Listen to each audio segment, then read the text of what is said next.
All right, namaskar, everyone. I'm Shreya. Thank you, everyone, for joining this Prima Analyst that organized by Dada Prima. And we are very happy to have all of you on this special day on the 22nd July. So we know about Prima Analysis is like a path to lead us to a peaceful and reunite and a very, very deep inner and physical touch in our lifestyle. I'm the NC. So I born in JB, have a bachelor degree in mass communication, broadcasting, public speaking in University Tunku Abdul Rahman, Malaysia in 2010. I joined Ananda Maga on 2017. So I'm a certified yoga teacher now, starting from 2020. And also an owner of Shreya Yoga Studio, which located in Johor Bahru. Also, I'm the director of 3C by 3C Cafe. And I'm very happy I will be joining Ananda Naga naturopathy training on the coming September in 2023. So the purpose of my life now is to be a spiritual teacher. Okay. So moving to the next slide. For this year, before the Prima Analysis course started, I will be as a student for this course. But for the second year, I will be focusing in teaching public speaking and also how to set up a Prima Analysis Center, which is why Data has been chosen me because I have a studio in JB. So I can help to maybe like put some presentations and events in my studio to attract more students to join the course. This is my purpose. Okay. So now let's talk about today's sequence. We will have Dada, Prima, and then Sohayo, and then Dada, Shambhu Shivananda, and Muktama, and Ruda Mohan. Lastly, we'll go back to Dada Prima. And each of every one of you will have 30 minutes to share your presentation. Let's begin. So Dada, you want to share your slide now? Yes. Okay, I will introduce you first. Thank you. Okay, so Dada Prima, his Sanskrit name is Acharya Prima Mayananda. He joined the Ananda Maga Social Spiritual Organization in 1982 and became a monk for Ananda Maga in 1994. His teachings are based on the ancient Indian spiritual tradition of yoga and Tantra and the modern social philosophy of neo-humanism, which emphasize the unity and welfare of all beings extended to animals and plants. And he has developed the concept of Prima analysis based prout, the social economic system promoted by Pierre Saka. He is also the resident and the full-time teacher with AMIA, Ananda Marga International Academy in Singapore. And he will be the student's guide throughout the whole Prima Analysis course. So now let us welcome Dada to share his thought. Thank you very much. Namaskar to everybody. First of all, thanks a lot to all the organizers of the Proud Convention and the invitation that you extended to us is very much appreciated. On my behalf, of all the teachers that is going to present this PRAMA analysis, and those who are present and those who could not make it. Some of our teachers cannot make to come present physically. And it is a great opportunity that you are giving to us to promote this idea. Let me say that this idea came in my mind. Of course, PRAMA, everybody knows that is coming from our guru, the Shri Shri Anandamurti. Probably already in this early in the 60s, probably, when he started to talk about balance and Lokatrikona and Gunatrikona.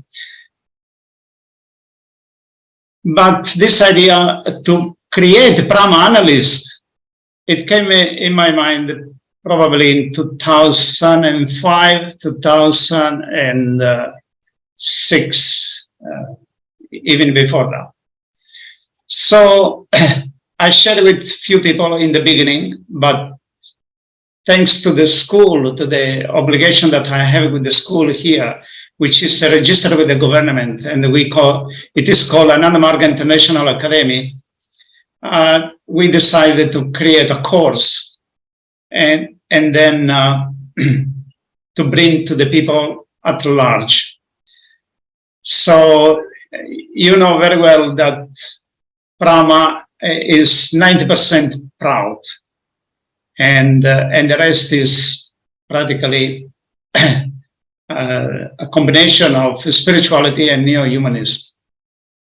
So it's very relevant to what is the topic of your conference, Proud Conference this year, because our goal is to promote well-being on individual, small groups, and analysis also of a city. So analysis of individuals, analysis of a small group, and analysis of a city. But this one is just the beginning of what we want to do.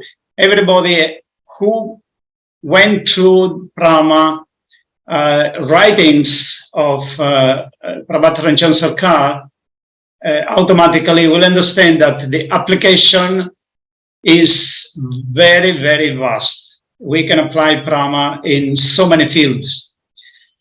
What I would like, I assume, I didn't have the chance to talk so much, but I assume that I should start with a very simple presentation, and then the other teachers will go to talk practically when we do a course and when we are going to form analysts, PRAMA analysts, they will talk what can be the application. So each one of them is going to say something that is inherent to their own field. I'm not sure if I'm allowed to share the screen. I think so. Can you please tell me if the screen can be seen?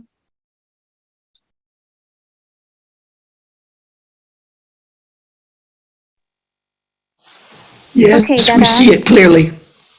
Okay, thank you very much. So here is a very simple presentation of what PRAMA is. I'm not talking about PRAMA analysis, but I'm talking about PRAMA in general. And this is original discourses of Prabhat Ranjan Sarkar. So according to Baba, PRAMA is indispensable in individual life as well as in collective life. In collective life, we have a career, life balance, health, friends, family, and so many other things. I skipped the decoration for a while.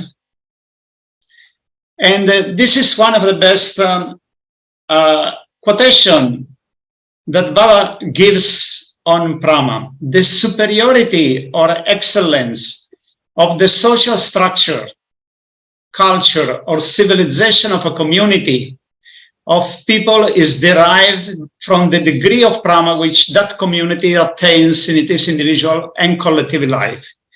So Brahma practically is a tool to bring humanity from a normal expression to excellence on individual and collective life. So it's a very important tool that we can utilize it. And what struck to me is this, what Baba make analysis that human civilization started about 1 million years ago. And the most important things that strike me in this article is that human being did not even feel the necessity to establish this Brahman individual and collective life. So, and I feel that even now, only a handful of people in the world, they hope and they aims that this Brahma, this balance of physical, mental, and spirituality can be established sooner or later in this society. So what is the meaning of Brahma? Brahma practically means balance. And for Baba, the balance here, it means physical, mental, and spiritual. And in Sanskrit, Baba used the word Brahma Trikona and Loka Trikona. Trikona is nothing else that a triangle of forces.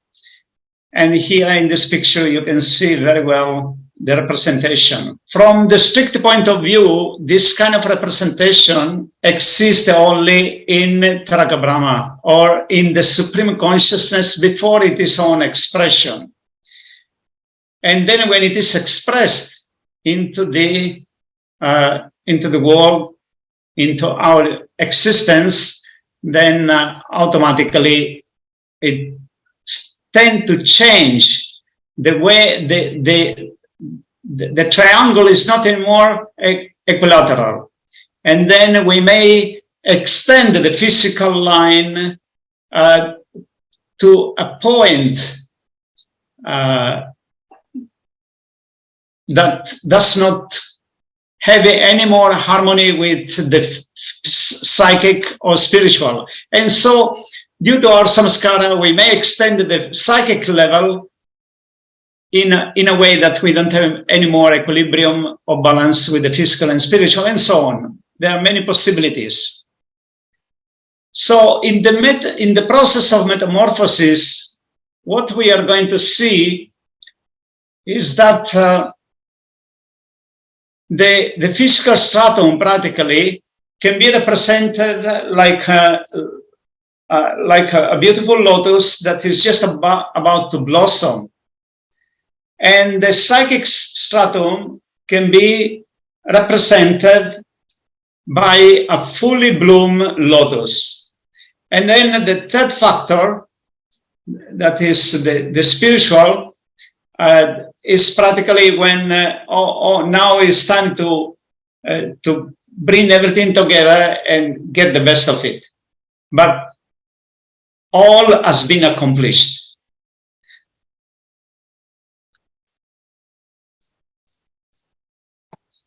So this is practically the way that we have to keep the balance. And sometime this balance is going to get distorted, get broken. And Baba utilized three words: derangement, disruption, and degeneration.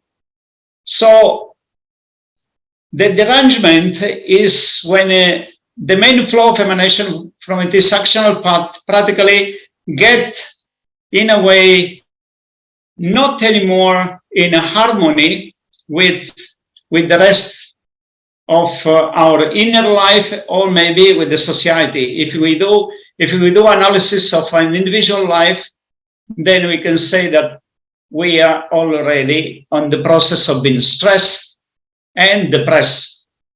We face depression and stress. And in the next stage, if we don't get the aids, we don't get the help so that we can go back to normalcy and to be balanced physical, mental, and spiritually, then what is going to happen is that then this distortion in the triangle of forces become bigger and bigger and bigger. And then it becomes disruption. And that the life become into crisis. Then people will start to contemplate a failure in their life. They lose respect of their family, they lose respect of their friends, and they cannot adjust with the society, we cannot adjust with the environment. So practically they get lost, totally lost. And then finally is the stage of degeneration. In the stage of degeneration, people, they may even think, after they become nihilist or cynic, they may even think about suicide is the only solution, because they cannot see any hope to go back and regain their own strength, their own capacity of living in harmony with friends, family, and the society.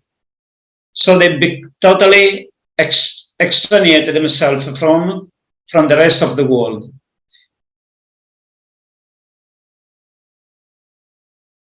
So what Baba is going to tell to us is that there is a way to recover. Once we reach the stage of degeneration, or whatever stage of disruption disruption of derangement, the correct way to recover is, if we are in the degenerated stage, we have to go to disruption, from disruption to derangement, and then to balance of prana. And if we are in the disruption, then we go derangement and prana, and then if you are in the derangement, we go to prana. But many philosophies of life, or many attempt to recover a human being from their crisis, follow the wrong path. And how they do, if a person is in the degenerative stage, you say, hey, okay, no, don't worry, you just go and talk to your family, don't worry, they will understand you. But actually they have to work on themselves so that they will get confidence and they will go through the derangement stage. If they are, and then after that, they can go to the disruptions, the derangement stage, and then to the disruption, and finally they will go to prana. So it must be, we must be honest when we deal with people, to lead them and never let them go alone again in the environment where they were living before. Otherwise, they will have a backward or reverse, we can say all our effort will be nullified. So this was a short presentation that I want to give about prana. And I'm going to talk a little bit about prana analysis. So if I stopped sharing for a while. But before, I want to say that this is a very beautiful science that Baba gave, and if we utilize this technicality, utilize this science to bring harmony and blissfulness to the people, I think that we are going to make a big change in our life. Anandamarga International Academy is registered with the government as a private institution or private school, and it comes under the category of higher education. It was registered since 2010, and until 2017, practically our concentration was to promote yoga teacher training. In 2017, we decided that this academy should get the opportunity to promote not only yoga, but to promote different disciplines that Prabhat Ranjan Sarkar or Shri Shri Anandamurti is given to us. And then we changed the name from Anandamarga Yoga Academy into Anandamarga International Academy. At the time, they asked us, why do you want to change the name? And then we explained to the officers in the government that we wish to have a list of topics that, even though are related to yoga, but we cannot promote if the name is only yoga. And in this list, we put neo-humanism, we put prout, we put Anandamarga lifestyle, and we put microvita. And finally, they accepted that we can change the name because the aim was wider than only yoga. 1 year later, when they came for inspection of our school, they say, hey, you say that you have so many programs that you want to promote. When are you starting to promote them? When are you start to give a class about this? When are you start to promote, to offer the course? And then I was quite surprised because Singapore government is very efficient and they want that when we say something, we just work on it. And after that, we did short courses on different topics, including some, we did the neo-humanism, we did microvita, and then we did also naturopathy with Dharma Vedananda and his team. And practically, we keep that spirit of promoting different courses through AMIA. Then for your information, any course below 50 hours, we don't have to ask them permission or approval. So we can just promote it. But above 50 hours, we have to submit a curriculum and we have to get the approval from the government and then we can promote it. So if any one of you in the future, any one of the present in the future would like to utilize our academy to promote any course that you want to do, you can contact us and then we will be very happy to cooperate with anyone so that we can bring more and more courses that are related to Anandamarga in a wider area. Then a few months ago, well, almost 1 year ago, we decided that we wish to promote this Prama analysis course. And after more than 5 months of brainstorming and ideation on this idea, we came up with a 5 years course. At the end, when again I will take over at the end of this presentation, I will explain a little bit more about that.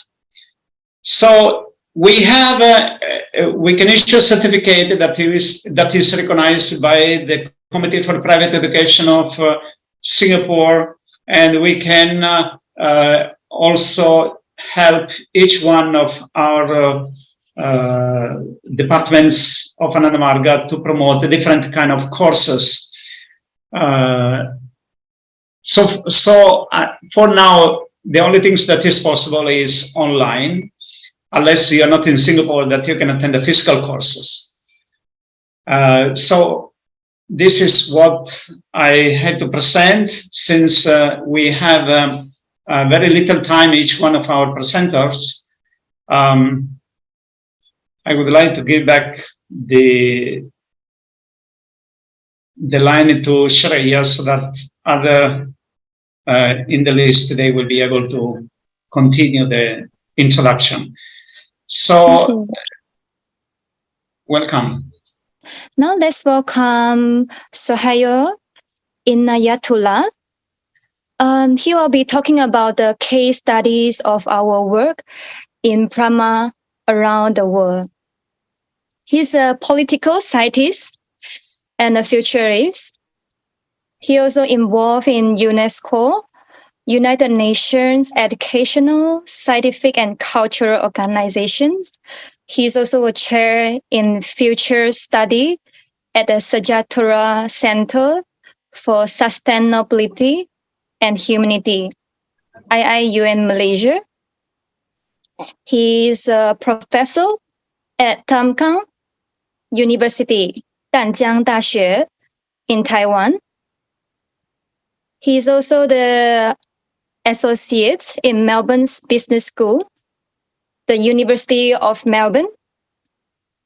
He teaches from the website Meta Future School Organizations, where his courses include Become a Futurist and the Personal Futures. Sohayo also involved in the CLA of the cell, which is the causal layer analysis. He is listed in the top 2% of the world scientists as measured by the highest impact of citations. His most recent books include CLA 3.0, The End of Coal and Other Emergency Issues, and Asia 2038. He has also worked with the following organizations. Mainly they are on the government, for example, government of New Zealand, WHO, and etc. The government of Egypt, as you can see, they have Indonesia and the Philippines. So now, let us welcome Sohayo Inayatullah to explain more for us about the case studies. Thank you, Shreya, for the introduction. And certainly thank you, Dadaji, for just sharing your views on Prama. I'm assuming you can see me, and I'm assuming you can hear me. Yes? Fantastic. Yes. So I appreciate the efforts to bring Prama more to the center of prout and other social movements. I wish I could be in vague. I'm here in Pakistan for family reasons. There is a big storm going on, so if electricity goes off, I apologize. Let's see what happens. I think for me, the concept of Prama comes from Baba's, P.R. Sarkar's view on we've entered galloping time. As time in politics is changing, people live in the world in different spaces, very wealthy, very poor. The plus part is you have more influence and impact because the world is changing dramatically, you can influence. The difficult part is there's loss of Prama, and you have to come to a new equilibrium, a new Prama. So staying with the triangle, I see three forces. One is this creating the new Prama, the new dynamic equilibrium. That's the pull, the attraction, prout. The second is the push of the present, demographic change, changing hegemons, economic change, AI, etc. Those are changing our equilibrium. And last is the dogma dance, the weight of history. And most people, when the structures of the economy and culture shift, we tend to go to the weight of history because we remember that. That's called Velcro thinking. Our goal, I see as a global movement, is to move towards the new Prama, the new balance, the new solution. So scenario one is generally what's happening all over the world, the rise of fundamentalism, whether in India, in the Islamic world, in US, and Europe. We're seeing dramatic shift to the extreme right wing. And we know the leaders of India, US, etc., Russia have moved towards there. The core of this old prama is purity, racial purity, medical purity, nature purity, and varna purity. They want a time that didn't exist. If you don't transform the prama, you get what happened to Ayurveda. P.R. Sarkar talks about why did Western medicine override Ayurveda?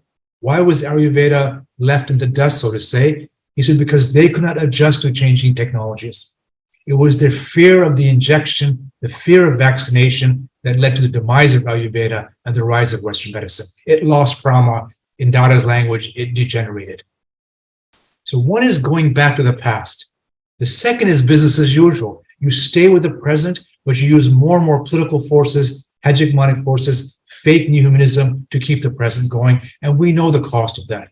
Even looking in just the top 1% rise versus the bottom 50%. All of us know that data. And we know what that means in real terms. I think Europe is at 44 degrees. I was just talking to my wife in Serbia. They're seeing storms they never experienced before, going back as memory goes. And we can see this going back 40, 50 years ago. People would say, humble petroleum supplies enough energy to melt 7 million tons of glacier. There was an agreement that fossil fuels, just using them was okay. The paradigm has shifted. The prama is here shifting. So business as usual, we argue, is failing for all the reasons Prout talks about. It can't adapt to AI, can't adapt to inequity, can't adapt to the demand for gender equity, climate change. It can't adapt to the failure of the nation state. The colonies are rising. There's a spiritual transformation going on. This means the current equilibrium is being challenged dramatically. Choice one is go back to the past. Choice two is work harder to keep the present system going. Choice three is escape into the inner self, the inner ecology. What prama I learned from is not about the individual self. There's an ecology of prama. It's an ecology of people, nature, and technology. This is forcing the dramatic shift. So this is closer to Schumpeter's work. We're in a period of creative destruction. It can be a destruction that leads to a progressive society or goes back to the racial purity of the past with the business as usual. So this is the fifth wave of gender equity, demographic shift, new 3D printing, AI, etc., a new shift going throughout the world. The narrative within Tantra is very clear. Shiva creates creative destruction. You can use Schumpeter and economics, or you can use metaphor through Shiva. Both tell us the same thing. The world we live in right now no longer works. Now, instead of going back or continuing, Sri Sarkar comes up, no, you want the spiral of history, using the ancient to transform the present to create something new.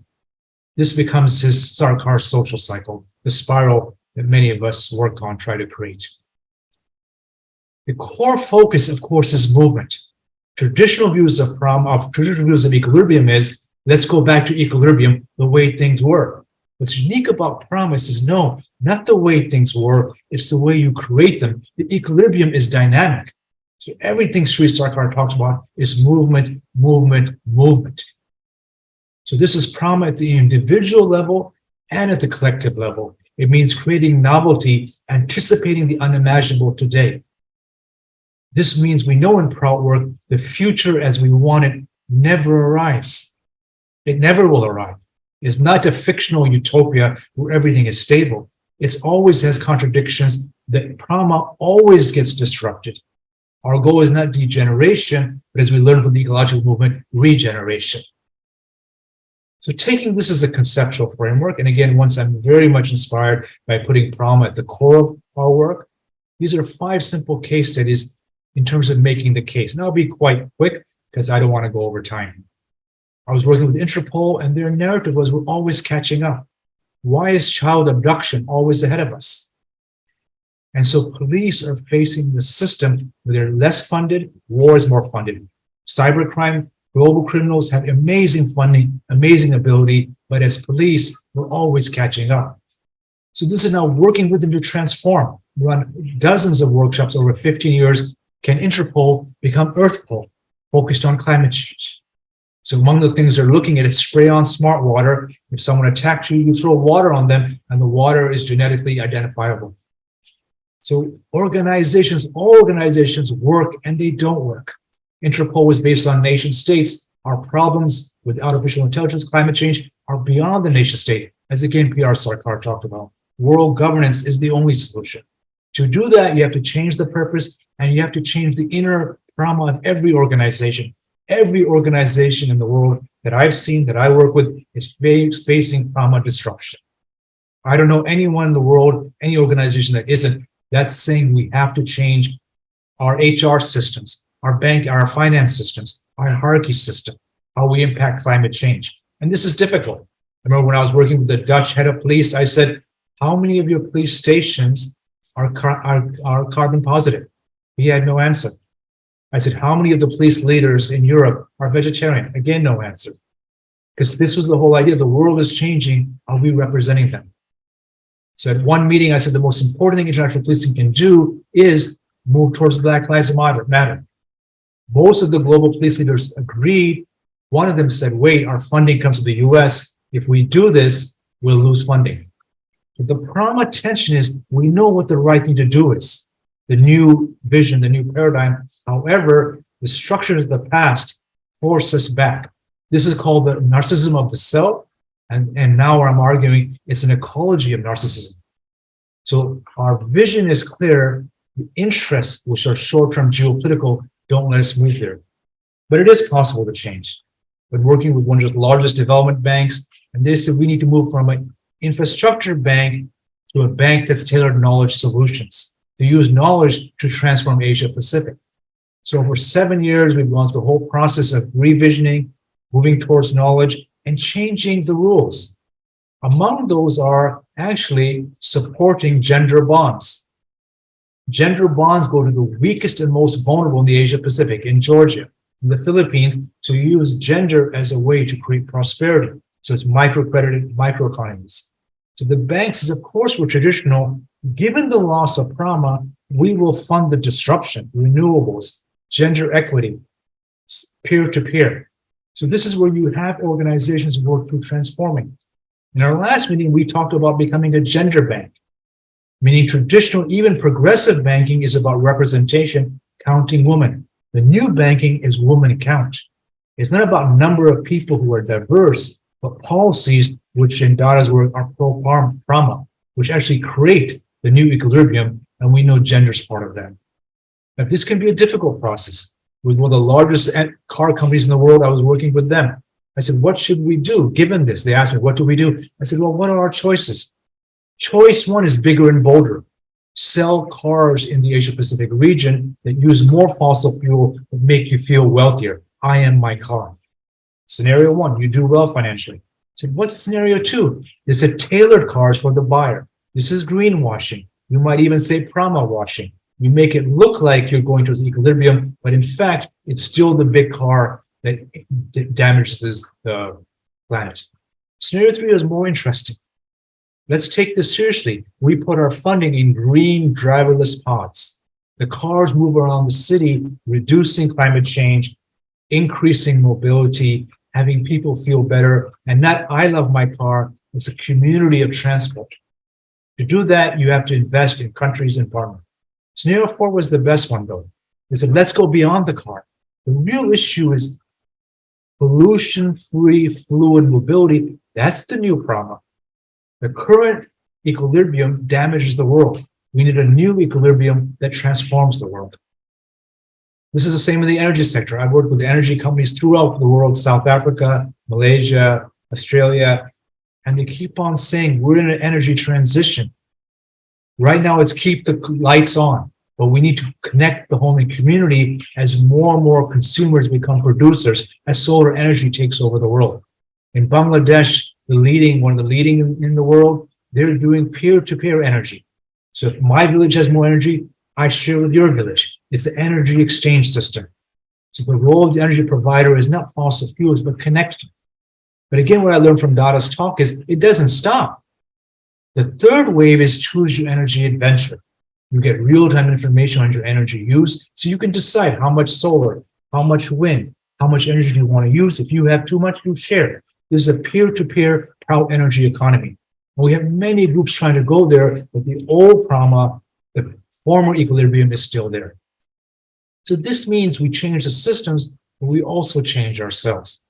So also much of our work is intervening in who I am, who you are. If I see my world only through my lenses, I get, as this rhinoceros says, it's skewed. It's called worldview blindness. So in our work, we try to bring in what's the better story that gets you to a new equilibrium. So one CEO, he said, he's a great tennis player, but only on one court. That court is traditional business, grass court. I said, what's the problem? He said, the problem is I never know what's going to happen in meetings. There's spiritual people, there's gender equity, there's indigenous people's rights. All the rules are changing. I don't know how to be. I said, what's the better metaphor? He said, I can play on many courts. Okay, if that's your new story, what do you need? He said, I need to learn spiritual skills. I need to learn emotional skills. I need to understand other cultures.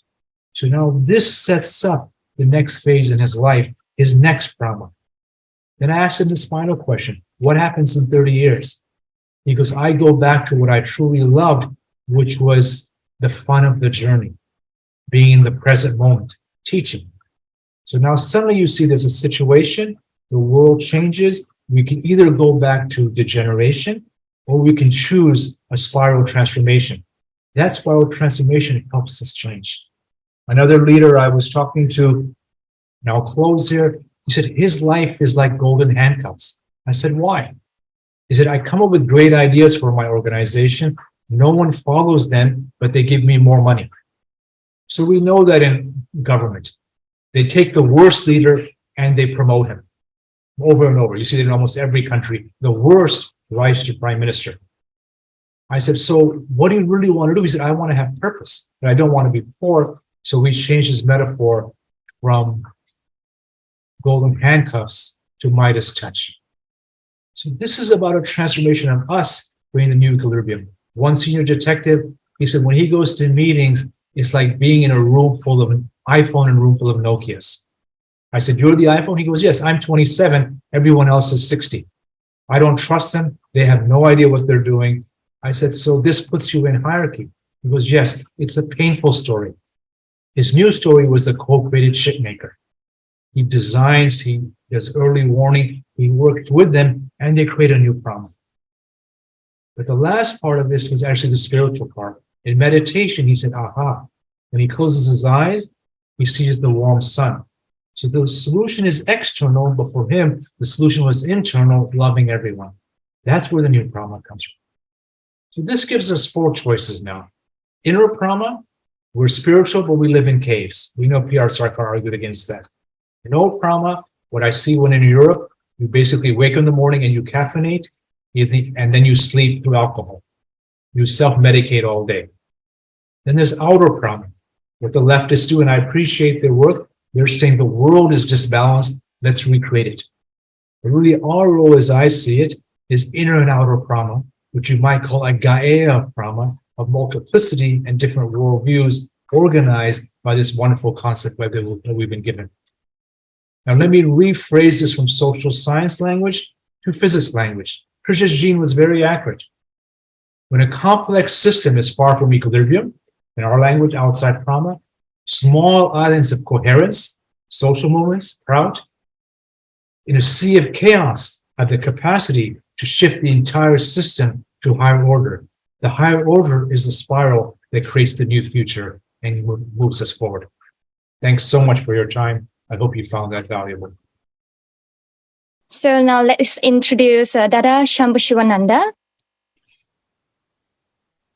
His Sanskrit name is Dada Shambhashivananda Avadhuta, and he's a global chancellor of Ananda Magga Gurukula. He is also then author of Neo-Humanist Economics, The Thoughts for a New Era, Mystic Verses, and Towards a Brighter Future. He is also a recipient of International Mahatma Gandhi Award and a celebrated speaker at Kyoto Forum, Lithuanian Parliament, and numerous international forums. He is now a PhD from University of Pennsylvania and one of the leading researchers on Brahma theory and practice. So just a moment.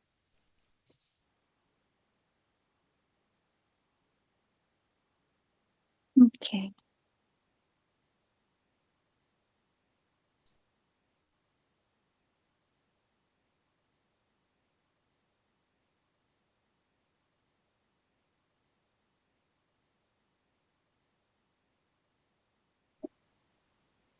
Okay.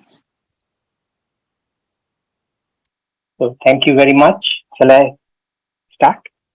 Well, I am very fortunate to have been present when Baba Shri P.R. Sarkar, he propounded this theory of Brahma in 1987.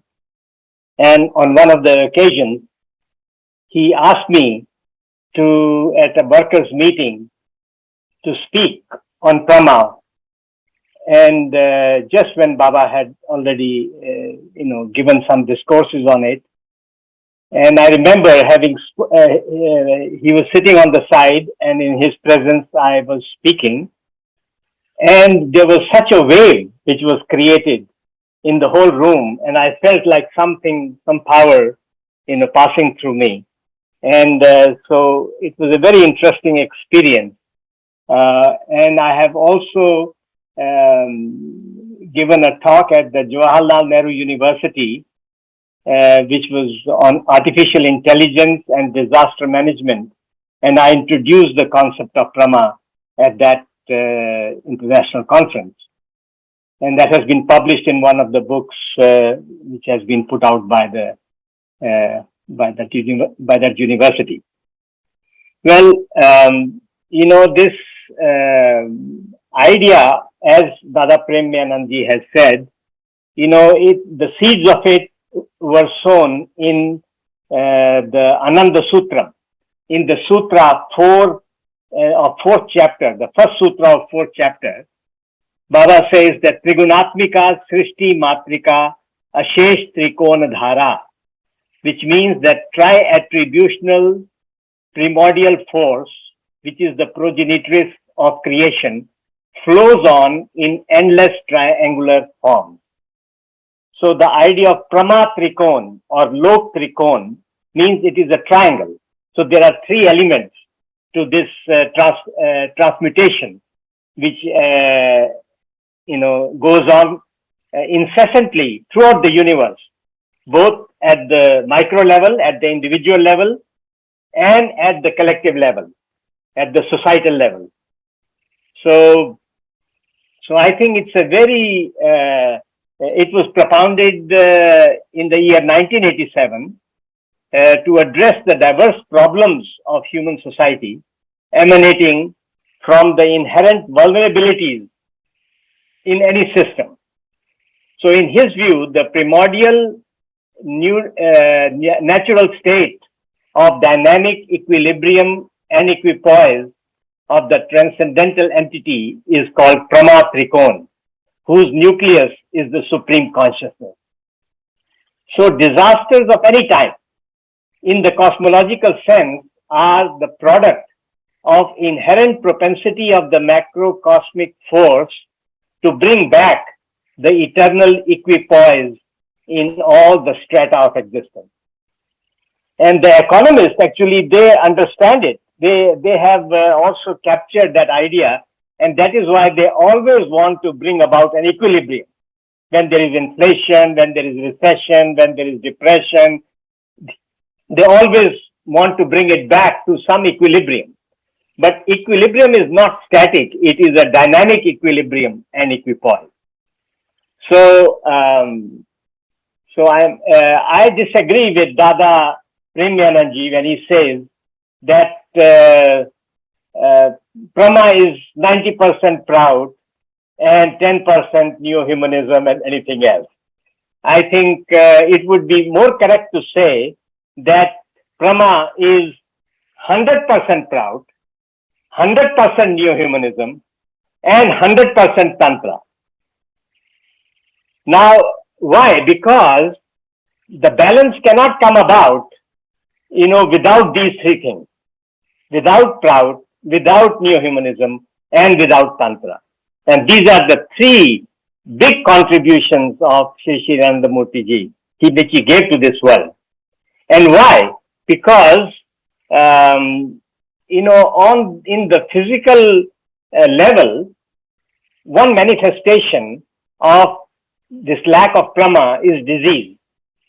And I think this conference in Prout on mental health and well-being is an indication that this is such a big problem in the world today that it cannot be neglected and put under the rug or in a small closet of only given to the doctors to solve. That it is something which is embracing the entire society.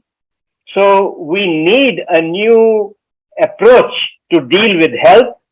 We need a new approach to deal with ecology. We need a new approach to deal with economy. We need a new approach to deal with energy. And all these are interrelated. And beyond that, on the psychic level, we need a new approach in education, in culture, in addressing the issues of dogma, of exploitation, of neo-colonialism, and all these requires the new humanistic approach. So unless we deal it at that psychic level, we cannot bring about transformation on the material level. And above all, it needs an approach to correct the inequities in the world, economic inequities or disparities actually in every walk of life. And so these physical disparities, which is what the prout has to address as the first primary issue, is how to eliminate these disparities. Now, as a result of all this, we get conflict, whether it is in Ukraine or whether it is in Syria or whether it is in Yemen or whether it is in any part of the world, in Africa, within the country, in Manipur or wherever. So when the conflicts come, the one of the ways to deal with the conflict is to have a shared vision, is to have a clear conception of why we are here and what is the purpose. So here I have presented, and Shreya, you can show the whole page of a vision, a new humanistic vision, which is, no, go back. Yeah, stay on this. No, stay on the whole page. Is that we want to create a resilient society with people who are resilient on the individual level, communities which are smart, which are resilient, which are sustainable, and the macro policies which make all that possible. Because if the macro policies are counter to these resilient communities and to resilient persons, then we can have clashes. And that is what happens, what brings about political revolutions. We bring about massive public unrest and changes. So first of all, we all have to have, if we want to have a society of Brahma, then we have to have a common vision. And the vision is, we want a world of where there is freedom. Please go, stay on that slide. Sorry. Yeah. Where there is freedom without fear and a constant endeavor for preserving harmony among all species. Where good health of all is the norm, and there is local sustenance free from scarcities, poverty, and disparities, and where purchasing power of all keeps improving, and where the uniqueness and diversities are celebrated, and ethics is the foundation of personal and social life, where conflicts are resolved through mutual respect and dialogue, and where challenges are faced with optimism and courage, where science and technology are dedicated to greater welfare, where higher consciousness guides all forms of biological and augmented intelligence or artificial intelligence, where religion and spirituality affirm cosmic kinship and rationality, and where creativity, imagination, fine arts are for service and blessedness, and where compassion, humor, joy, and universal love pervade and reign. And this is where the new humanist education, comes to inculcate and nurture deeper understandings revealing interconnectedness, intrinsic values, and leadership in the society.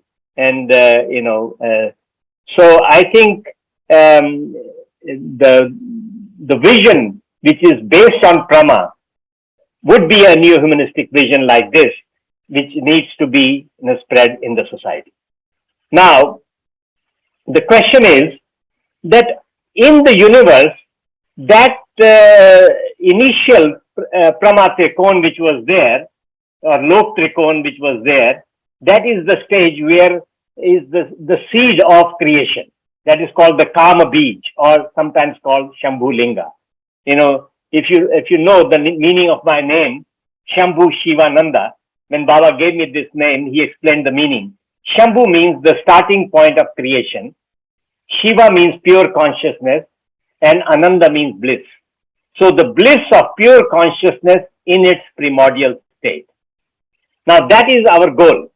Now in the process of transmutation, we go through the stage of where the Gyan Shakti Nad comes into play, where Kala Pravaha is there, the flow of Kala, and ultimately it leads to Jiva Bhava, which is in Swayambhu Linga, which is like our Kula Kundalini sleeping in the Muladhara Chakra, in the lowest plexus in the body, and so when that is sleeping, that means it is covered by clarity.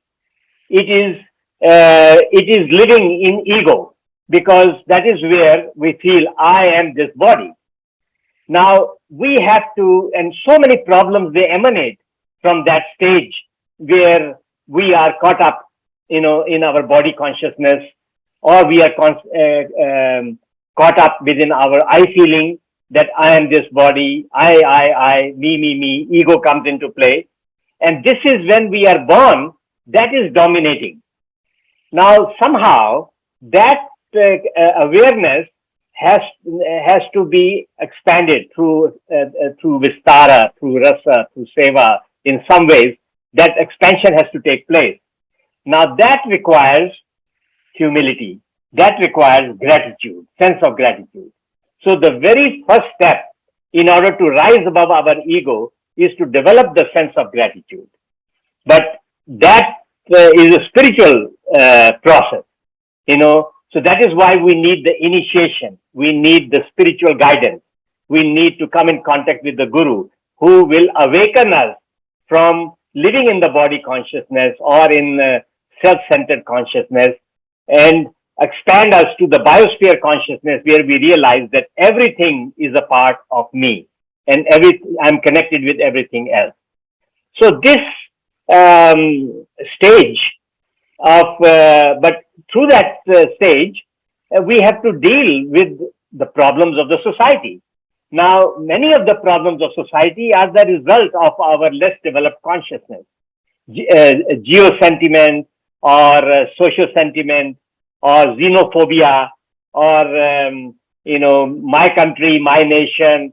That becomes the root cause of the problem. The leaders are not able to go beyond their national interest to also realize the regional interest and the global interest. So here I mention a model of Prama Samriddhi, Prama Riddhi, and Prama Siddhi, where Prama Samriddhi deals with mundane equilibrium, Prama Riddhi deals with mental equanimity, and Prama Siddhi deals with spiritual equipoise. Now, these have three legs to stand on, each of them. Now, what is this Prama Samriddhi? Well, first is that everybody has desires, have longings, and we want to fulfill these desires. Now, these longings, these aspirations, these desires, these needs, these necessities actually become the basis of demand on the economic level. Now, if we want to fulfill every demand of everybody, and when you have a very skewed economy where the money is centralized in the hands of the few, then the needs of everybody are not met, because only the needs of those people are met, who are in a position to decide how to use or allocate their resources. So we need a change of model of how to assess community needs and how to make them the priority. And that requires changing the political system, the economic system, and to deal with the problems like wealth disparity. Until we do that, we won't be able to assess this problem in a proper way. Now, artificial intelligence or technology today is making it possible for us through machine learning and through data management that we can assess the community needs and we can address them. Second thing we need is we need goods and services in order to fulfill those needs. And those goods and services are also, spread out all over the world. There are some minerals which are available in Africa, some in Latin America, some in Russia, some in China, some in Middle East, and some in United States, and so on and so forth. Now, how to ensure that all the wealth of this world is utilized in a rational way for the good of all, and not only for the good of that particular country or that particular community, because the nature's wealth is not the prerogative or is not the property of any one nation or any one individual. It really belongs to everybody. So that's why we need the concept of prout, that the supreme consciousness is my father, this operative principle of the consciousness is my mother, and this universe is my homeland. So right through education, until from the very beginning we infuse this kind of idea, we will not be able to, to bring about this Prama Samriddhi. And it's not a simple thing to bring Prama, because it requires total transformation of the psyche and of the linkages with the spiritual world, connection with the spiritual world, and yet have our feet on the ground, that we are grounded and we do not negate or neglect the material world. So because everybody has this basic propensity, kama, artha, dharma, and moksha, which means the physical longing, psychic longing, psycho-spiritual longing, and spiritual longing. So if Shreya, you go to the next, just add in this very particular slide, the next letters, you will see that, we all want pleasure. This is inbuilt into human biology. But there is only one problem, and that is that if you go after pleasure, it leads to addiction. And when you become addicted, you create mental derangement. And the mind becomes preoccupied, like the children today, they are getting hooked on these video games and on computers or on mobile phones. And so when we get obsessed with this material possessions and material things, and then that is what creates, this leads to, karma leads, this, it becomes like a disease, and which ultimately becomes the cause of our, our death and our psychic problems. So we have to balance it with the yoga of restraint. And that is what is the first principle of prout, is to how to not to allow anybody, nobody is allowed to accumulate any physical wealth without the clear permission or approval of the collective body. So that means the only way to counteract this obsession of accumulation is by, restraint, yoga of restraint, which is what our moral principles like Jama and Niyama, they attempt to do. So the idea is that the Prama has to deal with the material world, the material body, and our pleasures and our emotions and our propensities. But we have to help the people to rise to the next level, where the mind, the Kamya Kosh, the Manomaya Kosh, the Atimanas Kosh begin to, be developed. And then we are able to, through education and culture, develop certain awareness, certain attitudes, positive attitudes, and a lifestyle which would be in harmony with our future growth of to get happiness and bliss. So there needs to be psychic work which needs to be done. The first stage is to develop through education, develop awareness. Second is to develop positive attitude. And third is to make it into a lifestyle. And this is what is the work of New Humanist education, is to deal with dogmas and the exploitative tendencies which are inbuilt into our mind and we are programmed, that we think that we can only get happiness if we have more money, if we have more knowledge, if we have more power, then. So then we have to take it to the next level, because people think that if they have power, then they can hire intellectuals and they can get the knowledge from them. So that's why they want power. And people go after dharma because they think there is power in dharma, because that is why there was the relation between the church and the state, because they both benefited from that collaboration. And so today we have to create wisdom-based leadership, and we have to rise.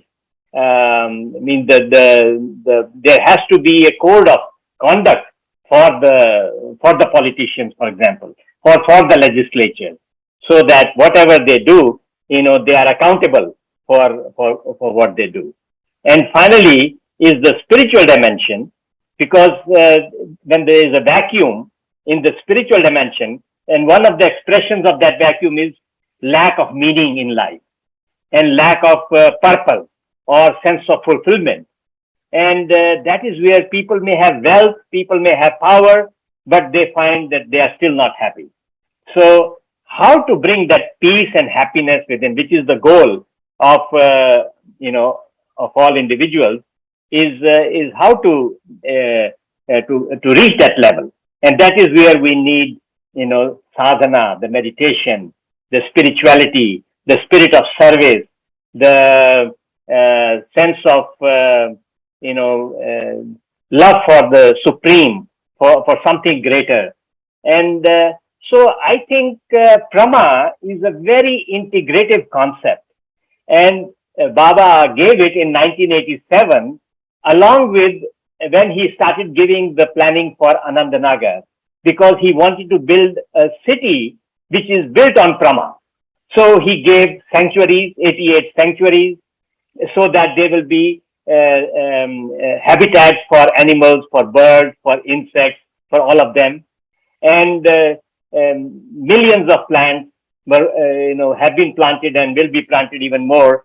So, he wanted to set an example of how a Prama-based environment would look like. People will feel, when there was Corona spread out all over the world, Anandnagar was free from Corona. I was there at that time, and we were moving freely because we were surrounded by, the natural wealth of, peacefulness and the tranquility of nature. That was the one which was protecting us. So, without taking too much more time, I just want to close, make some closing comments, and that is that New Humanism is a philosophical response to incorporate the principles of Prama or balance in all individual and collective domains of human existence.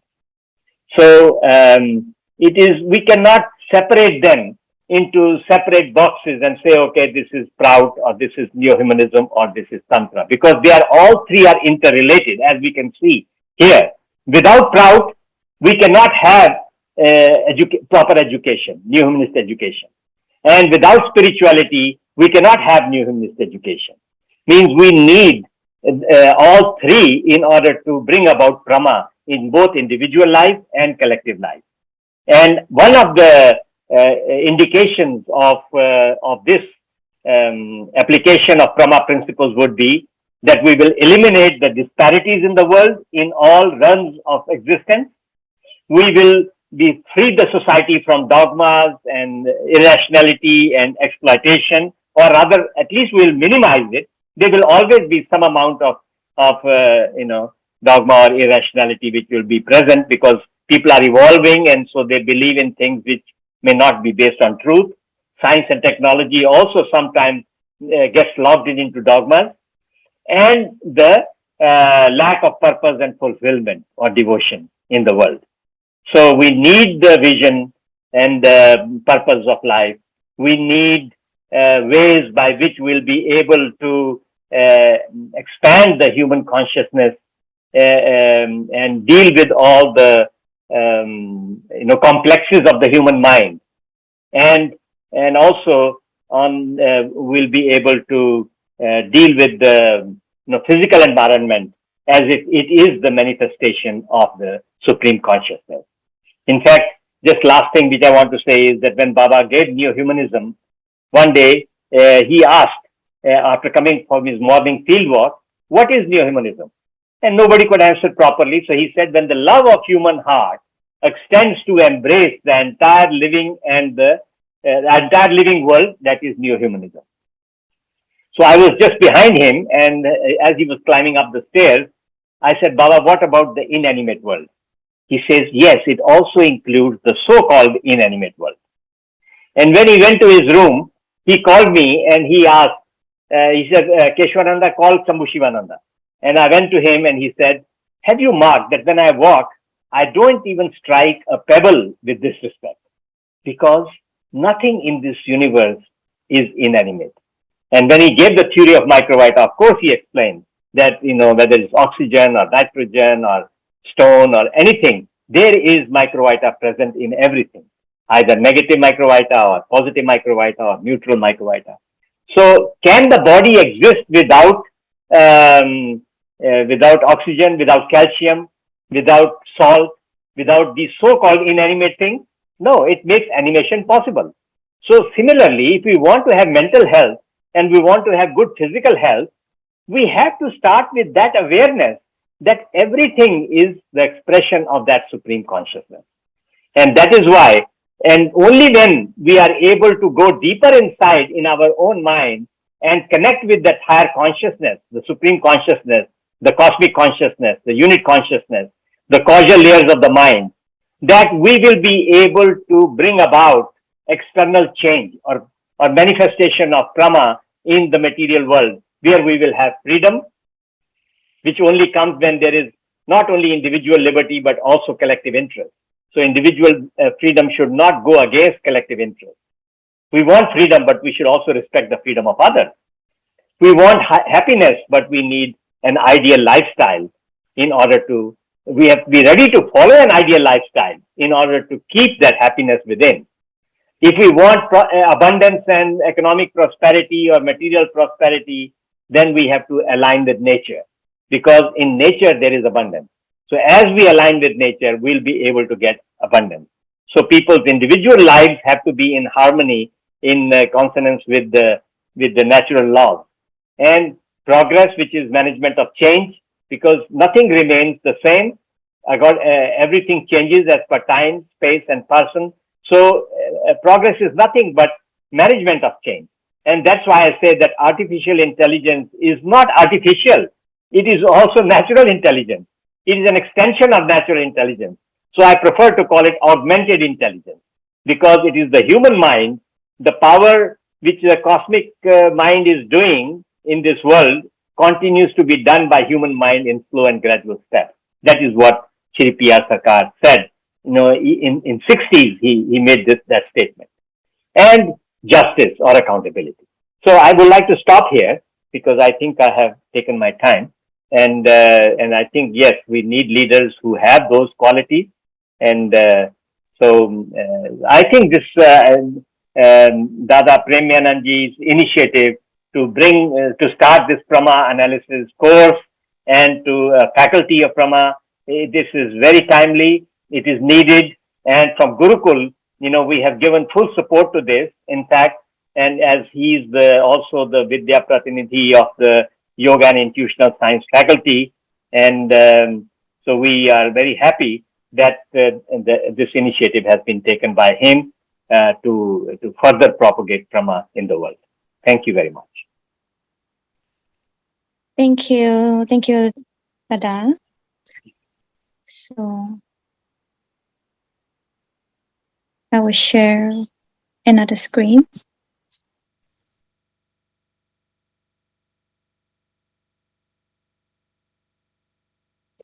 Okay, so now let's welcome Muktama to talk about philosophy of value. So he's Sanskrit. He's actually an Italian. He lives in Florence. His Italian name is, correct me if I'm wrong, Petrarca Massimo. Okay. So he obtained a degree in philosophy in 2001 in Neo-Humanist School in Italy. The title of the thesis was The Neo-Humanism of Pirasaka. He also a researcher and author in 2020, published the book 30 Years Global. Since 1989 to 2019, it is from the Berlin Wall to the coronavirus, COVID-19. Numerous courses on personal growth studying the Western and Eastern approach. Researcher and teacher in two specific disciplines, the philosophy of value and the philosophy of time. He is also collaborating with the School of Prama Analysis for the foundation of a new science of balance that based on the principles of neo-humanism. So, Muktama, I will stop the sharing and you will start sharing with your own slide. Thank you. Okay, Namaskar. Thank you for inviting me to this presentation. It's okay with audio? Okay. I can hear you, yeah. Okay. Thank you for Dada Premayananda, Sohai Nayatulan, Dada Shamu Shivananda. Listening after these three orators is very difficult, but thank you. I will try. Also, I usually talk in Italian language, but this is important test for me. The name of the philosophy course I'm working on is Philosophy of Value. It's a new philosophical discipline, and my task is to research and teach the philosophical foundation of this new discipline with a new idea of value based on neo-humanistic culture. Excuse me, brother, we're not seeing your slides. There's no slides. Okay. So future Brahmanists must have a neo-humanistic vision. Therefore, the discipline of philosophy value. But the title of the course of this first edition is Neo-Humanist Foundation of Energy Balance and Personal Growth. We are fortunate to possess the spiritual heritage of Prabhat Sarkar, but we are fortunate also to have its cultural heritage, ideas, concepts, and principles of a millenary tradition. All of Sarkar's work is based on universalism, humanistic, and inclusive vision. But we must spread and communicate this immense heritage to others. We must also speak a universal language and meet with other philosophies. The world must know more and more about Sarkar and the neo-humanist philosophy. Never like in this period, just today in 2023, we realize the great value of Sarkar's teaching have. Just today, yes, we understood, we realized the validity of meaning of the principle, the importance of habits and lifestyle practices that Sarkar's philosophy proposes. Over the past 3 years, every single person and whole humanity has been tested. Many difficulties, many stresses. The people are like tea bags. You know what's inside when you put them in the hot water. Perhaps the most observant of you have noticed that the last 3 years has been the culmination of the last 30 years. I wrote a book about this. Here, it's a little book. From the Berlin Wall to the coronavirus 19, exactly 30 years. In the book, published in April 2020, I explain how some things were prepared to happen, and many things that have happened are anti-human. Yes, right. Right now, we need Sarkis teachings. We need prime analysis based on neo-humanist philosophy. During the last 3 years or 4 years, many people thought that they are strong and they melted like snow in the sun. All weakness are come to light. In 2001, 22 years ago, I finished my university course in philosophy at a large Italian university. My thesis was on neo-humanism. I don't know if it was the first time that a degree thesis was written on a university on Sarkar. At that moment, I told myself, I want to do the best possible thesis with the best possible topic, with the best professor. This took some courage on my part because no university professor knew Sarkar in Italy, one Indian philosopher, distant country, with a certainly distant philosophy. But I finally did. And I did well because in the end, I won. We neo-humanists have all won. Certain philosophies and neo-humanism has come to the attention of the Italian academic world. This is my thesis. I have a material thesis here. So, my professor was Michele Borrelli, one of the most esteemed professor of pedagogy in Europe. He worked in Italian and German university, and I present my project to him. He accepted. He was a person with a very open mind. Let me work freely. On the day of the official presentation, he excellently introduced my work. Everything went well, and I was proclaimed the doctor in philosophy with full marks.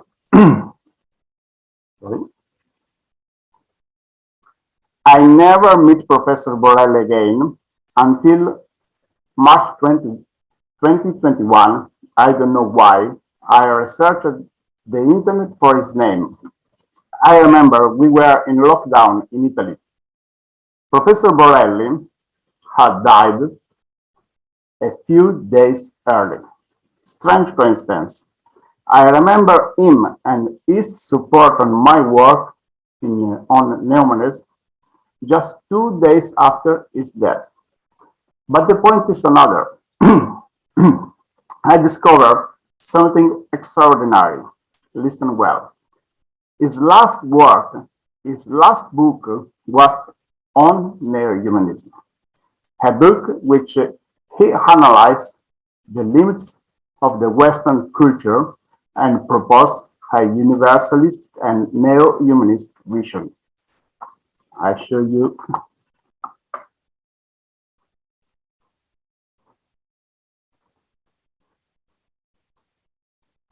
Okay, the book. Come faccio condividere?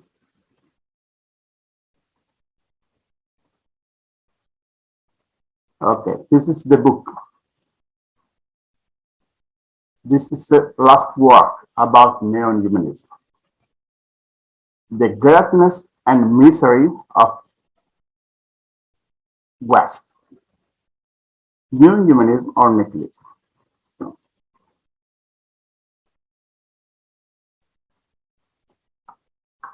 okay.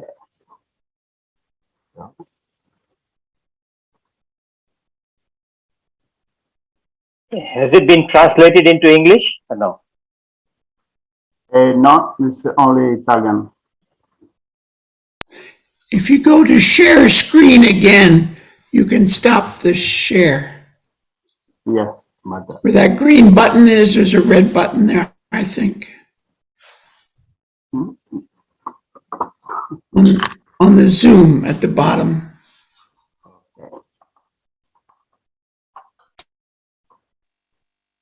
okay. Humanism is a cultural movement that originated in the Renaissance 500s, 600s in Italy and Europe. It is considered a reaction to the obscurantism of Middle Age.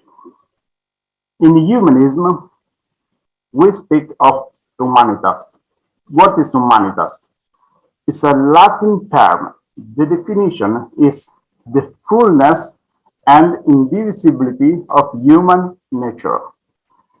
Therefore, the exaltation of everything for the maximum expression of the human existence, the search of balance, personal well-being, freedom, dignity, high political forms, and high form of artistic expression and other humanist arts. This is the period in Italy of Leonardo da Vinci, Michelangelo, Raffaello, Caravaggio, and many others.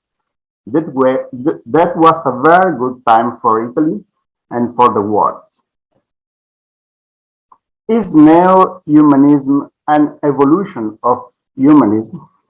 Neo-humanism is not opposed to Italian humanism, but develops and expands the philosophy. So, Sarkar is probably one humanist with expanded vision and more universal perspective. Humanism and neo-humanism look at the value of the human life, the dignity of people, and the importance of the fullness and indivisibility of human nature. Neo-humanism continues the work and expands the horizon. Humanism, Italian humanism, placed its attention on the centrality of man in society and culture.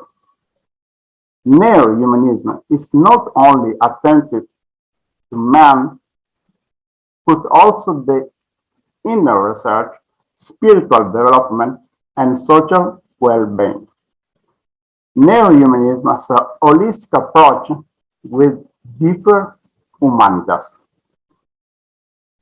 According to Sakar, neo-humanism is a holistic approach to humanity, which focuses on the integral development of the individual, physical, mental, and spiritual evolution. Neo-humanism also encourages cooperation and compassion for the development of society. One of the aspects of Italian humanism has been the return to the past, seen as a better historical period than the present. Italian Renaissance, Italian Renaissance evolved into neoclassicism. We neo-humanists have to ask ourselves which value of the past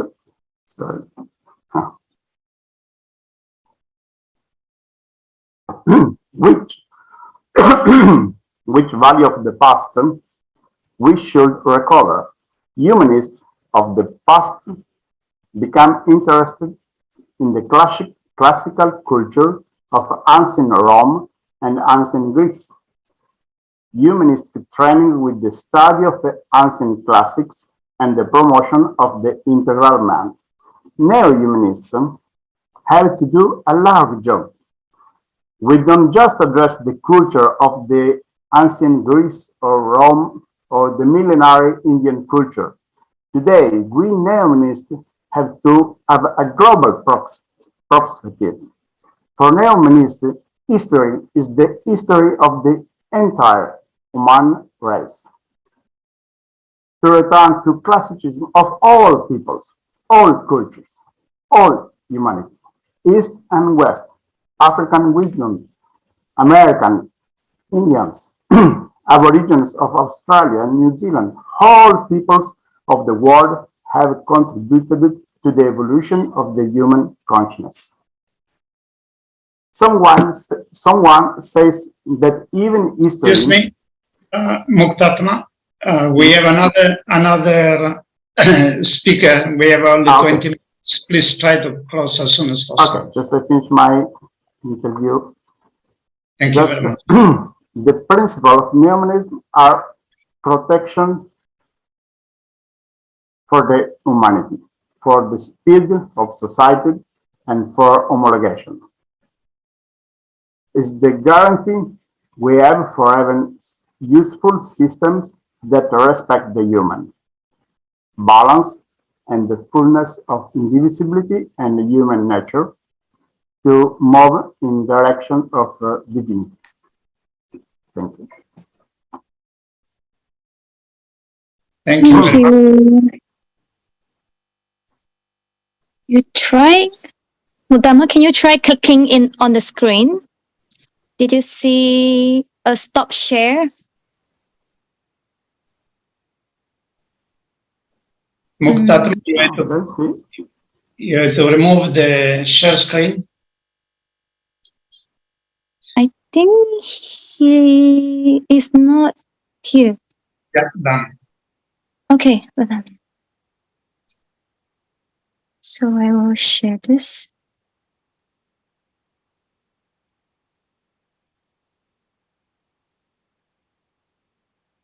Okay, so now let's welcome Rudam Mohan to talk about neo-humanist ecology. Hi. Namaskar. Namaskar. Can you see me? I don't see myself. I can see you. We can see Oh, you. really? Oh, okay. That's good enough. Thank you for inviting me, Dadaji Pramayananda, and thank you for all the previous speakers and the sharing and the wonderful, inspiring words. I live in Taiwan, and my situation is a little bit different from most of the previous speakers. And I've been in education for the past almost 30 years in Taiwan. And so I deal with children every day. And for many years, I was in the classroom, and slowly we got a master unit and we got some places where we would take children out into nature. And we enjoyed it. It was fun. It was beautiful to take the children, and every day they would wake up early and do meditation with us, and we would go out and play in nature, and we had all kinds of activities.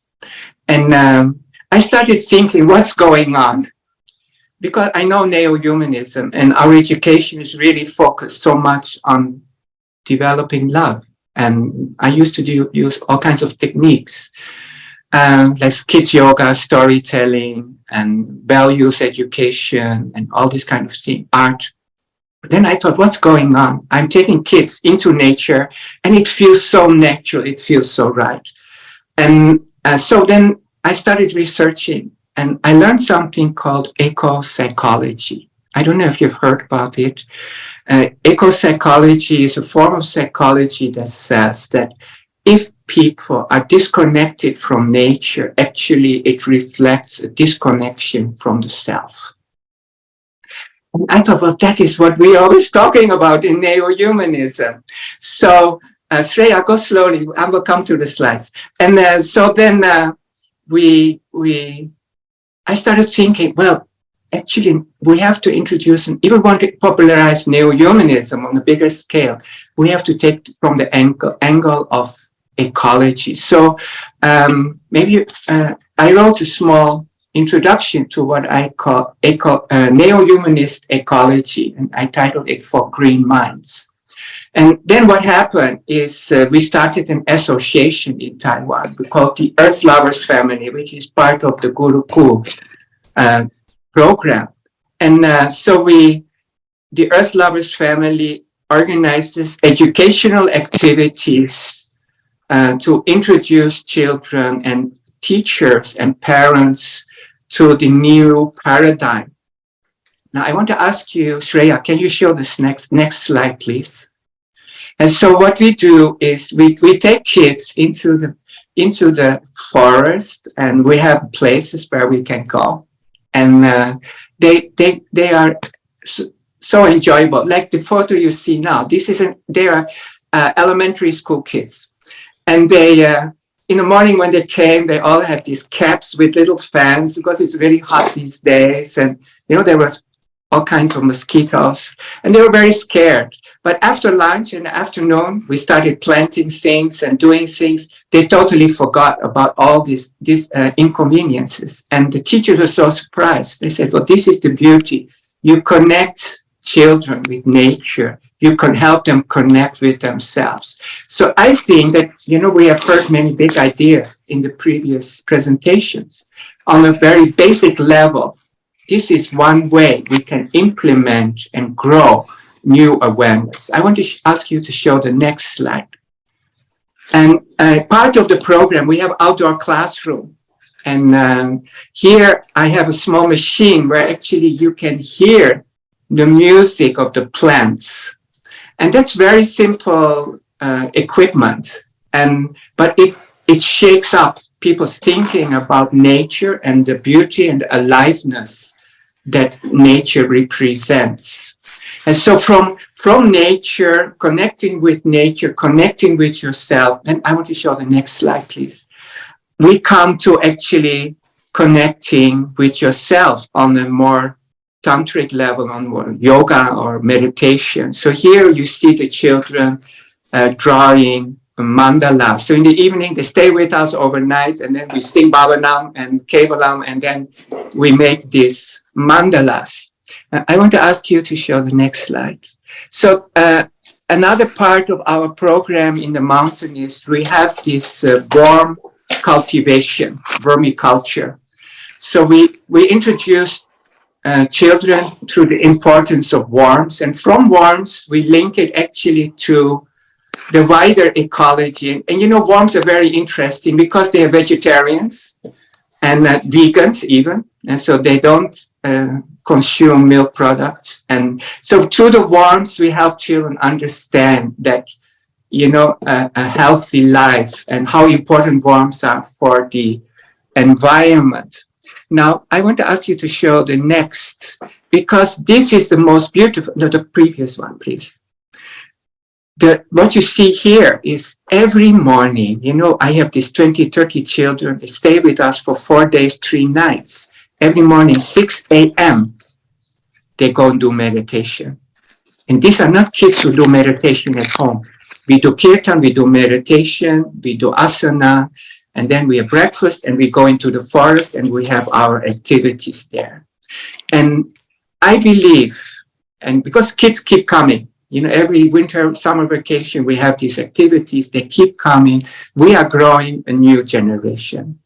And so this neo-humanist ecology has the power to actually practically transform a next generation. Please show the next slide. And so here you see 50 kids who all came with this city mouse mentality to our mountain, and they all went home with a kind of, this is our slogan, people and nature together. And so they come in the mountain, they're scared of insects, they're scared of spiders, and they're scared of grass. I told them to take off their shoes. They were so shocked. it's itching or tickling or whatever. But then after some time, these children, they don't want to put on their shoes again. Now, I want to show you to show the next slide. So here, we took this neo-humanist ecology to the next level by training teachers. And actually, they're adults, but actually we treat them just like the children. We do meditation, asana, and then we have food and we go out in nature and we play. And of course, we have discussions. Now, like what you see, the next slide is, I also the chance to go to universities and introduce this vision of neo-humanist education. This is a teachers' college in Taipei, the capital of Taiwan. And what I'm showing there is what I want to show you here. If we can close the share screen and just focus on my things. I made a set of teaching prompts, and we call them the values of love, the values of peace, based on Dhamma Niyama. And so based on Dhamma Niyama, actually we introduce ecological ethics. And so when we say don't hurt others, and we have very nice activities for that to introduce these values. So don't hurt others. And we talk about nature. We talk about our food, what we eat. Does it hurt animals? Does it hurt the planet? And so from Dhamma Niyama, we actually explore ecology. Speak good words, okay? So keep your promises. What you promise to nature, will you do it? Don't steal. Actually, human beings are now stealing from nature. We are not supporting nature. And so from these values, we go on and we introduce children to a new way of thinking. And this is what I would say, the new paradigm. Now, part of this education program, we also talk about, hurting this more peaceful thinking. And I did some research on what is academically called non-killing society. So on our planet, there are societies where violence is not tolerated. And, maybe it sounds very surprising because when you look at the world, there is a lot of violence going on. Actually, today, there are places on our planet where violence is not tolerated. So, for example, they're not ideal societies, okay? I'm not saying they're Prama societies, but for example, this is in the Pacific Island. And in this society, there's no killing of people, okay? Maybe they're meat eaters or there are some other problems. There's gender inequality. But they're non-killing society. So, and I introduced this to the children. And this is a society in Malaysia where the Aboriginals, they are non-violent. These are Ladakh. They're basically Buddhist society where if you are angry, you're told to go and see the doctor because anger is seen as a disease, not something that is accepted in society. We introduced Amish. And the Amish are basically a non-killing society. What I saw is that the greatest hurt you can do to another Amish is to cut his beard. And this becomes international news. But the people don't kill each other.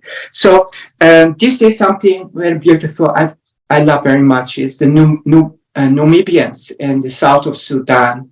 Traditionally, this is a society that doesn't kill people. They resolve their conflicts through communication and discussion.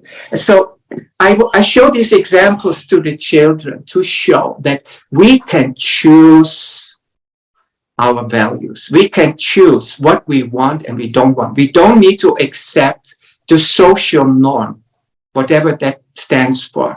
We can decide, I'm not going to hurt others. I'm not going to steal. I'm going to speak good words. I will be honest. And so through these values, we want to help children develop a different paradigm. And I'm inspired.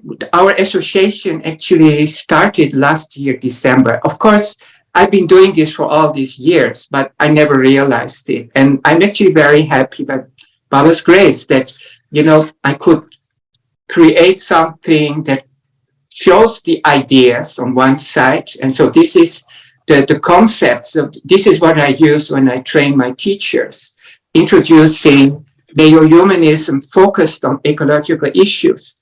And then there is a second resource book I give them. Practically, what can you do with children to help them develop love for themselves through nature? And actually, we have more and more programs, and every month at least 2-3 workshops with children, parents, or teachers on this subject. And actually, I'm happy to share this today with all of you. We have made story props. And so we developed this idea of teaching through stories about nature. I call it the story tree. So the story tree is a collection of 20 stories. So for every value, we have 2 stories. And from the stories, we have a teacher's resource that explores these values and different aspects and how they apply to our lifestyle. And this program is focused on children from grades 4 upwards to junior high school. And what we call junior high means about up to 14, 15 years old. So actually, it's the age of adolescence.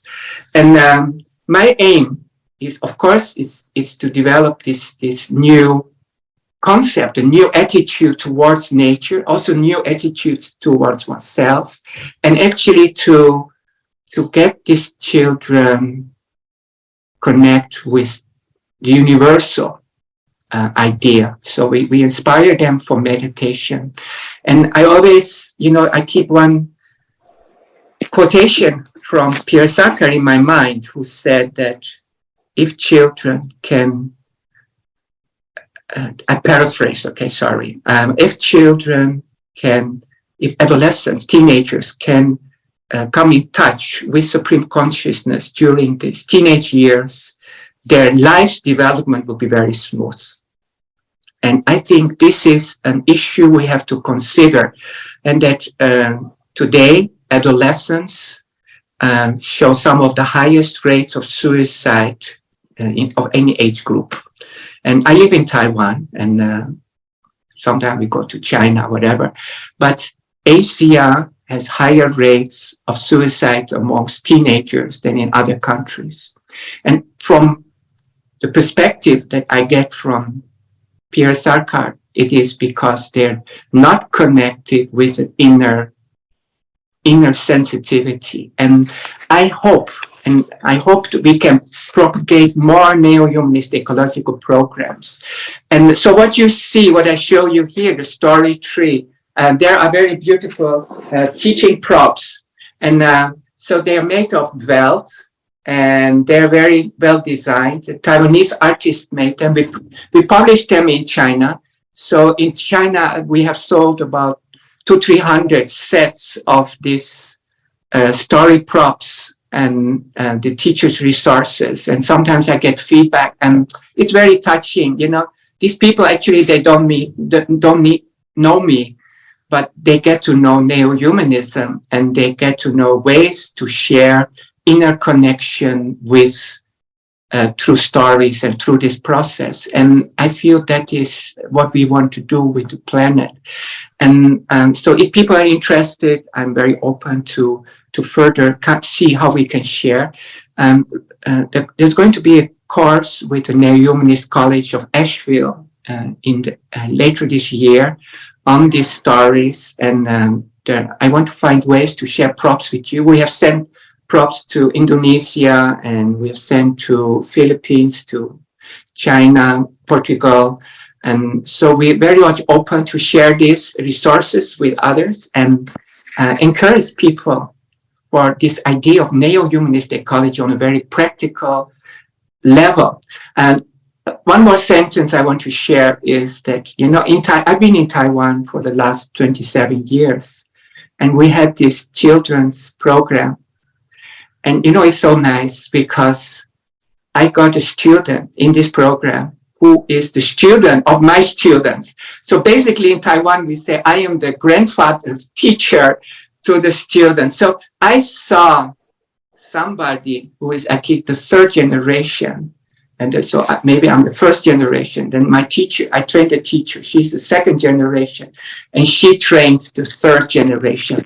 And I think when you see this happening, you see a process of society is changing. And I think that is what we want to see. Thank you for your patience. And I hope you enjoyed this. And if you're interested, I can share all resources with you. Especially if you want to learn more about neo-humanist ecology, my presentation. So you're welcome to contact me or contact Dada Prema Mayananda, and we can send you resources. Thank you very much.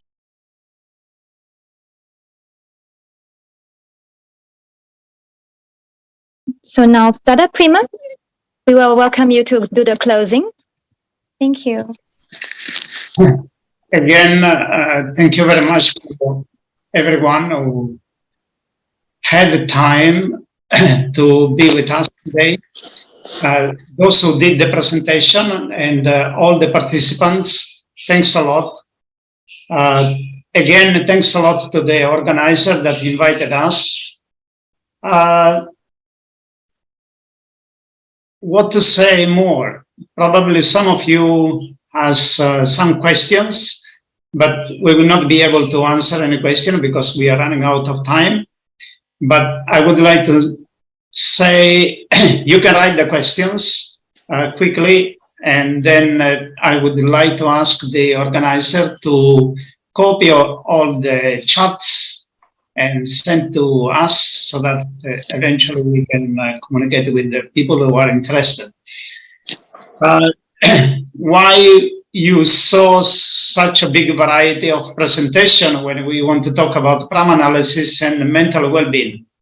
Well, imagine that we are doing analysis of one individual that comes in our PRAM analysis center, because we have two objectives here in Singapore. One is the academic, teaching in a 5-year course. I just share shortly this graphic. Teaching a 5-year course on PRAM analysis. And they come to the school, and after 1 year, 2 years, they will be able to teach. So 2 years later, we will be able to open PRAM analysis centers where there are teachers. Our effort will be to go parallel. We have a Jagriti in many places, and we can also create, for our spiritual development, we also can create PRAM analysis centers where we can develop the human potentialities and help a lot of people. There is a lot of people, just to give you only one data. Before COVID, 1 on 6 people was suffering of depression and stress. After COVID, the ratio was 1 to 3 or 4. So the number of people that suffer from anxiety is enormous. But we have so many tools. Prabhat Ranjan Sarkar gave the tools of Prama, but Ananda Marga is giving so many tools of helping others. We have neo-humanism, we have neo-humanist education, we have different sections of prout, different sections of neo-humanism that can help people. And the most important is the compassionate love that every Ananda Margi developed while practicing meditation. And to be compassionate is the basic to help other human beings. So thanks a lot for giving this opportunity to present this. We are going to keep update everyone who needs more information. We will update all of you when we are going to start the course, and it is possible to do online as well. So thanks a lot. I have no more words to say. I just mentioned the speakers who were here today. Sahil Nayatullah, Acharya Shamushivananda Vadut, Muktatma, and Rudra Mohan. And thanks a lot to Vishwashanti, that was the one from the prout, as a representative of prout, that contacted me. Thank you very much, and namaskar, and have a blissful continuation of your prout convention. I hope that in the future, in a near future, Prama will help to decrease this trend of stress and depression among the human being, and the negative trend of human society that's happening now. Namaskar. Namaskar. My name is Ramesh Vyanas, and I'm going to give this presentation on after corporate capitalism.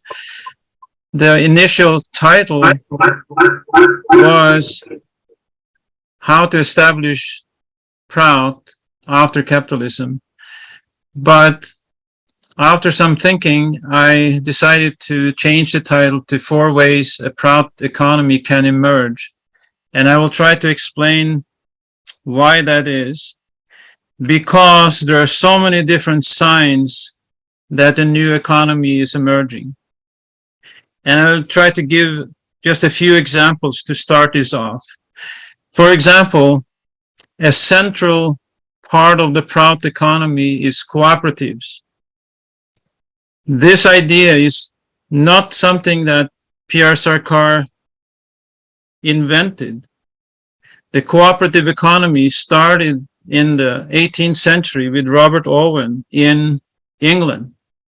And the cooperative economic movement was very strong for quite a while before Marx and Marxism called the cooperative economy and the people involved in that movement utopian.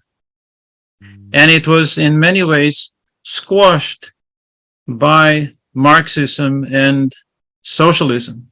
And we know the monster that was created out of that squashing, the Soviet Union and the communist economy. The idea that Baba talks about, or P.R. Sarkar talks about, as history being cyclical, that it goes through a cycle and then that cycle repeats itself from Shudra to Kshatriya to Vipra to Vaishya, the capitalist system, the Vaishya system, which we are now in the middle of, and I think towards the end of. Similar ideas have been talked about. What Sarkar did was he simplified that cycle, and he said that that cycle is a spiral. It will continue. So the class struggle that Marx talks about, which he said would end with communism, and we know that that never happened. We know what happened. Sarkar is saying that struggle is endless. And that's why, you know, this dictum, struggle is the essence of life. The goal of the prout economy is not more weapons, more cars, more materialism, as we ended up with both capitalism and communism, but rather spiritual liberation, inner well-being. So very different vision, but also building on something out of the past. Decentralization and local economy is also ideas that have been emerging over time. So many ideas in prout are put together, emerging out of history. And that is one of the beauties of the prout economy. Now, that said, there are some specialties, of course, of prout. And that is the way that Sarkar put together the 3-tier economic system. Now, state-owned key industries exist, cooperatives exist, small-scale capitalist economies exist, but the genius of Sarkar was to put those together in a three-tier system, and he basically saying that if we don't have that as an economic basis, as an economic structure, we can't go beyond corporate capitalism.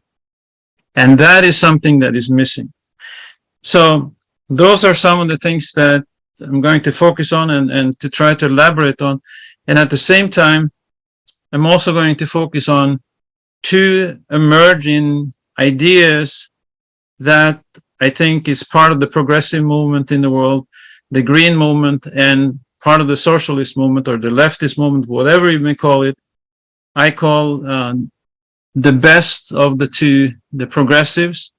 Sarkar said that we need to unite the moralists, but we can as well say we need to unite the progressives or the progressive socialists or the progressive greens or whatever name we may put on it. That is not so important. But there are movements emerging that have many similar ideas to Prout.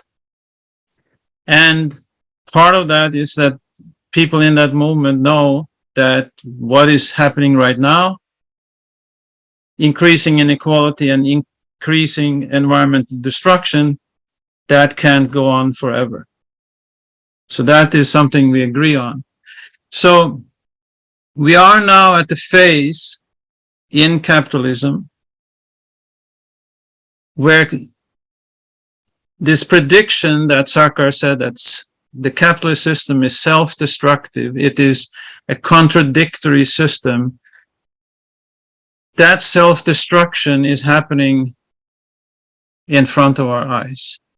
However, we need to be patient. I know that some of you are my age, and you remember that in 1987, when Ravi Batra predicted the crash, and he wrote the book, The Great Depression of 1990. He was basically saying there's a Great Depression coming, and many of us thought that that would be the beginning of the end of capitalism, and then Prout would be established by 2005 and so on. Whatever dogma, whatever belief system we had, it didn't happen. Now we're 23, 26 years later, and we're still a small group of people. But at the same time, many very positive things has happened in the meantime. We're still small.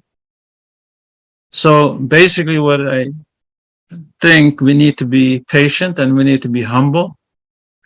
And I don't think we should stick to any kind of dogma or any kind of prediction as far as the timing of when all of this will happen.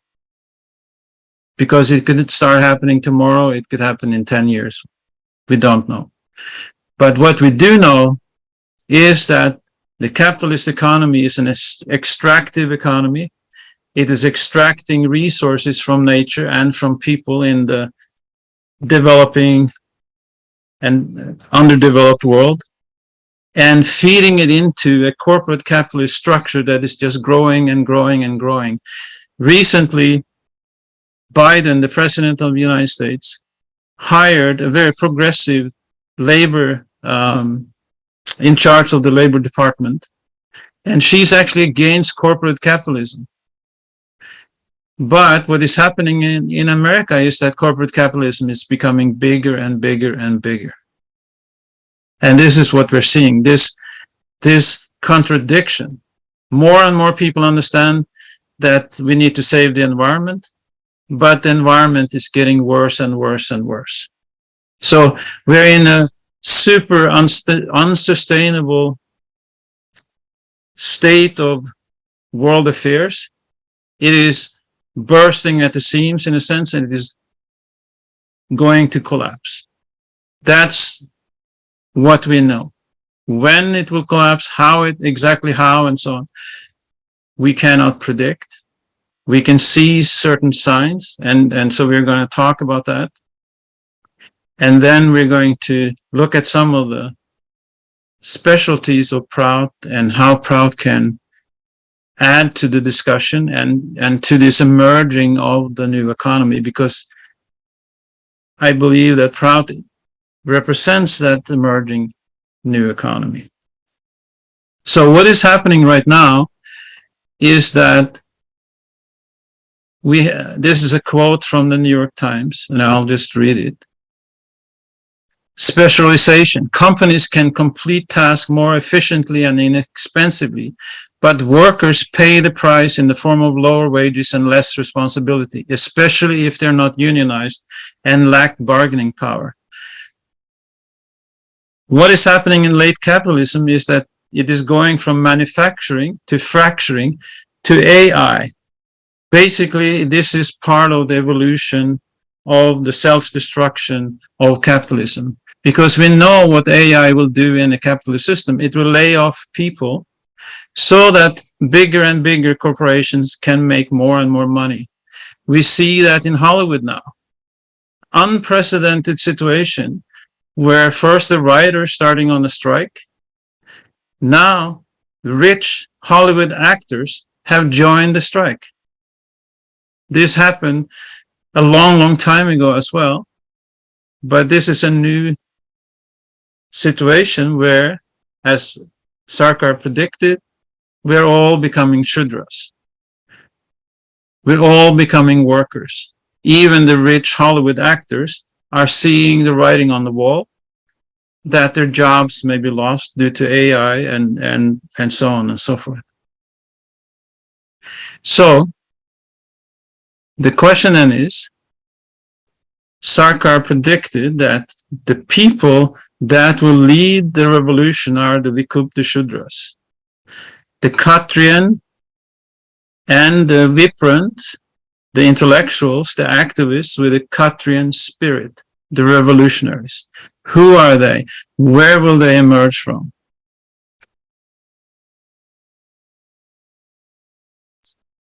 I mentioned the concentration of corporate power. Here you can see that in all sectors, 100% of corporate assets are owned by 97, or one of the top 1% of the corporations own 97% of corporate assets. 1% of companies. In the service sector, 87%. In the finance sector is 96%.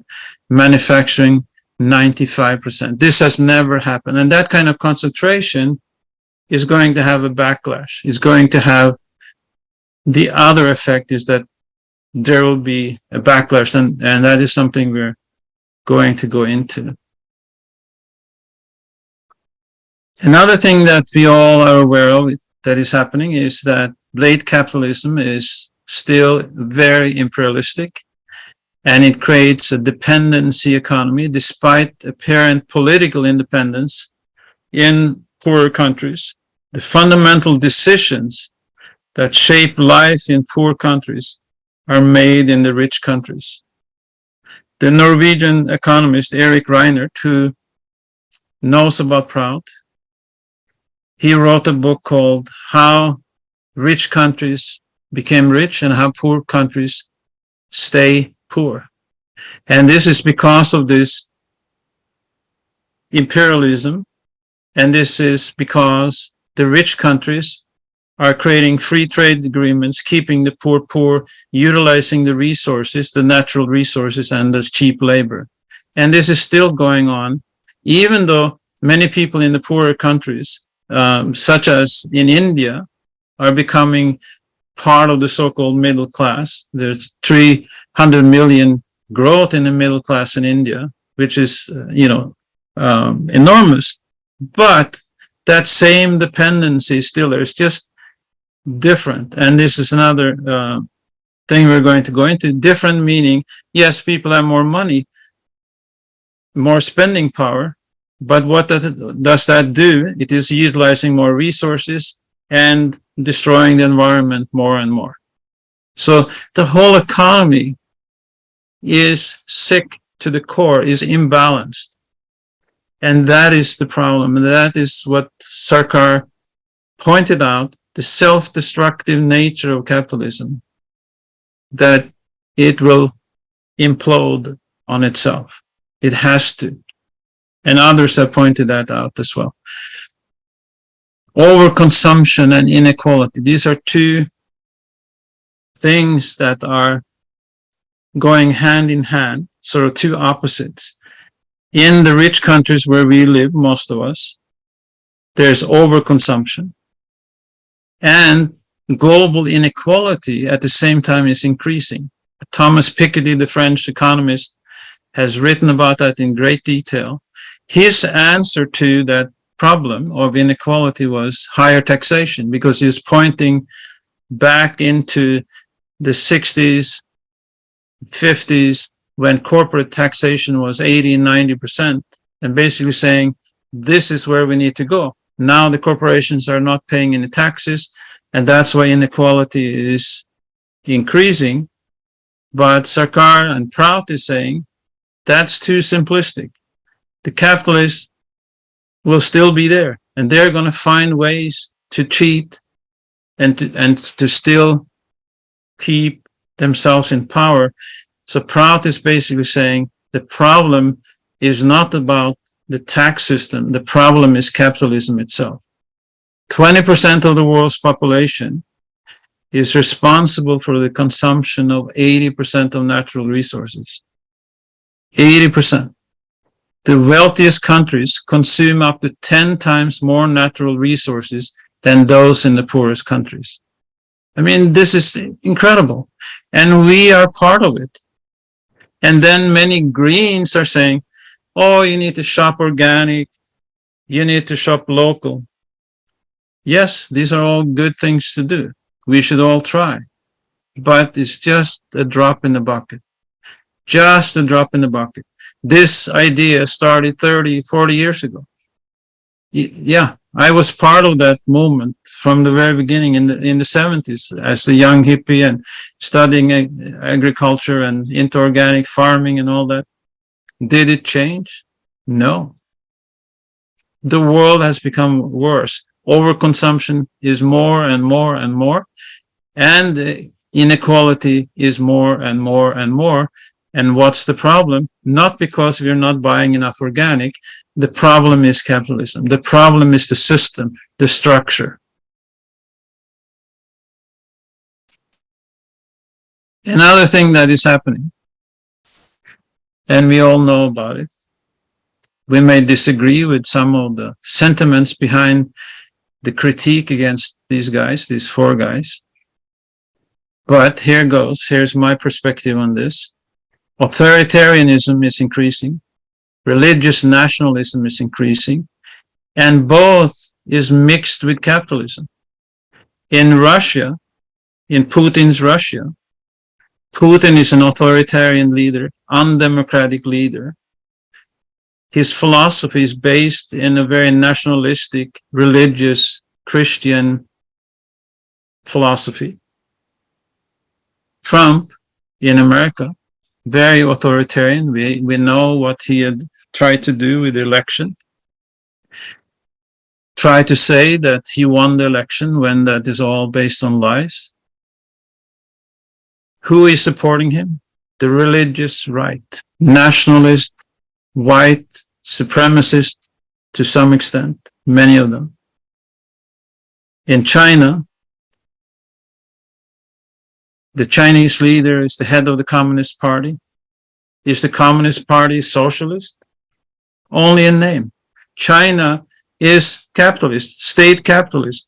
And now the new philosophy in China is more and more private corporation, more and more private business. So it is being forced into the world capitalist system by becoming more and more capitalist. And it is the perfect system because you have a totalitarian political system and a capitalist economy. It's like the perfect combination to keep people enslaved. Modi in India, his philosophy is Hindutva, religious Hindu nationalist philosophy. The BJP party is based on that philosophy, and the RSS is their arm to control the media and the progressive people. And I know that this is a sensitive issue for many people from India, many people that are part of our movement, but I need to speak out. We need to be able to talk about these things, because authoritarianism in any form is against neo-humanism. Religious fundamentalism is against neo-humanism, which is the basis of the philosophy of prout. That is the danger that is happening in India right now. Most of the media is controlled by Modi. There's a joke that the prisoners in India are now more intelligent because all of the intellectuals are in prison. In the United States, where I live, the world is seeing the United States as the biggest threat to world peace, US and China. Noam Chomsky is basically saying that the US is the biggest terrorist state in the world. The US is seen as the biggest threat to democracy worldwide, bigger than Russia, bigger than China. This is from an index that interviewed 50,000 people in 50 different countries. So that's world opinion. Okay, so that was all the troubles.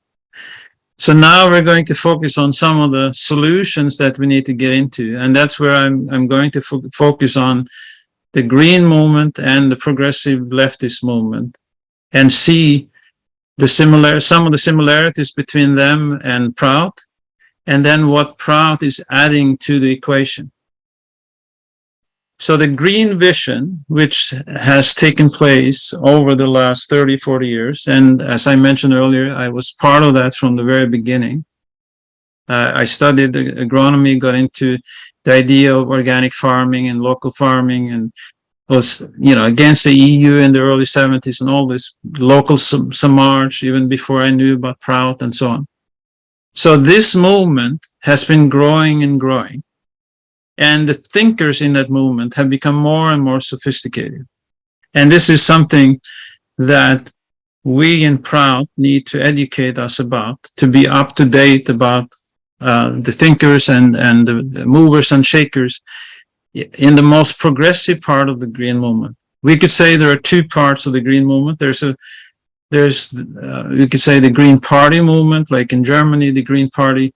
Many of their ideas are part of the democratic system and so on, and it's more pro-capitalist, it's reformist, and I don't see most of the best of the ideas coming out of those parties, although many of the people supporting those parties are in the right movement and are well-meaning and so on and so forth. And I think that they will all gradually understand the deeper vision of prout. These are the people I would say are in the moral majority and in the progressive majority.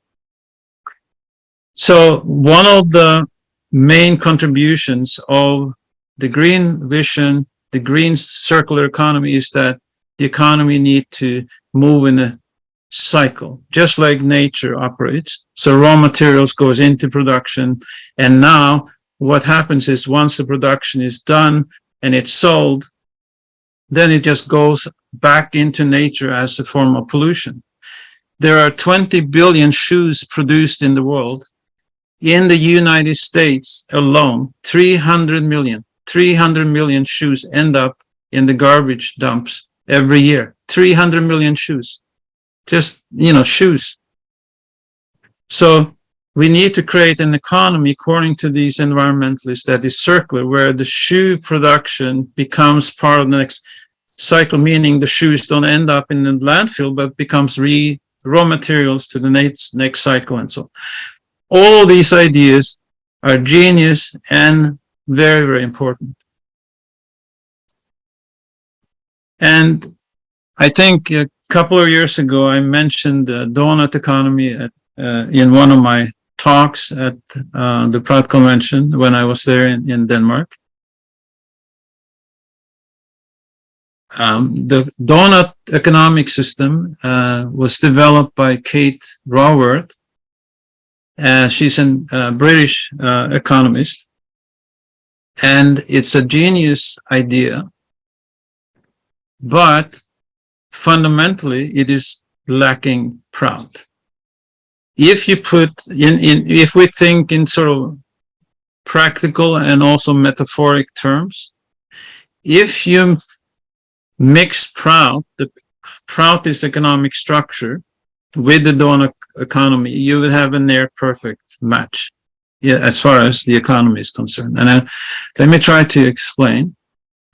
So the donut economy, the genius part of the donut economy is that there is an ecological ceiling, and that's the outer circle, the dark circle at the end of the donut, the outside.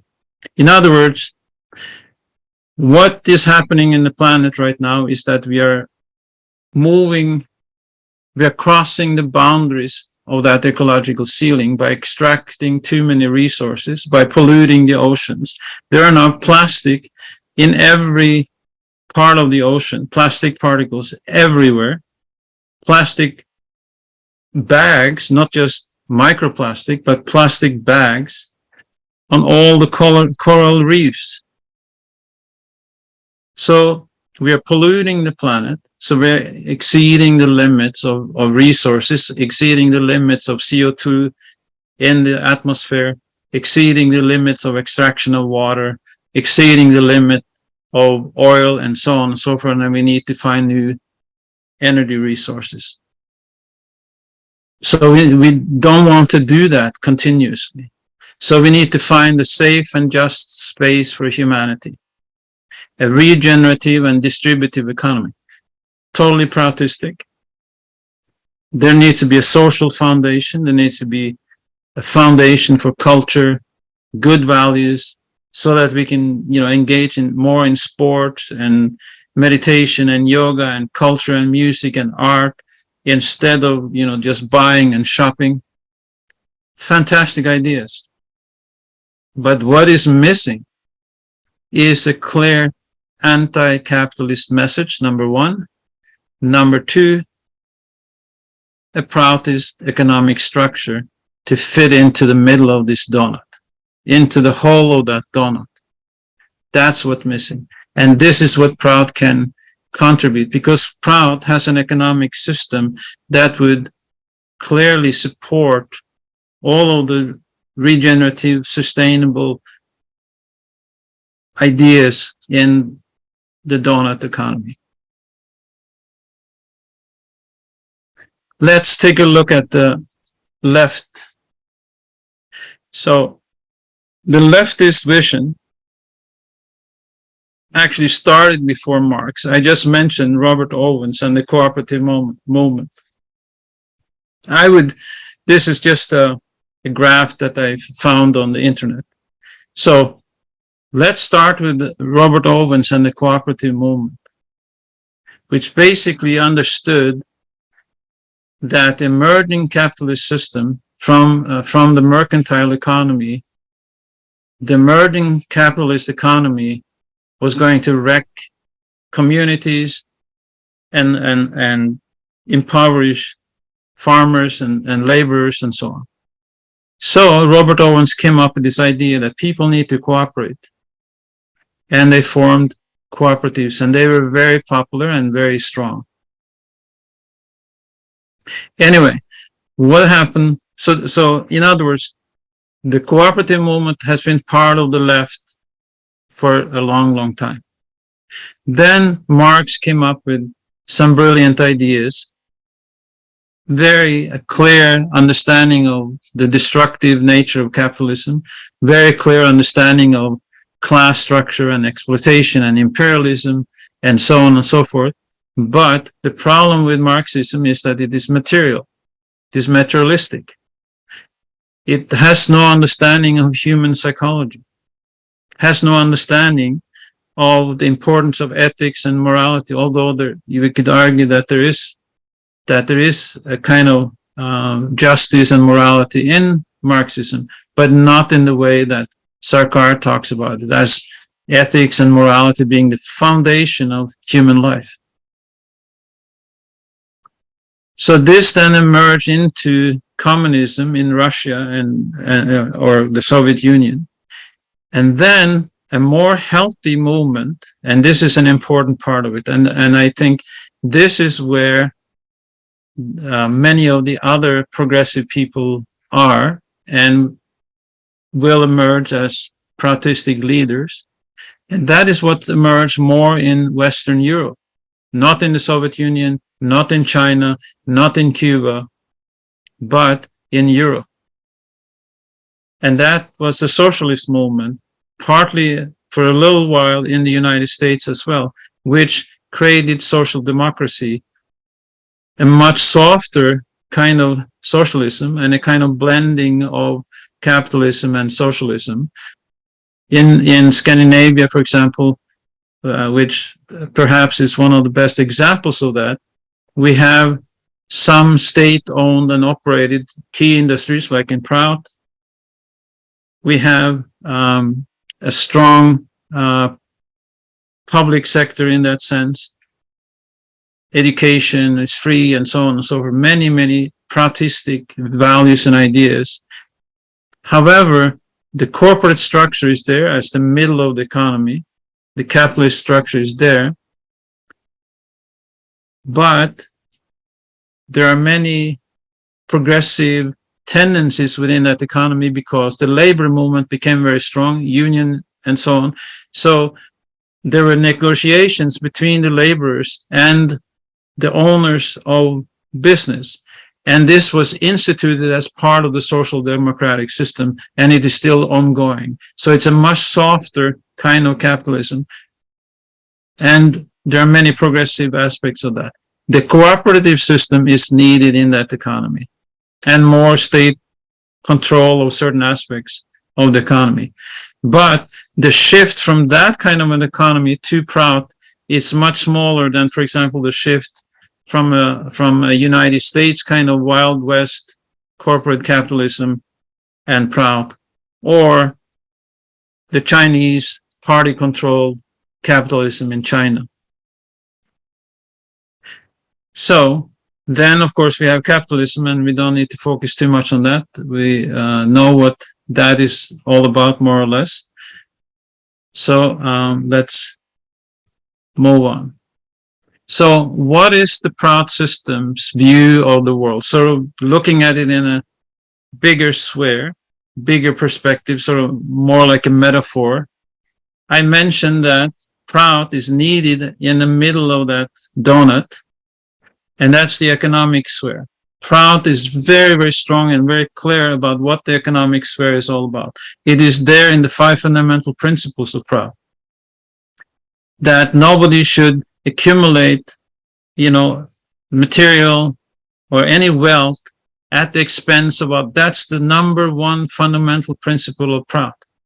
You don't find that in the Greens. You don't find that in the leftist movement.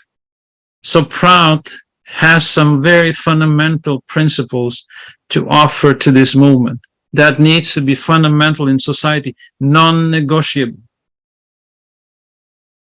Prout understand through the philosophy of neo-humanism that we need to operate in a balanced way, and through the ideas of prama, we need to have an ecological sphere that we need to be in balance with.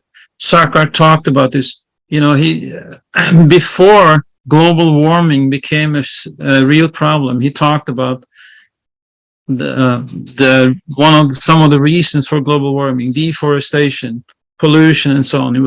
There is a few, not extensive information, but a few quotes. If you dig for it, you'll find it, where he's basically predicting global warming. But neo-humanism is fundamentally an ecological philosophy. In the ideological sphere, Prout has an enormous amount of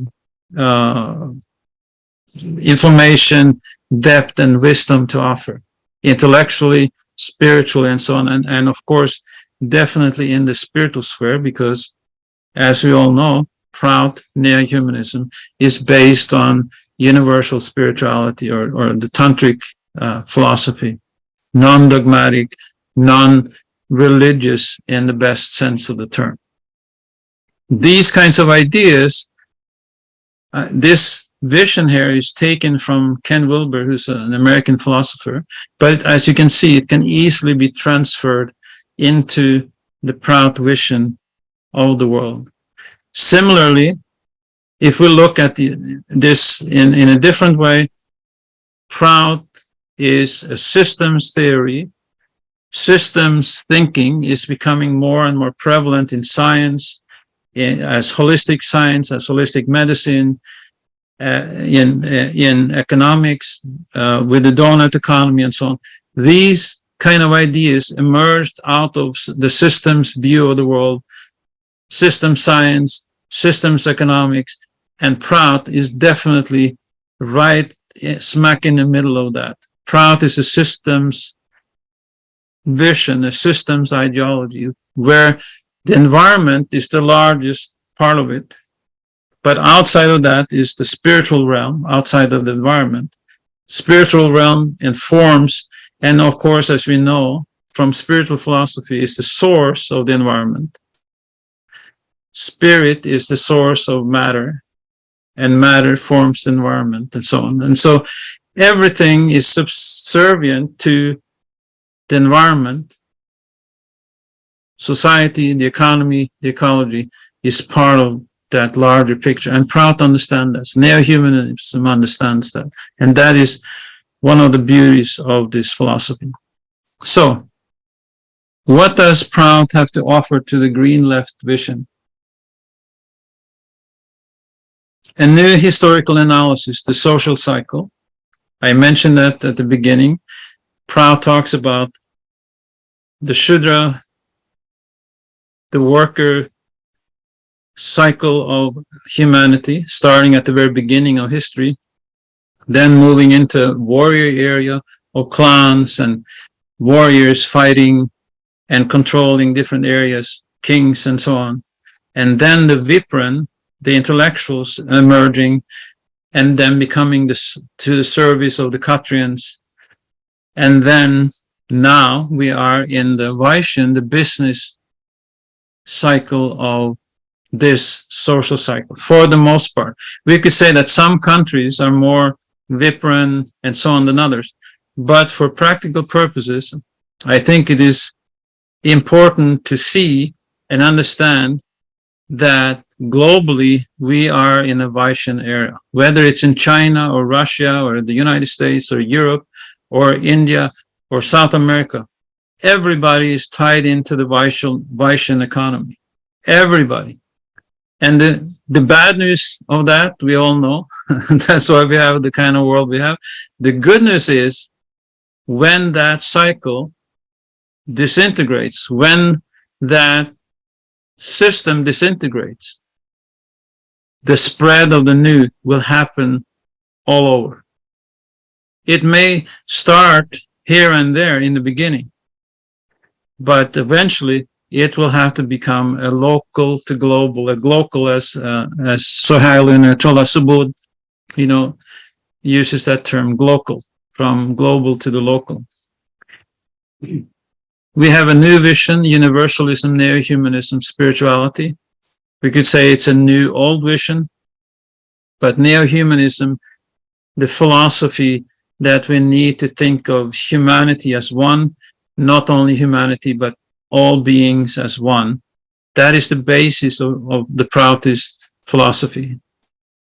And of course, the spiritual vision that the goal of economics is well-being, not more money, not more cars, not more, summer houses or whatever, but well-being, spirituality, liberation. We are offering a new economic structure, a three-tier economy, decentralized economy, economic democracy, and so on and so forth. New political ideas, an electo-selecto democratic system, local to world government. These are all ideas that are not as clearly brought about or thought about in the green and the leftist movement. Beyond sustainable development, maximum utilization and rational distribution with eco-economic prama. What I mean by that is that, for example, now you have a big debate between green sustainable development and growth, green growth, and no growth. Prout is basically saying we need both. In some situations, we don't want to focus in a poor country on super industrialization and laying off people and so on. We need to ensure full employment, meaning employ the people and use manual labor, no growth. At the same time, we need to think of no growth as the goal of the economy. No growth meaning spiritual development. Art uses very few resources, but contributes tremendous well-being to the world. Music uses very few resources, but contributes enormously to, that is no growth. At the same time, maximum growth by using science in an intelligent and ecological way. So prout is not just no growth or pro-growth, but both. Science as a tool to liberation. Today, science is used to lay people off, to create atomic bombs, to create pollution, and so on and so forth. And we need a new science that is there to liberate us, to free us from toil, from suffering, and so on and so forth. Whole new way of looking at science, and a science that is based on ethics, a science that is based on morality, not profit. The science today, whatever you create, AI, yeah, send it out on the market. It makes money, yeah, send it out there. Let it fly, because it's going to make us more money. And finally, progress is spiritual. Sarkar, P.R. Sarkar, the founder of Prout, is basically saying that the only progress is on the spiritual plane, because there are no contradictions, there are no side effects on the spiritual plane. So art, music, culture is the aesthetics, is, you could say, the springboard towards the spiritual. And then, of course, spiritual practice, meditation, yoga, all of that. So more emphasis on the intellectual, the artistic, as part of the economic vision. Less use of resources. And in this way, an economy based not on profit can much more easily be ecological. This is also part of Marxist ideas, this idea of a thesis, antithesis, and synthesis. It's not necessarily new, but the way that Sarkar talks about it is somewhat new, because it puts it into the social cycle. So now the thesis is, we could say, capitalism, the Weishian economy. We now need to come up with an antithesis, which is anti-capitalist exploitation, stop polluting the environment. We need, this, a positive vision. That's the antithesis. That movement needs to take place, and it needs to become stronger and stronger. And then that movement then will create the new synthesis, and that new synthesis is a prout economy.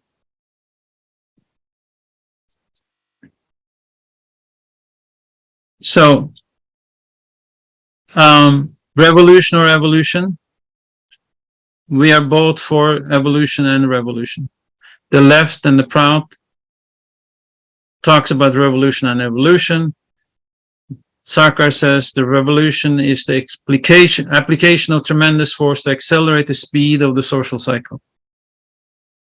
At the high point of the Vaishyan age, the Vaishyas easily manipulate the Shudra-minded Shudras. And this is what is happening big time now. Yeah, you can work at home. No, don't worry, because when you work at home, you can't be part of the union because you won't see anybody. So that's just fine with us. If the Kshatriya and Vipra-minded Shudras lack spirit, they will also be bought by the Vaishyas' money. Yeah, work at home. No problem. Women, you want to work? We will pay you less. Keep working so that you don't see your children. Thus, Shudra revolution ultimately depends on Shudras who have sufficient spirit and are mentally Vipras or Kshatriyas. So, where are those leaders? Where are those Kshatriyan spirited Shudras, those Vipras and Kshatriyas? We have all become Shudras.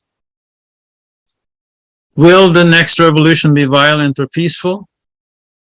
In some places, it will be more peaceful. In educated places, strong economic justice sentiments, strong ethical and universal attitude, environmental awareness, strong culture, less corrupt democracy. In those kind of countries, we can expect, and Sarkar talks about that too, if there's 75% of the people are sort of within that kind of mindset, revolution will be more peaceful.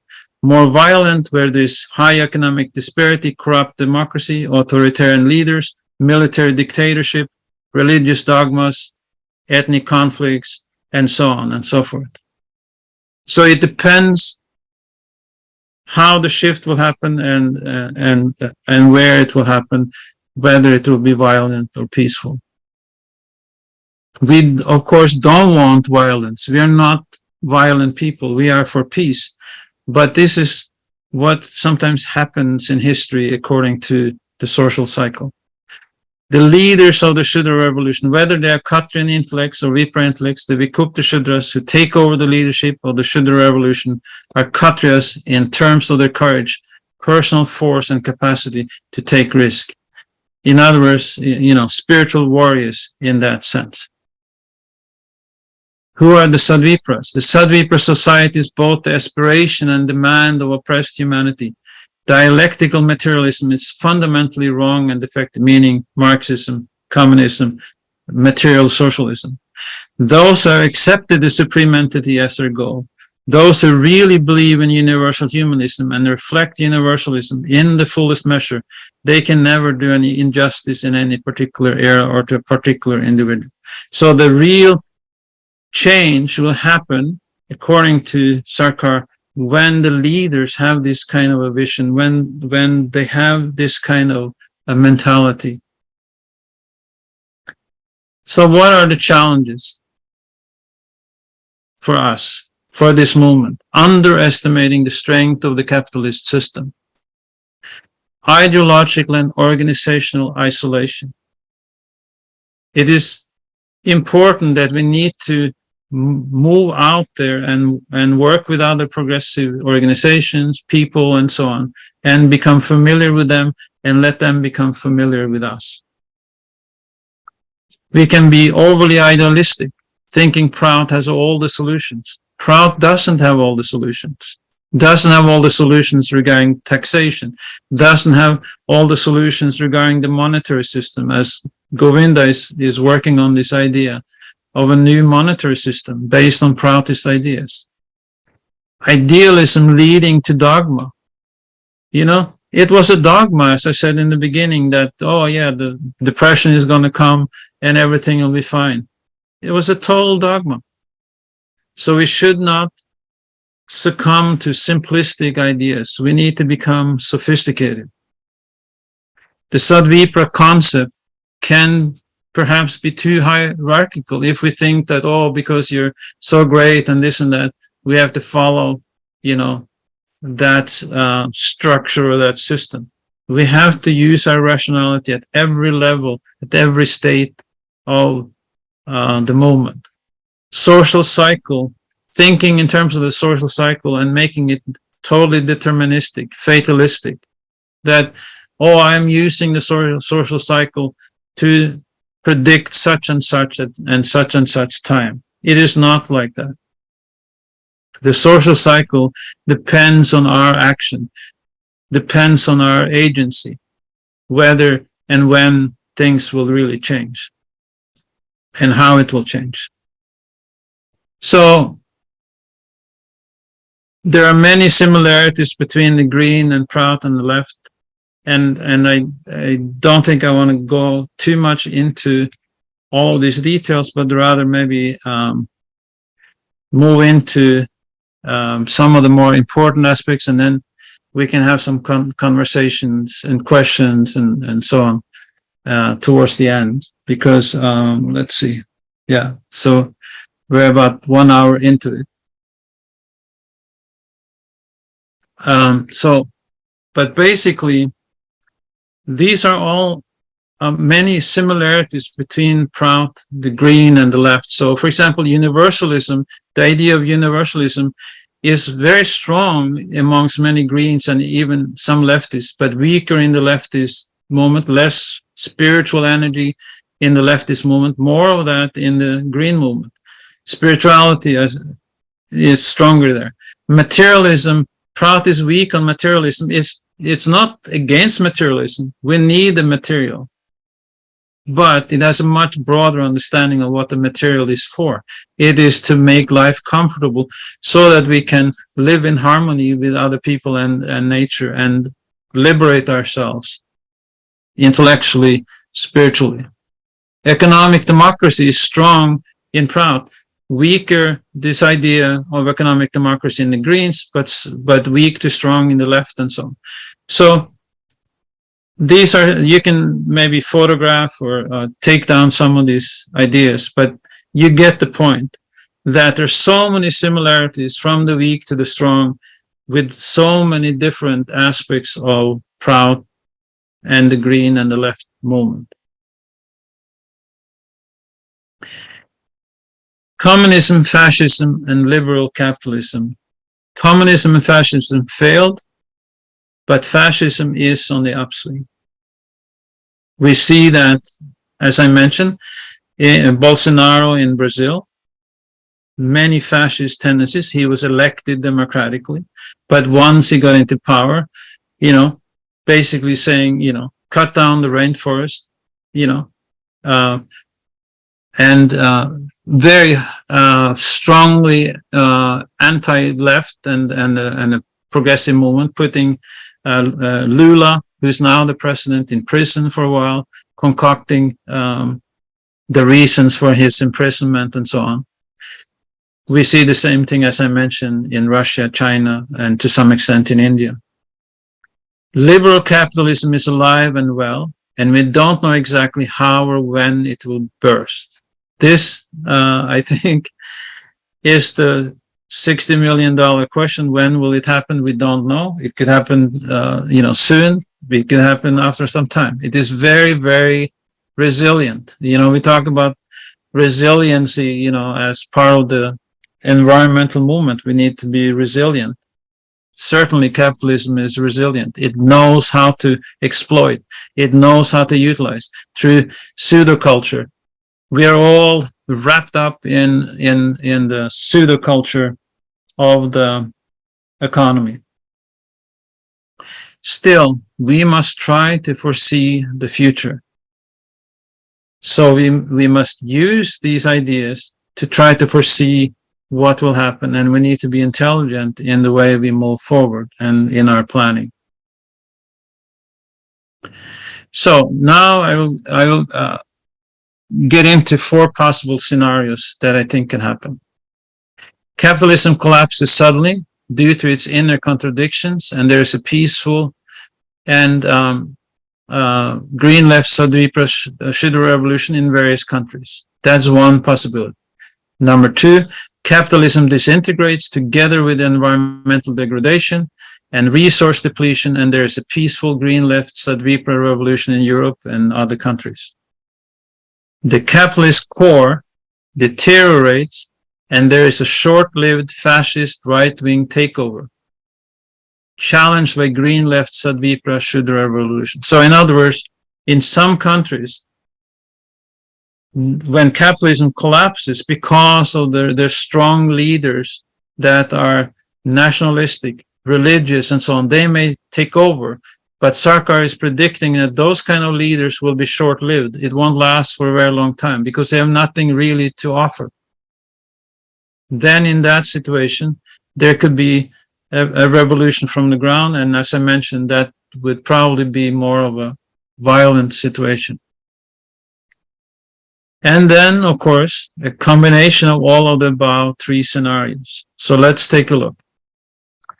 The capitalist core collapses and prout becomes the new core. This idea of the periphery, semi-periphery, and the core is from Emanuel Wallerstein, who developed this idea of a world system. So the idea of this is, to me, this is perfect illustration of how capitalism works, but we could as well call this the new donut and spin it in a positive term.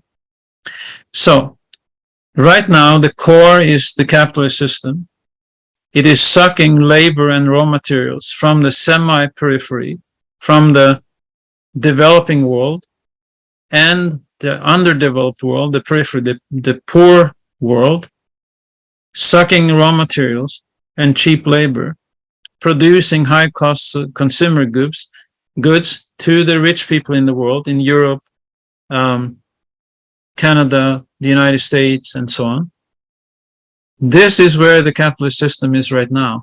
And because of the unsustainable nature of the system, it will collapse. And this is what Wallerstein basically predicted.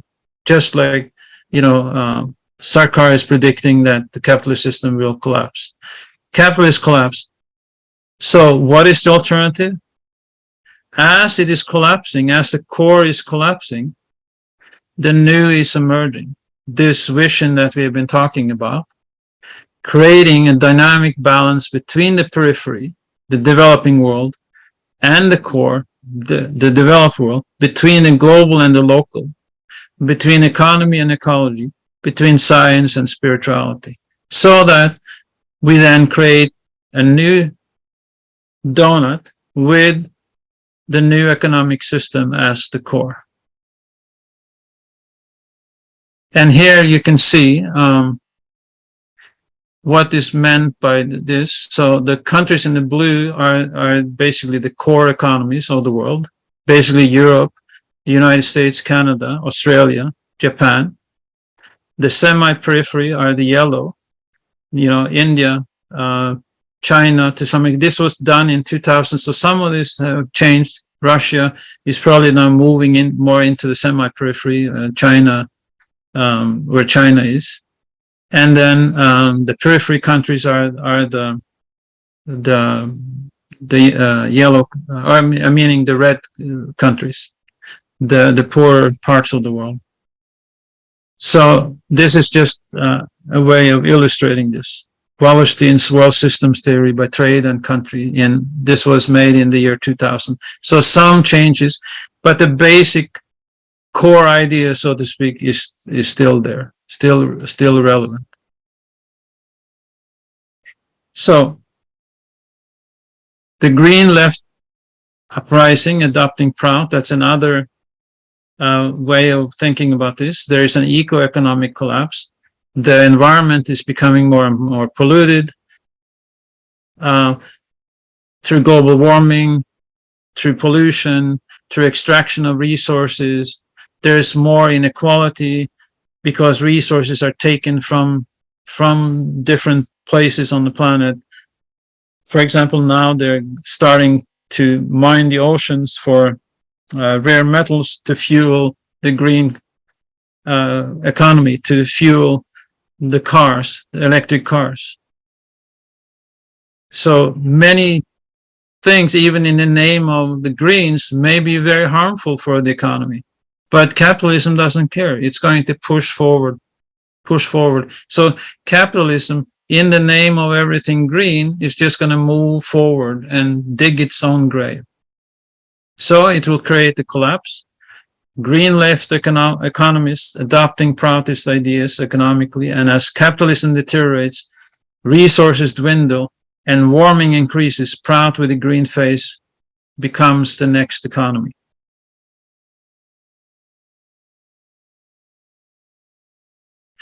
And then, as I said, the fascist control parts of the world economy, anti-fascist revolution, As capitalism starts deteriorating, these countries will also deteriorate, but will become more and more fascist, more and more controlling, because they need to control the uncontrollable. And as they do that, for some time, people will be afraid, people will suffer, but over time, it has to burst. And in those situations, there will be probably more violence. In many parts of the world, fascist leaders take over. Climate change, inequality, suppression of human values, and lack of resources causes rapid deterioration of the environment and human life. An armed uprising takes place, led by the Kuptashudras with the Proutist division. The fourth possibility is a combination of all three scenarios. Global warming and capitalist exploitation increase, leftists and green activists become more revolutionary. Through a prolonged struggle and the gradual collapse of capitalism, prout is adopted as the next economy in Scandinavia and the rest of Europe. For example, in China, India, and Russia, fascism is gradually leading to a revolutionary people's uprising and a more proutist economy. Plausibility of these scenarios, I think it's very high, because capitalism is due to fall, and because the prevalence of educated, universal-minded Kuptashudras is strong in Europe and many other countries. The sentiment of Sama Samaj Tattva, the sentiment of social and economic justice, that we are all together, this is what Sama Samaj Tattva means, is growing. In some countries, such as the Philippines, Brazil, India, with strong local cultures and educated Kuptashudras, a proutist nuclear revolution is very possible, also in Europe. So what does Sarkar mean by nuclear revolution? Presence of exploitation, which we know is there.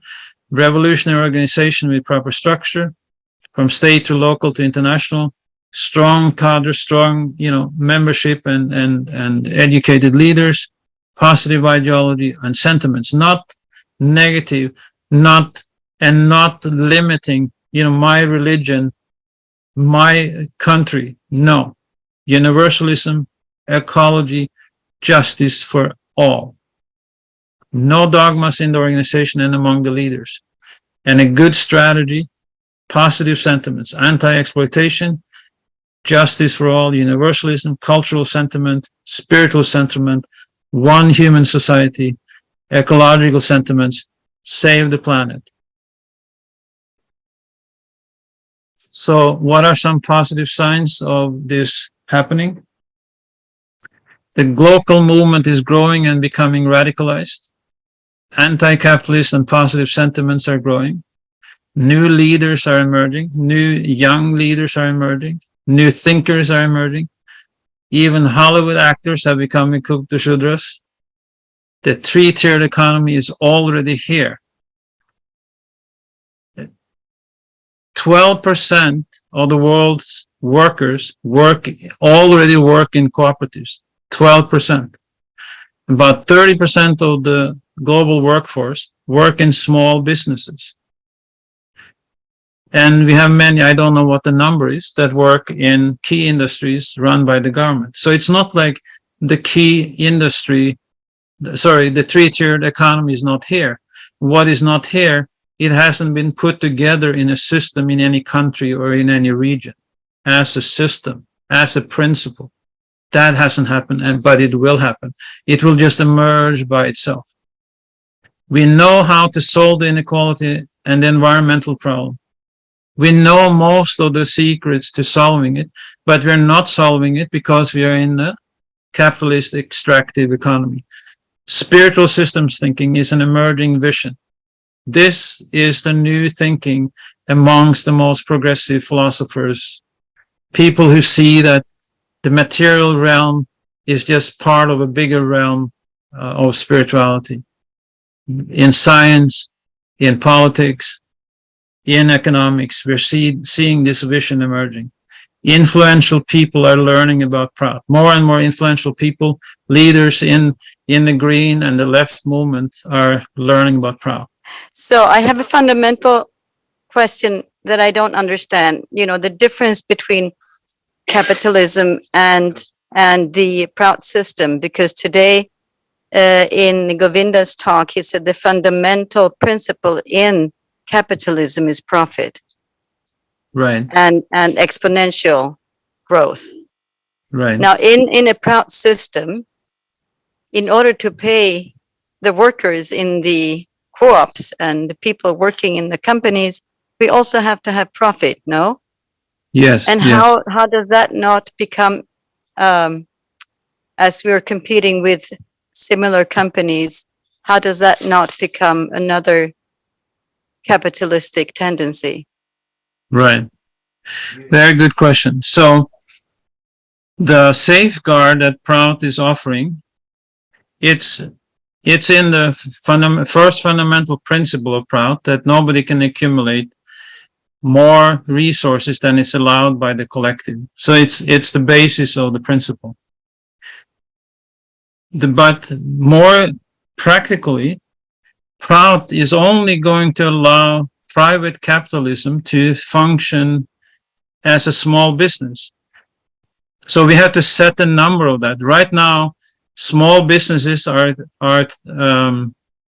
from 1 to 50 employees. That's a small business according to the current standard in capitalism. From 50 to 250, it's a medium-sized business. So let's say in Prout, we say that a small business is 25, 30, whatever, Then within that, some companies will do better and make more profit, and some of those people will become richer than others, but they will never able to become Musk or Bezos or any of those filthy rich billionaires. So that will not happen within an economy because they will never be able to grow that big. Second, why? Because when a company reaches a certain level of employees, they will then automatically be turned into cooperatives. And within the cooperative structure, everybody with all the business own the business, and the profit will be shared amongst all the workers of the co-op. And then the rest of the profit will be invested into marketing, more production, social service, and so on and so forth. So it is inbuilt in the structure of the Proutist economy that profit doesn't become central and that a few people can profiteer as it is in capitalism. Because in capitalism, there is, in theory, no limit. Nobody's stopping Elon Musk to be a multi-billionaire. Nobody. But in Prout, that kind of business that he's operating will not be allowed to function. There's one question on the line here, online, from Krishna, I think. We are dissipating our energies in going after the left. Better to build our own group, though it is hard. I'm not saying we're going after anybody. We're not. I am saying that these are emerging movements that have many similar ideas to us. We should, of course, keep doing, but also collaborate. Because if we isolate ourselves, we will become dogmatic. We will become insular and a close-knit group, and that is not in our interest. We're not running after anybody. We are going to cooperate with others that are have a like-minded vision. And then there's another one, the criteria for nuclear revolution is complex, too complex to say it is neutral. I didn't say it was neutral. Therefore, it is left. I didn't say it is leftist either. I didn't say any of that. This is not what I said. Someone is saying, what is simplistic about asserting that Prout is neither left nor right? I agree with that. Prout is neither left nor right. It is beyond left and right, but it can incorporate both from the left and the right. What I'm seeing in the current world situation is that for a very long time, United States has been the monopoly of the only superpower. And now it seems to be declining. And we're seeing also there's emerging these BRICS countries, what you have mentioned somehow, not mention the word BRICS. Not because I'm a fan of these different governments, but maybe they create some kind of multipolarity so that different movements, they can have have chance to develop, which have been suppressed by United States interventions, like in South America, has been very brutalized, like the Cuban Chile in 73. So much progressive movement have really been shut down, even in Europe. After the Second World War, there's many things. So maybe some of them have chance now to develop out of this. Yeah, there are many good points. I agree. The United States has been sort of the superpower economically and militarily, and it still is in many ways. And now we could see that through the strengthening of NATO, for example. But at the same time, Russia and China are also becoming stronger and sort of moving more against the United States. So we are seeing a polarization happening there on a world scale. Arun made a comment about that I didn't say that Russia was capitalist. Yes, I did say that. Maybe after you made that comment in writing. Russia is an authoritarian state, but also the economic system is, we could say, state capitalism. Corporations, oligarchs, and so on are becoming very rich, just like in the West. So it's very, very similar. At the end, I said the Weishian economy, the capitalist economy, is becoming more and more global. It is spreading everywhere, which is the sign that it is moving towards its own end. I attended once a lecture by Ravi Batra in Asheville, and I remember he was telling about, it was very confusing for me to understand that part. He said, okay, if the money running out, print more dollars. And I was thinking, how, if it's not backed up by gold and thing, how it will work? You know, monetary theory is basically kind of based on that idea that, you know, if the economy is lacking money, just print more money. But as you're saying, in a balanced economy, the monetary system has to be based on something. But it is true. The monetary system needs to be backed up by something. There needs to be an agreement. Now it is focused on dollar, and that is why the United States can keep on printing money, because it is the United States dollar is in many ways the backing of the economy. So in a proutist system, there needs to be some kind of backing. Baba is mentioning, he's using the word bullion. What that bullion is, that is what we need to decide, what it is backed by. After listening your talk, I think the limit of this talk is that we have never our own action like prout, and be framed in one alternative movement. Sometimes is not good. Sometimes we have to find our own like praxis, our own way to doing things. Until now, prout I think missing this, makes the one identitarian way to do politics. Until we have not this, we are framed in one alternative movement. That means we accept also all socialist idea. Until we have now this independent way of acting, to make politics, to act. In the end, we are one different thing of alternative world, but we have to get our own independent way to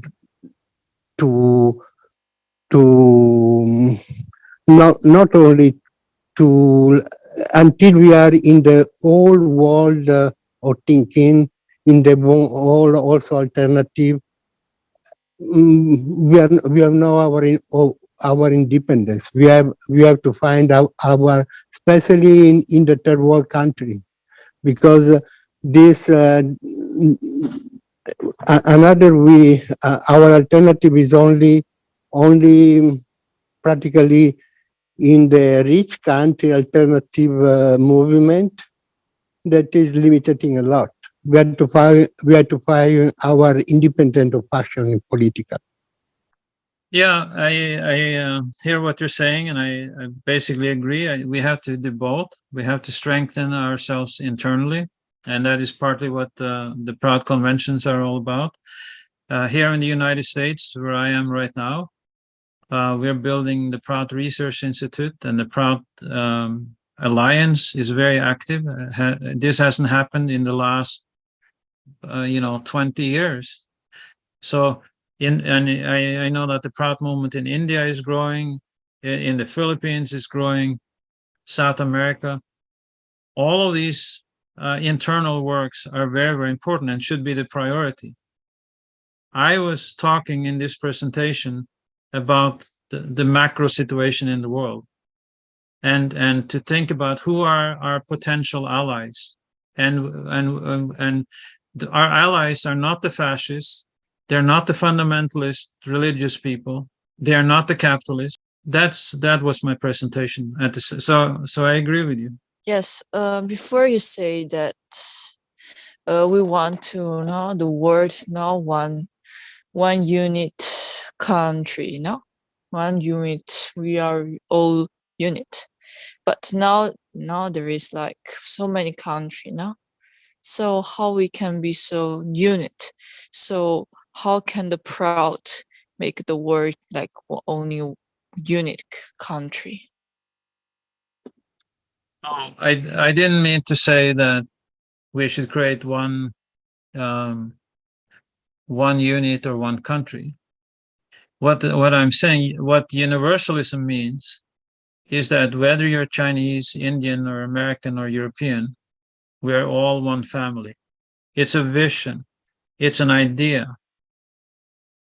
It is the opposite of saying, I am Hindu and Hinduism is better than Christianity, or a Christian person saying, I'm Christian, or a Norwegian saying, my country is better than yours, or an American. It is just a vision. Proud is supporting local cultures, local regional development. And this has to happen organically, how the global and the local coexist and work together. So I'm not talking about creating one country. I'm talking about the vision, the idea. And neo-humanism is the idea that not only people are one, but also we are one with nature, with animals, with plants. So that was the idea. For the planet to live, capitalism must die. That's obviously a catchy slogan that was invented to get you to get into this room. And if you're a bit skeptical, then you have all the right to be so, because this is the kind of marketing you do on the newspapers, the internet, everywhere. It's usually these kind of statements are hyperbole, an exaggerated statement that may not have much basis of fact behind it. But in this case, apart from being a little bit of a catchy slogan, it's actually meant as a statement of fact.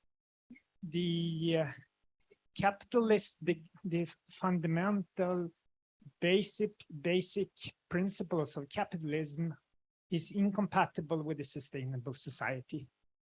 And if we continue with the system we have now, we are going to degrade our ecosystem to the point where the survival of human civilization as we know it can no longer be guaranteed. Actually, that's very vague. I would say it's guaranteed that our society will collapse and it will take with it a lot of other species along with it. We are facing a complete planetary calamity. Now, I'm going to try to use the next 30 minutes to explain to you my thinking and why I have come to this conclusion.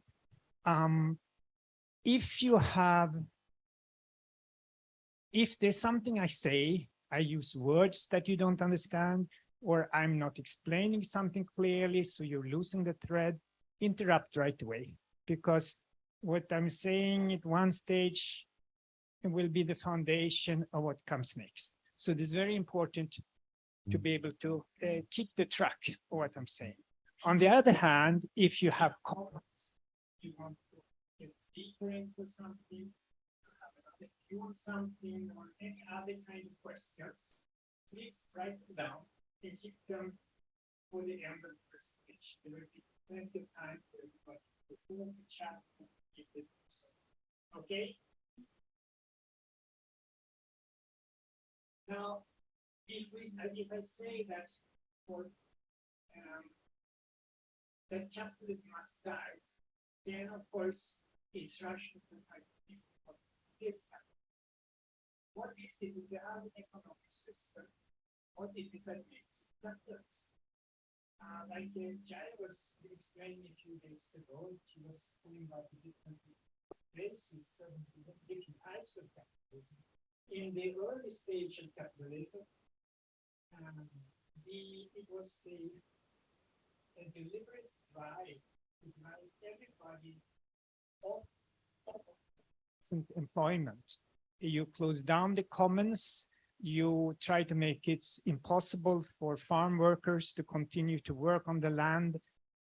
All the artisans were driven out of land, and it was just in order to force them to work in the factories, because we needed the factory needed the labor. And why wouldn't people voluntarily go there? Because the conditions were just so awful that no sane person, if he had any other way to survive, he would not go and work in these factories. Even if you worked 12 hours a day and you allow also your children to work the same kind of hours, there was not enough money to feed and take care of a family. And if you had an accident in the factory, they just dump you. Nobody takes any responsibility. There were no social networks, social safety nets whatsoever. Then on the other side of it, we have like this Scandinavian version of capitalism, from the social democratic governments, where you had then collective bargaining, fairly decent salaries. I remember when I grew up in the 60s, a manual labor was often making more money than someone who was doing blue collar, white collar work, or someone who was his own entrepreneur. There is universal health care for everybody. Everybody goes to school and so on. So this was a completely different type of capitalism. Now we're coming up with yet another type of capitalism, which is green capitalism, which is supposedly, the idea behind it is that you are taking advantage of the entrepreneurial spirit to unleash forces to solve the problems of global warming and renewable energy and all the other problems we are facing.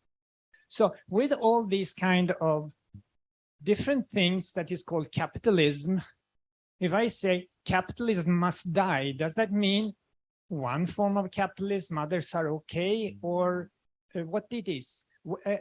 Or more deeper and say, what is it that ties all these forms of economic systems together? And that is profit.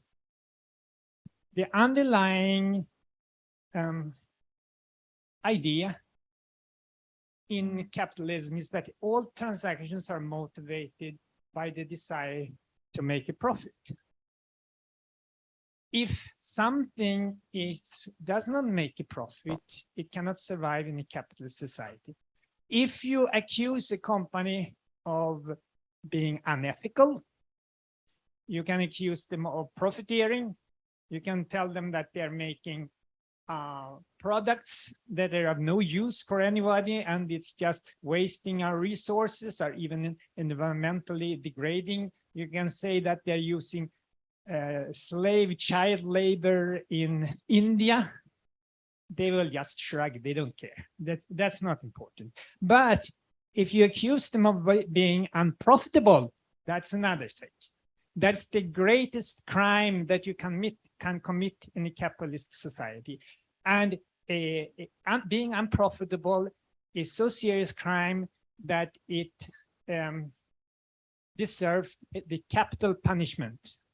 You die, you're destroyed, you will be out of business and they close you down. Okay, so this is the only thing. So if you have as this is the capital sin, sorry about the pun, but if that is the case, then you have a choice between that and just poisoning the environment for future generation. Okay, the most important, don't be unprofitable. And you know, all these climate accords that they have signed in various places, the Paris Accord and all the others, they always, if you read the fine print, there is always a clause that says that nothing in this text should be construed as going against any agreed trade agreements. So if there is a conflict between anything environmentally that protects the environment or the interests of big business, they already in the agreement, they are signing up that the interest of big business takes preference. So profit is the drive for profit is the common denominator in capitalism. And a system that does not have a motive to derive profit, then I would say it is not capitalism. But as long as it is capitalist, it doesn't matter what shape and form of it. If the idea is that you're going to start with money and you're going to end up with more money, then that's the hallmark of a capitalist economy. Marx described it quite nicely. He set up the formula MCM prime. So it says any transaction starts with money. You use capital, you invest it. Then you convert this in commodities or services or something else. And then you sell these ones and you end up with more money. The M prime is indicate that in the end of it, you have more money than when you started. And this is true with every single business. You need to do something and you invest money with it, and then whatever your investment is, nobody really cares whether if it's what you're investing in, if it's growing organic food or are into child pornography. I mean, as long as you make money, that's the important thing. So it is true for all capitalist businesses except the financial sector, because they have been even smarter. They have just cut out the middle portion of it. So they have money, and with money, they make more money. They lend out money at interest. What else do? They do nothing. And so they have money and they make more money. So with this thing, yes.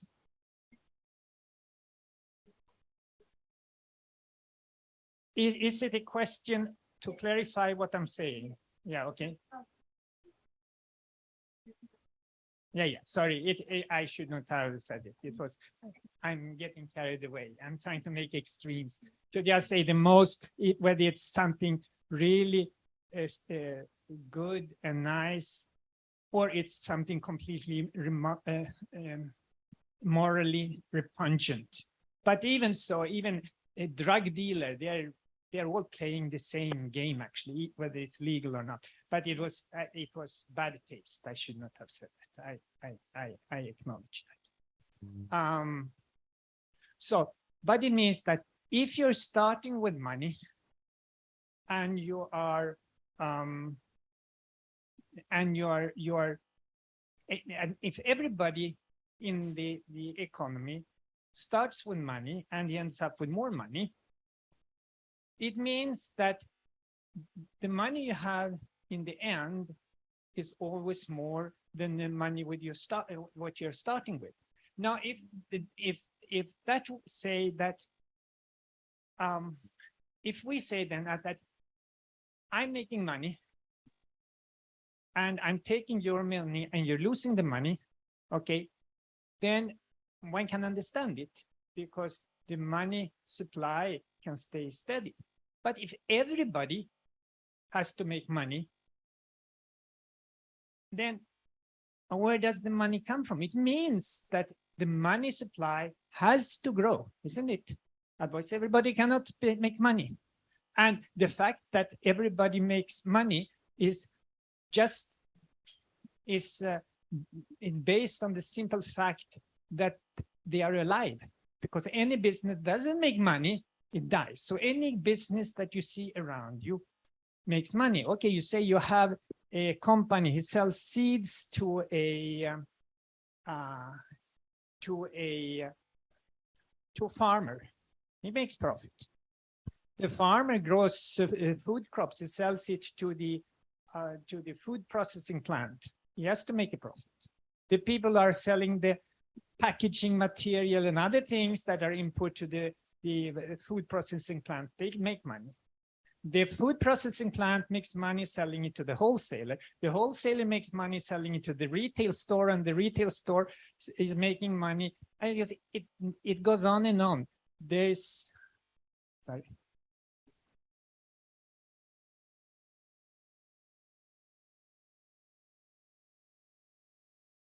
Yeah, don't share my screen. But I don't have it.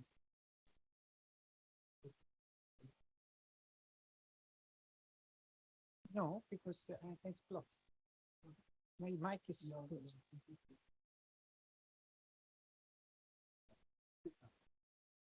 Hello. Okay, it's better. Okay, but I need to see my. Okay. The tech is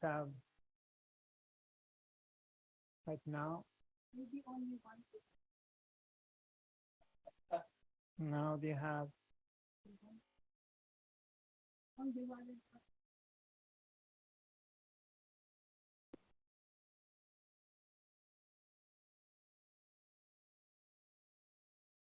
Let's see if we can get them. Okay, we're back where we should be. Only one copy.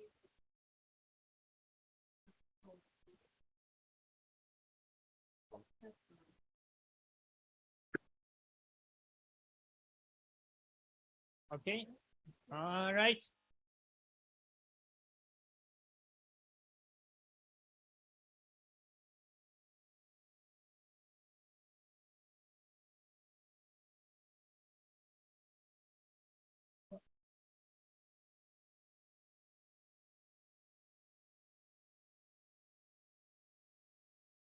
Okay, we're back on track. So what I'm saying that the fact that everybody has to make money at all times.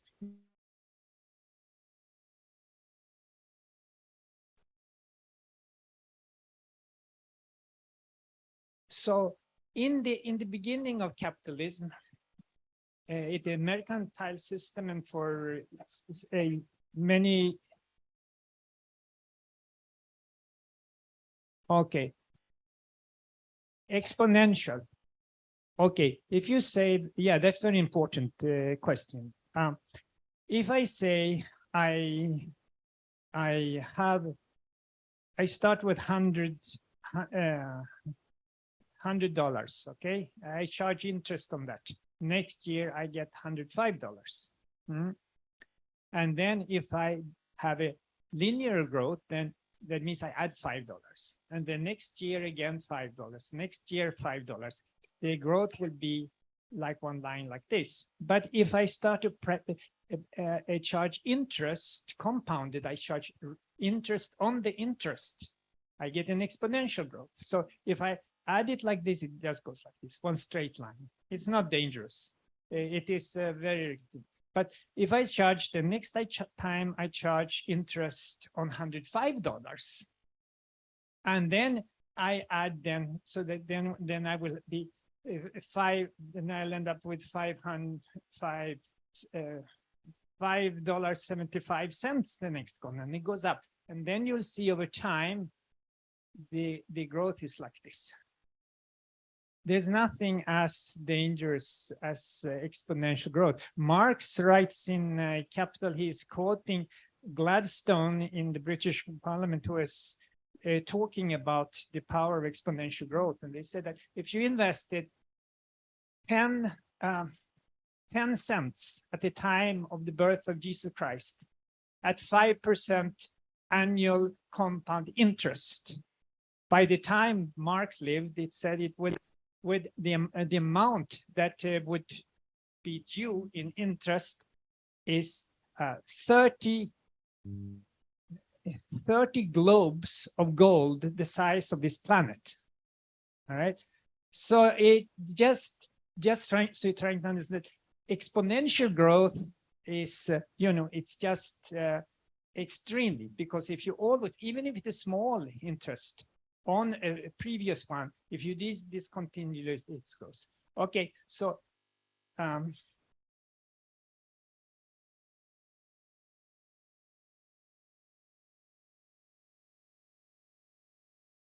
yeah, okay. So at the beginning of the before capitalism, you had a gold standard.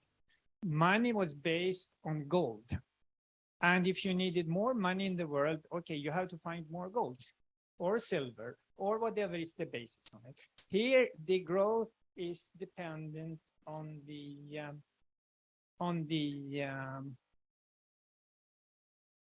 physical availability of something. It's linked to the natural world. But in a capitalist system, you need to have an exponential growth of money, otherwise the system collapses. And therefore, they changed the money system and they invented the current system where money is created by banks in the process of making loans. Some of you may know this and some not, but I cannot go into the details. If someone is interested, ask later on. But it is actually the fact. So therefore, there is a limit to how much gold you can find in the world, but there's no limit how much loans you can give out. So as you need more and more money to cover the new profits that are being made, you just create more and more loans, and that's how money is, how the money supply is growing. And that means that the money supply, because you need like a 2% growth of the economy every year, otherwise you go into recession and all that. They say, okay, the economy is stagnant, there is unemployment, people lose their jobs. It is because of this. It has to grow in order for you to, the money has to keep on growing exponentially. And here you have this is a link between the money supply and the GDP. Now you see it is in long term, it links with each other. But here, this is the time of the global financial crisis where the whole economy was, financial system collapsing. So in order to prevent it from collapse, they had to create money faster than the economy growth. And they could get away with it for a little time, but then here, this is COVID. You see the economy crashed while the amount of money that was created went through the roof. And this is the reason now we have double-digit inflation all over the world. If the economy, so the growth of money forces the economy to grow. And the simple reason is that if I have more money, but there's nothing to buy for the money. I mean, if I had twice as much money, I want to buy twice as much stuff. Otherwise, what is the use of the money? So if there's no twice as much stuff to buy with the money, then it means everything will just be twice as expensive because you have the same amount of goods being chased with twice as much money. So long term, the money, the economy, the GDP has to grow at the size, the speed of where the money grows. But it's always here, you see, the money is always usually a little bit ahead. So this, a growth of money that drives the need to grow the economy. And that's why all economists you talk about, they talk about economics growth, and that you cannot have it stagnant, then you have recessions and everybody suffers and like that. So growth is the only way that things are going. Now, if we look just interesting here, you see down there, the money supply is going down. What is this? Why is this suddenly money supply starting to go down of late? Correct, because to prevent invasion, they cannot grow the economy faster. So what they do is they want to reduce the amount of money in circulation. And as money is created by private, you have less loans, then there's less money. So what they do, they just make it not so attractive for people to take loans. So they do by increasing the interest rates. If you now have a house mortgages and you're paying 1% and now you're paying 5%, anybody who has sense start to think about how to get out of these mortgages. And if you could, you would. Some people even have to sell the things, and nobody will take on more loans at that time. And that means that then, as the corollary to taking a loan creates money is that repaying a loan removes money. So the more money people pays back money, then the money supply falls, and that's the trend here. But it is just temporary. I mean, the general trend is economy has to grow and the money is growing. This is just a trick. But now we comes to the real thing. Even growing, the economy is growing exponentially. It forces the exploitation of natural resources to grow exponentially. There's nothing that we do in this economy that doesn't ultimately depend on the use of natural resources. I grow food, comes from nature. I make a computer. All the materials in the computer goes from nature. I write software. I need hardware and I need energy. So, and the energy, the electricity also comes from nature in one way or another, either through fossil fuels or something else. Everything, you cannot grow the economy without growing the exploitation of nature. They are linked together, and there's other statistics to show that they go hand in hand. But what are the consequences for nature for this? This is what I said. Okay, so the problem with this is that nature does not grow exponentially. Apart from very small, isolated, geographically isolated areas and isolated in both time and place, you don't have exponential growth in the world. You could grow bacteria in a petri dish. Do you know what a petri dish is? This is this little thing you do in laboratories. Okay, you put sugar and whatever things that bacteria like, and then they put in 1 or 2 bacteria there, and then they will grow exponentially, very precise and so like that, until they have covered, they eaten up everything in the petri dish. Then they die. Everyone dies just like that. So you can have exponential growth, but it's short-lived, and it's limited to a certain place, and then it just collapses.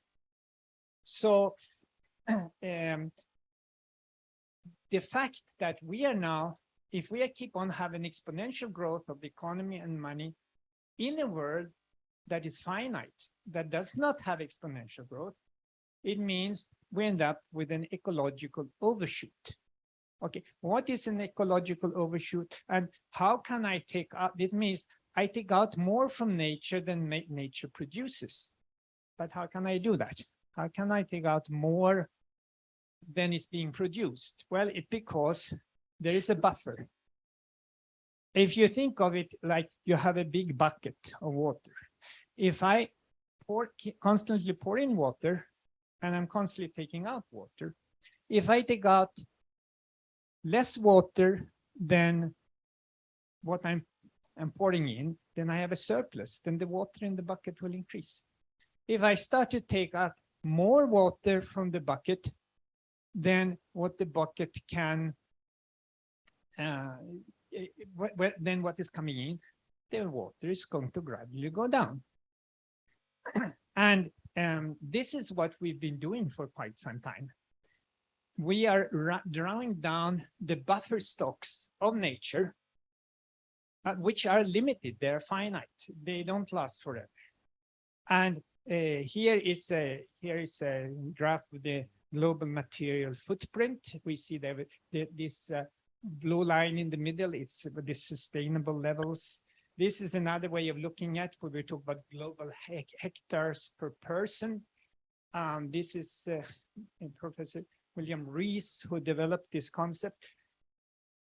You know, normally we talk about carrying capacity. You know what carrying capacity is? Carrying capacity is the number of a certain species that can exist in a certain geographical area sustainably. It means without degrading their natural habitat. That's the carrying capacity.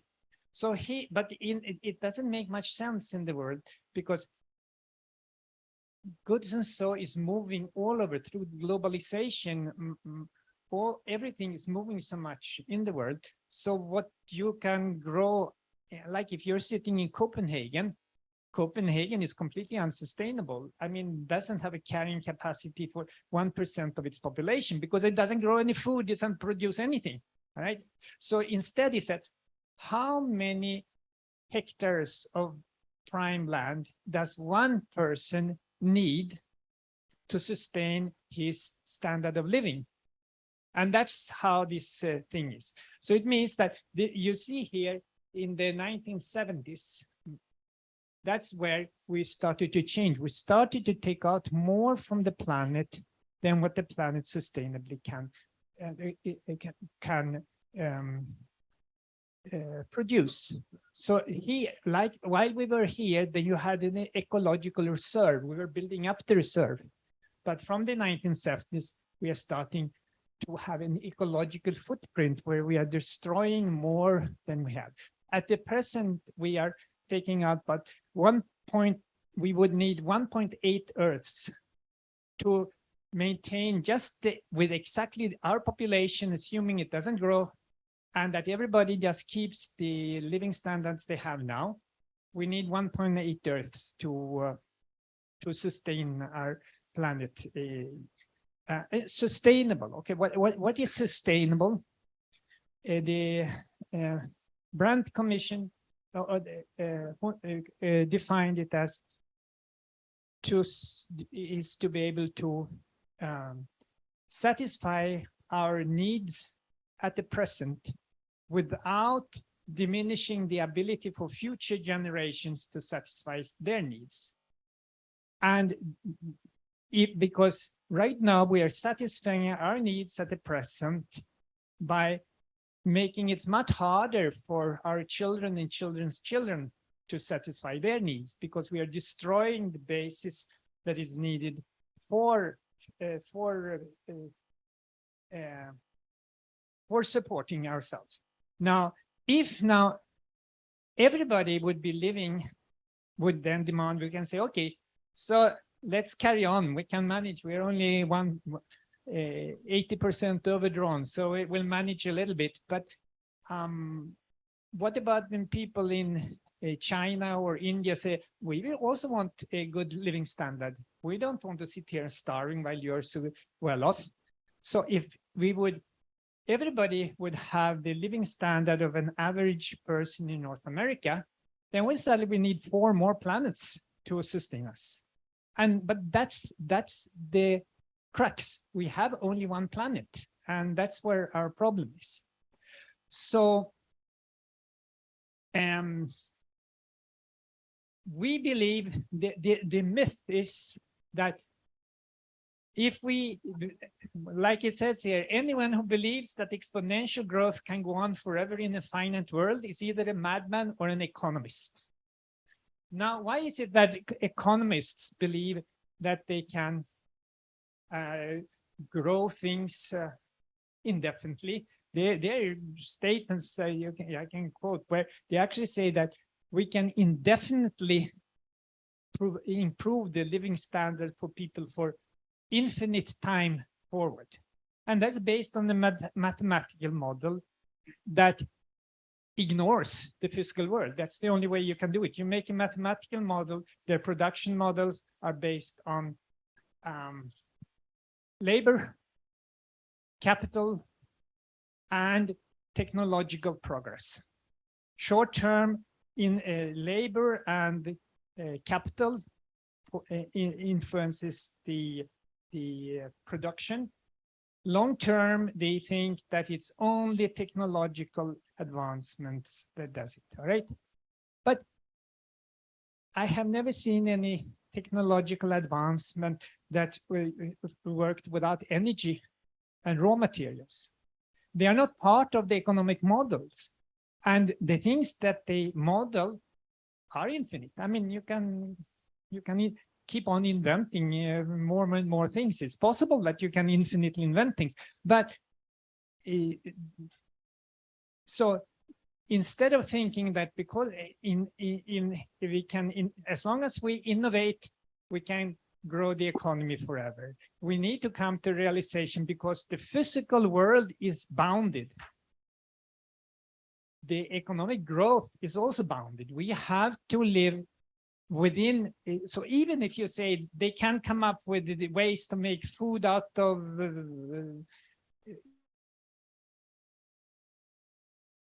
energy and this cold fusion and all those things. Okay, but until we have come to that time, we need to live within the environment. I'm not against economic progress or anything, but while we are waiting for these things to come that may or may not come, we have to learn to live within the what the world can provide right now.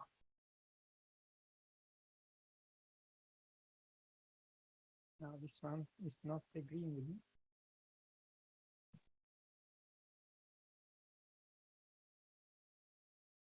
Okay, so now we are in an overshoot. What is the consequences on the planet for the overshoot? Okay, let's have a theoretical model first. All right, this is a simulation over a fishery where you have so the yellow one is how much fish you take out, and the green one is the carrying capacity. So carrying capacity starts at 100, and in the beginning we are only taking out 20% of the carrying capacity. But as you grow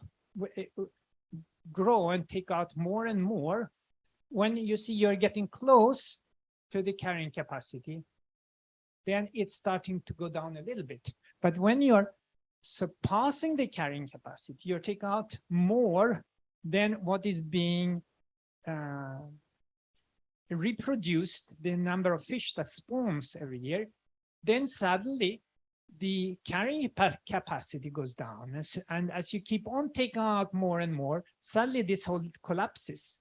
But because that one collapses, it means also what you can take out is also collapsed. There are many places where where fish catches like that, the fishermen are complaining because it's dropping, there's not enough fish and like that. So this is very easy to understand. Now, if we look at something that is a real simulation, this is from the Limits of Growth report that was actually a computer simulation that was done in the 1970s, presented for the Club of Rome, and they used computers to simulate what is going to happen with our resources. And they started, they had many simulations depending on what we were doing. Say that we are going very aggressively for renewable energy, that we are limiting the population growth. They had many, many scenarios, and some of them are fairly optimistic. But this, what you see here, is the business as usual scenario, which is the one that happened. Nobody did anything, even if we knew it. Nobody cared a shit about it. Nobody did anything to change the trajectory and trying to plan according to what we know the limitations we have. So here you have this hard to read all things, all right? This is, for example, this red one is services per capita. You have food production per capita. You have industrial output per capita. And if you look here, this is 20, we are about somewhere here. We are just about on the top of the scale. This may be a little bit few years off, but the projections have been very closely to what actually has happened. So, and right now we are starting to see some effect, like we are on the top. Food production per capita is actually going down. Poverty has started to turn. For the first time in 25 years, poverty is actually increasing, in spite what Rosling and the other optimists are saying. And we are at the bridge right now. The young generation, I will see a little bit of it, but people now who are young today, they're going to see a very different world by the time they reach my age. There will be a very different world, and they will come with a lot of problems and scarcities and problems. Now, this is a quote from the report. It says, once the footprint has grown beyond the sustainable level, as it already has, it must eventually come down, either through the managed process, for example, through rapid increase in eco-efficiency, or through the work of nature, say through declining use of wood as forests disappear. There is no question about whether growth in the ecological footprint will stop. The only questions are when and by what means. Basically, it's the difference of you're driving a car and you see a big cliff in front of you. Okay, do you slow down, press your brake, slow down, and start to maybe drive alongside the cliff? Or do you just say, I don't care, and then you drive straight into the cliff and crash? By continuing what we're doing, we're heading for a crash. And this, while the smart thing is to realize there is a cliff there, and we need to try to avoid it, then we have to slow down, we have to change the way we are doing. So if this idea, the driving force of having profit as the motivating source in the economy is driving us to a collapse, then what do we need to do instead? It means we need to try to start to provide and think about providing. Okay, this is what I said. It means that we're having to provide an economy that provides for the needs of people instead, and that has to be the driving force, instead of having individual profit. Our needs do not grow exponentially. We don't need more calories now than we would needed 2,000 years ago. We probably don't have more desire for happiness and love and fulfillment. We are not much different. We change very slowly. So an economy that is based on providing the basic needs for all its population, it does not have to grow exponentially. So therefore there's a hope, a chance in that. How to keep a sustainable economy can be very nicely demonstrated by this Kate Raworth's donut economics. Here she considered the whole economy like a donut, and here you have the environmental ceiling, which if I expand the economy more than that, then I'm destroying the nature, the natural fabric that is the foundation of all my prosperity. On the other hand, there is also a social foundation here. If I go beyond that one, I shrink the economy too much, then it means I will not be able to provide for the basic necessities of the population. So this is the safe space for humanity, where we can have a thriving economy.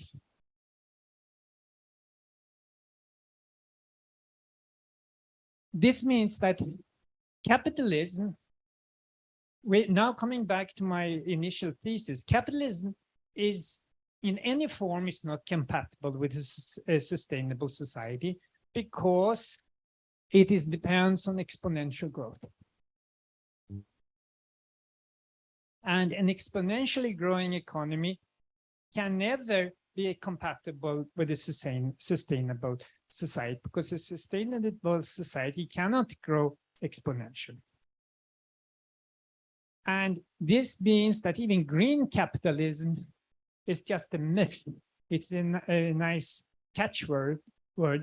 It can actually never be a reality. So to come to the go full circle to see, I've been trying to demonstrate what was my initial thesis, and that is that for the planet to live, capitalism must die.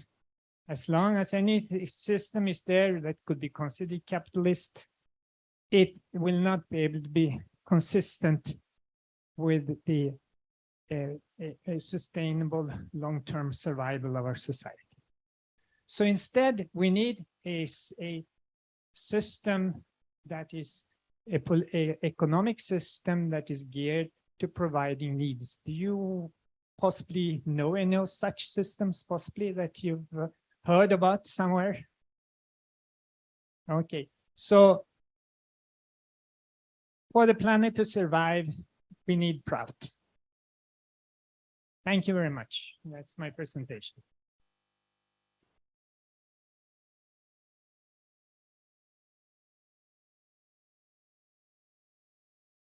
So now, any comments or questions are welcome. Put my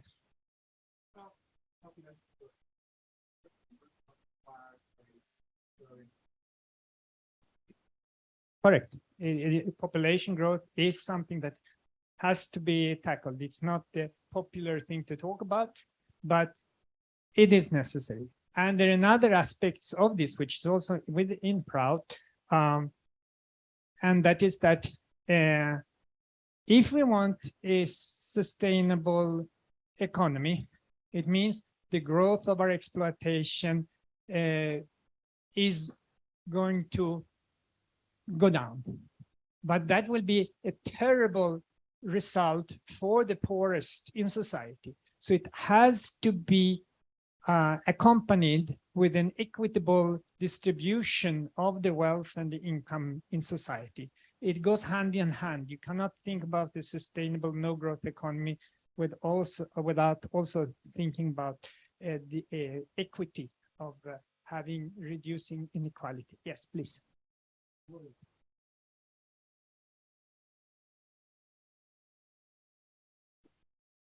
The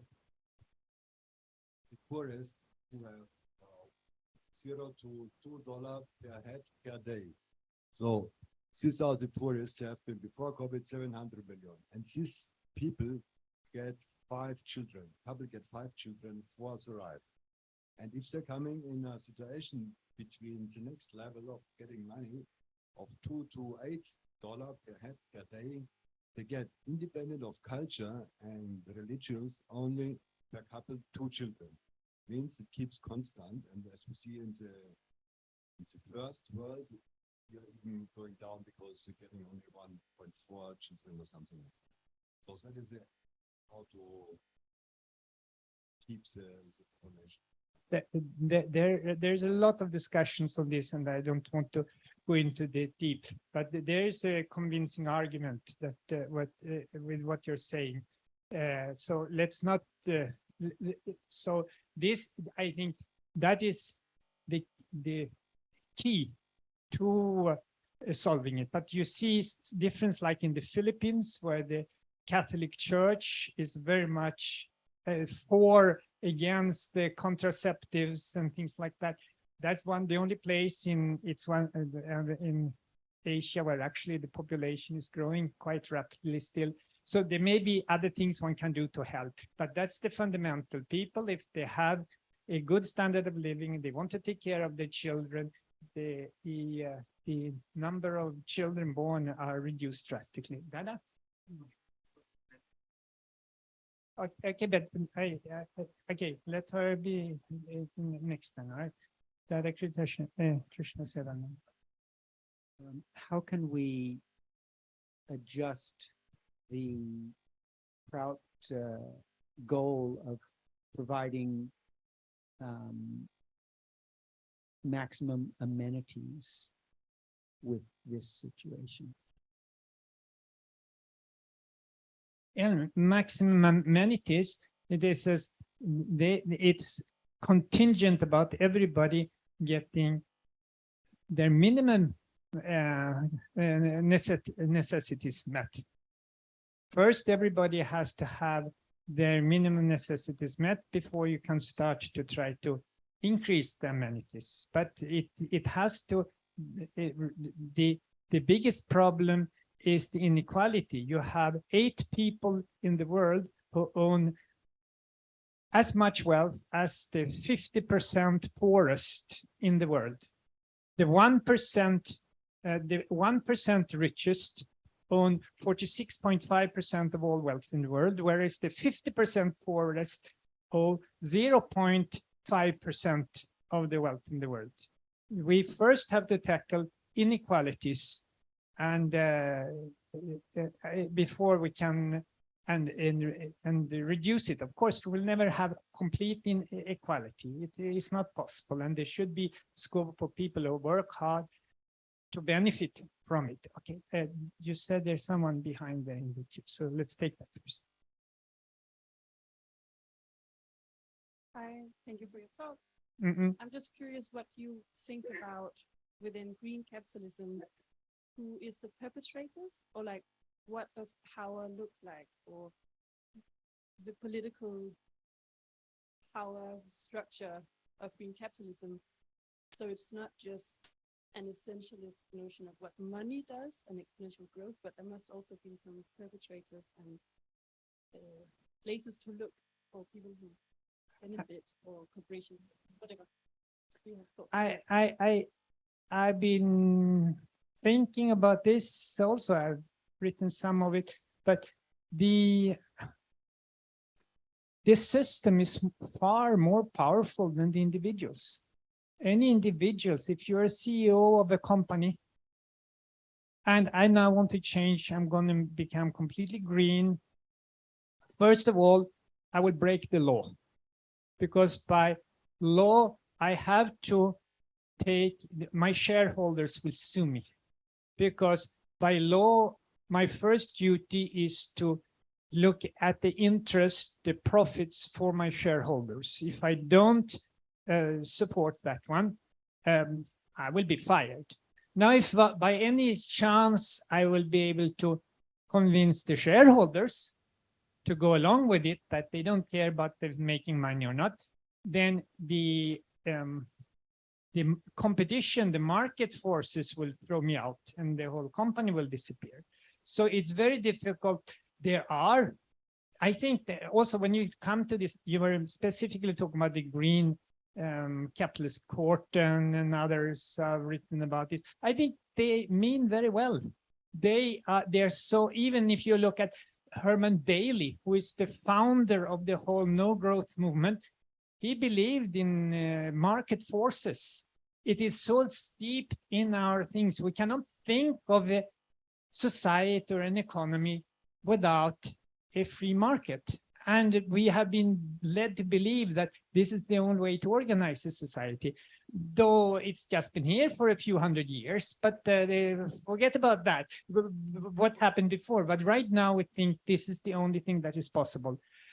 So I think many of them are meaning well, and they think that is actually possible. Now, they are crooks and good and bad people everywhere, but I think you need to look more at the structural problems than trying to go on a witch hunt and find out who is the perpetrator behind it.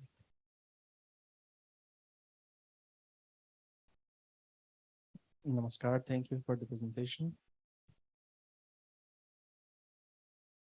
My question is, which step after the most recent ESG model, it's being spotlighted by the capitalist progressive forces, which step you believe can be given towards the universal wealth income, this new proposal also with the ESG model it's proposed, and how to deal with this fact you brought, that for the amount of planet Earth necessary needed for the planet, if the standard is the wealth countries, it's more than double in comparison to the poor countries. What kind of responsibility the wealth countries and organizations should have in that step to share and diminish the inequality? I think we have like 3 minutes left. It's too vast a topic. It's open another. Of course, it's the absolute logical conclusion of this. I'm just pointing out a problem and see where we have to go. Now the question, how do we go there?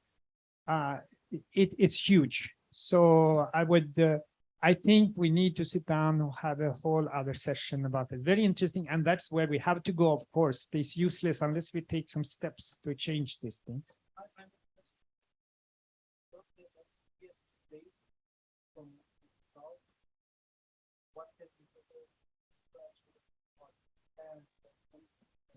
Okay, but if you're starting with a framework that is based on a false premises and false foundations, there's no way you can take, because it's still based in the foundation of the free market system. It's taken for granted and everything. If you use that as a basis, there's no hope. You cannot come up with a solution, no matter how you twinkle it.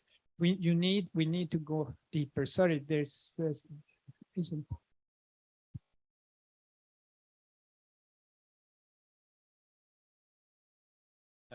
yeah, my question, I'm wondering whether it's capitalism in itself that is, you say, have to die, whether it's bad, or if it's more kind of the way society has been going, the products we're making, and the focus on ever more technology rather than investing in organic foods, sustainable housing, and yeah, kind of I'm curious for saying, for example, I have a plot of land and I grow organic bananas, and I sell them in a local market and I get some return. I use it to pay the workers and to I get some profit there. Isn't that couldn't that be sustainable? Or Okay, right now we are all trapped in a capitalist system. There is no other system. Unless you go out in the forest, cut all the links with everybody and live on your own until they come and cut down the forest for a paper mill or something, right? Also, there is possible some places you can hide, but then you will not impact the world. So we are all part of the capitalist system. You can run your own business, or you could say, no, it's too dirty. I don't want to be capitalist. You're making profit and this, and there's a lot of margins. So I have a similar views. So I'll say I'll work as a research assistant in a university. Now, how is this university funded? It's a private university, and then you're charging exorbitant fees for those who want to go there, or it's a state university, so it's paid by taxes. And where are the taxes money coming from?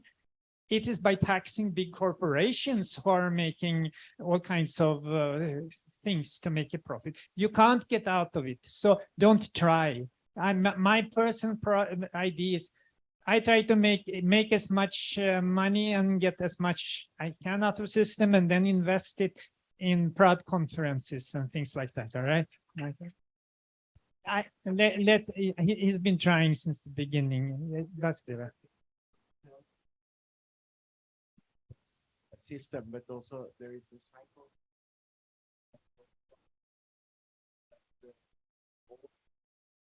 There's more cars, more things, more this and that. But that's a very old way of thinking, because when you have empathy for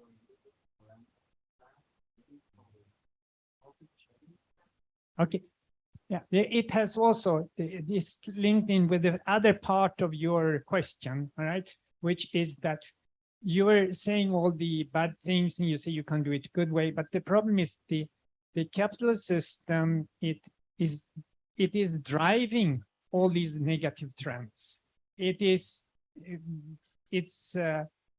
geared to make you consumerism and not think for yourself, and not wanting to go and do organic farming because you can't make enough money. All these things, it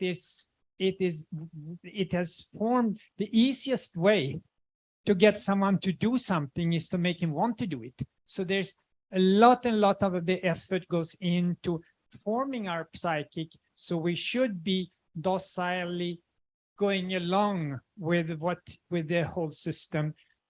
So there's no contradiction there. You're absolutely right. If people were not following and being sold on it, but then we would not be able to do it. But thank you very much so much again, okay? I appreciate for your... So I think I mentioned the first day, if you were here, that we have chosen mental health this year as our topic for the whole year for prout. And we're trying to, as a PUACB, we're trying to set up a topic each year that we can use with the public. And in exploring what young people's greatest concerns were, mental health was one of them that was on top of the list. And it seems to be a really hot topic post-pandemic. One of the ways that as proud as we can make connections in the world is by looking at topics that are of great concern to people at this time, and riding the wave as it goes through society, and showing the things that we as proudest and followers of Sri Sri and Anamurti / PR Sarkar can offer to people. So one of the things that I thought would probably be relevant for that as we go online and other places giving presentations about mental health is not just the proud perspective, which is how can we change society to better support people's mental health. But also I think that there's likely to be people there who really need some support on changing the practices in their life that support their mental health. so I went online and did some exploring about, what is recommended in different medical websites, different organizational websites and things for helping people with their mental health. And I put together quite a few. Some of these things were mentioned by Didi in the last 2 days, David Priya, and talking about her work in with refugees and people who have experienced trauma in different ways. But they're just as relevant for people who are just going through the daily traumas of our individual life also. So I wanted to explore those with you, and I also wanted to give you a chance to do an analysis of your personal self. And so I prepared a Google questionnaire for people to take the things that we're going through and just be able to mark them themselves. Is it definitely something you do? Is it something you do some of the time?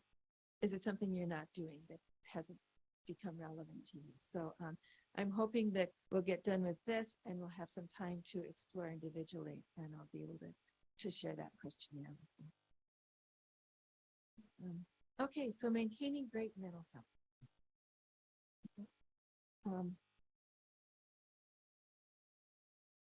What is good mental health? I looked to the World Health Organization, to WHO, to find out, what their definition of good mental health was. It's defined as a state of well-being where individuals are able to recognize their own potential, to work productively, to cope with the normal stresses of life, and to make a positive contribution to their community. So what does P.R. Sarkar see as a cause of mental imbalance? And so P.R. Sarkar doesn't talk very much in his work in the usual psychological terms that are used now. So it takes a little bit of work to use the electronic edition to find things, but he talks a little bit about mental imbalance. He says, when the rhythm of your movement in the external world, the rhythm of your lifestyle conforms to your inner psychic rhythm, you feel comfortable. But when these rhythms do not correspond, then you feel uncomfortable. Then you feel off balance. And that off balance can manifest when it becomes strong in mental illness. And what does P.R. Sarkar say should be done to reduce mental imbalance? He says, for progress in the external world, there should be clear guidelines and a clear and well-integrated philosophical base. Our current society often lacks this, and that is why people tend to lose balance in social life. And he talks about how there's an increase in mental problems, there's an increase in suicide, that when the human nature is at odds with the society that we run, the society that we live in, then it increases that mental imbalance.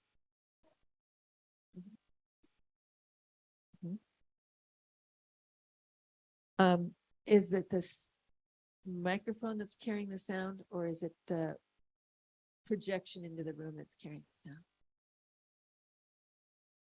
Okay.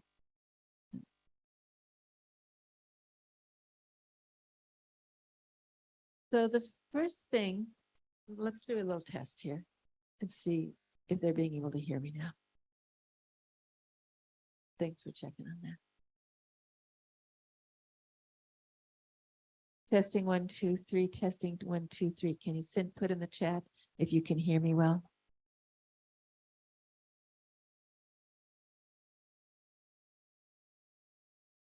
Then it's not me. It's the technological system. It's not working.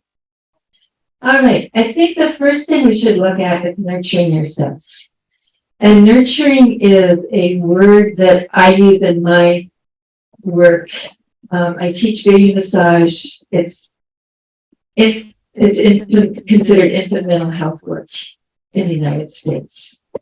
And if parents have the ability to pay attention to their baby's cues and respond to their needs with the things that that baby needs, then we tend to nurture them because babies know what they need. They show with their body what they need. If we're growing a plant here and the plant starts to wilt and nobody notices and nobody waters the plant, it's not being nurtured. But if somebody pays attention to that plant and they, they check it a couple times a week and they make sure that it's in a place that it's happy where it can get a little bit of sunshine and but not too much sunshine and things like that, then it's going to grow and be happy. And we're the same way. And so thinking about nurturing yourself, do you nurture yourself? Do you have people in your life who nurture you, who look after your needs, who pay attention and point out to you, you haven't been getting much sleep recently, you've been really grouchy. Or whatever it is that is relevant in your life. When we take oaths for our partners and oaths for our children, we really are taking these oaths to nurture them, to pay attention to what their needs are and make sure that their physical, their mental, and their spiritual needs are cared for. And we also have that oath to ourselves, just being in our bodies.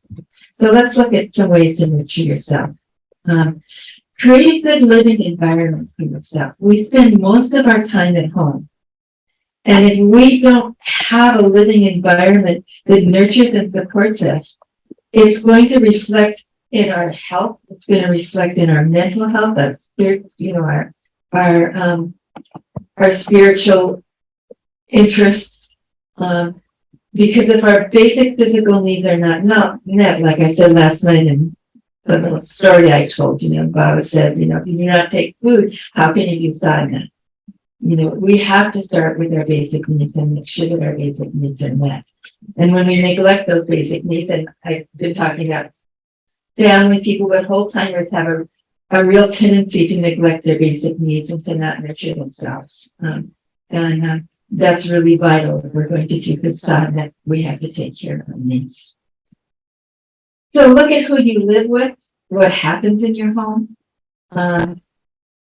ways that you might be able to reduce stress in your own household, because that's really the place to start. You don't have so much control over your work environment or where you go shopping, but you do have some control over your home. Certainly there are times when you feel like you don't have control over your home, when you have family members that are making it stressful for you and things like that. So make good choices that protect you and help you nest, help you have that safe place to go to.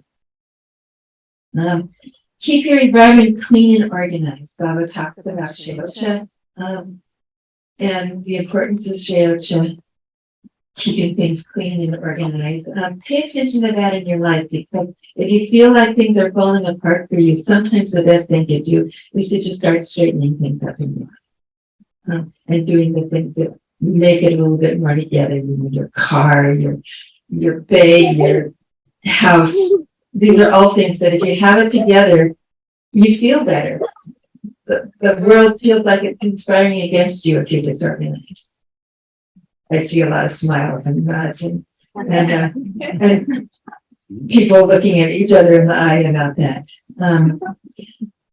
Looking at it from a mental health point of view, my research showed me that an absence of clutter can reduce the overstimulation that's produced by too much visual stimuli.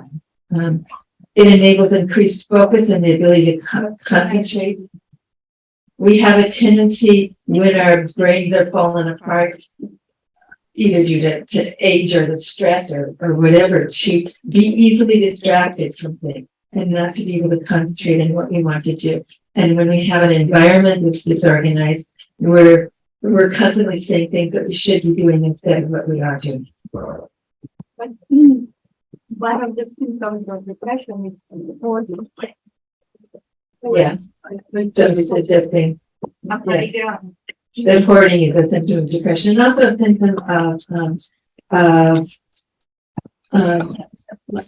cognitive dysfunction too, cognitive loss. My father used to keep toilet paper and plastic containers and things like that to feel like he would always have them.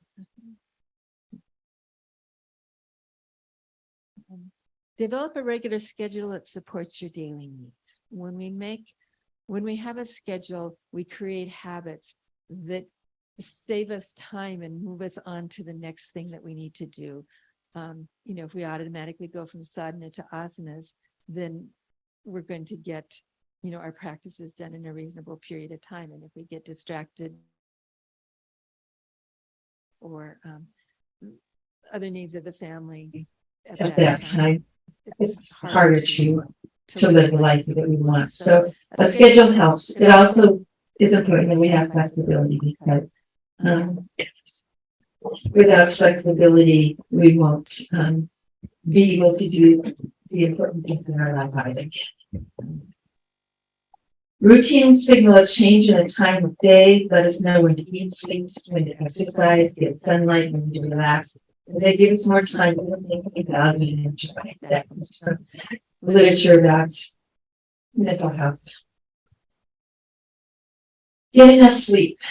Baba talks about people needing 5 hours of sleep at night, and I don't know exactly where that comes from. Maybe if you're sitting during sadhana for 4 to 6 hours a day, you can get by with 5 hours of sleep at night. But you need to know what your body needs because different people have different needs, and you have different needs at different times in your life. When I was a nursing mother, I got woken up at night. I needed more time for sleep at night because it was interrupted on a regular basis. And then when I was sort of done with that stage in my life, I found it went down.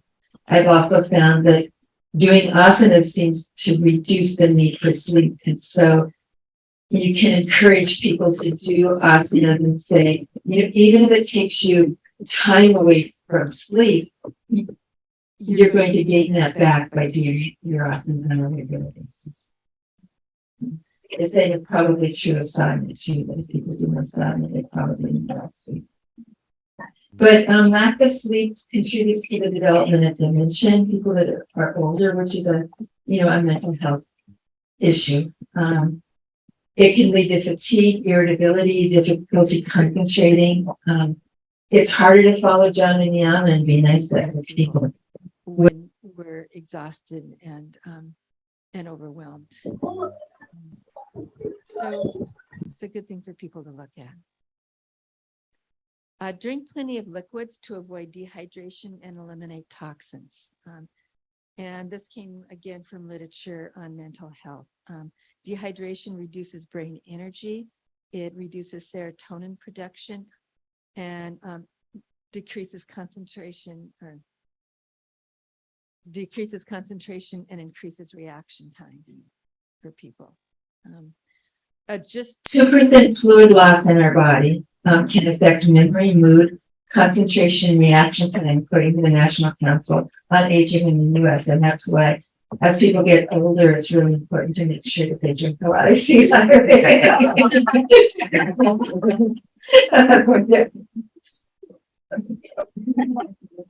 Avoid stimulants like alcohol. Alcohol affects the brain in many ways.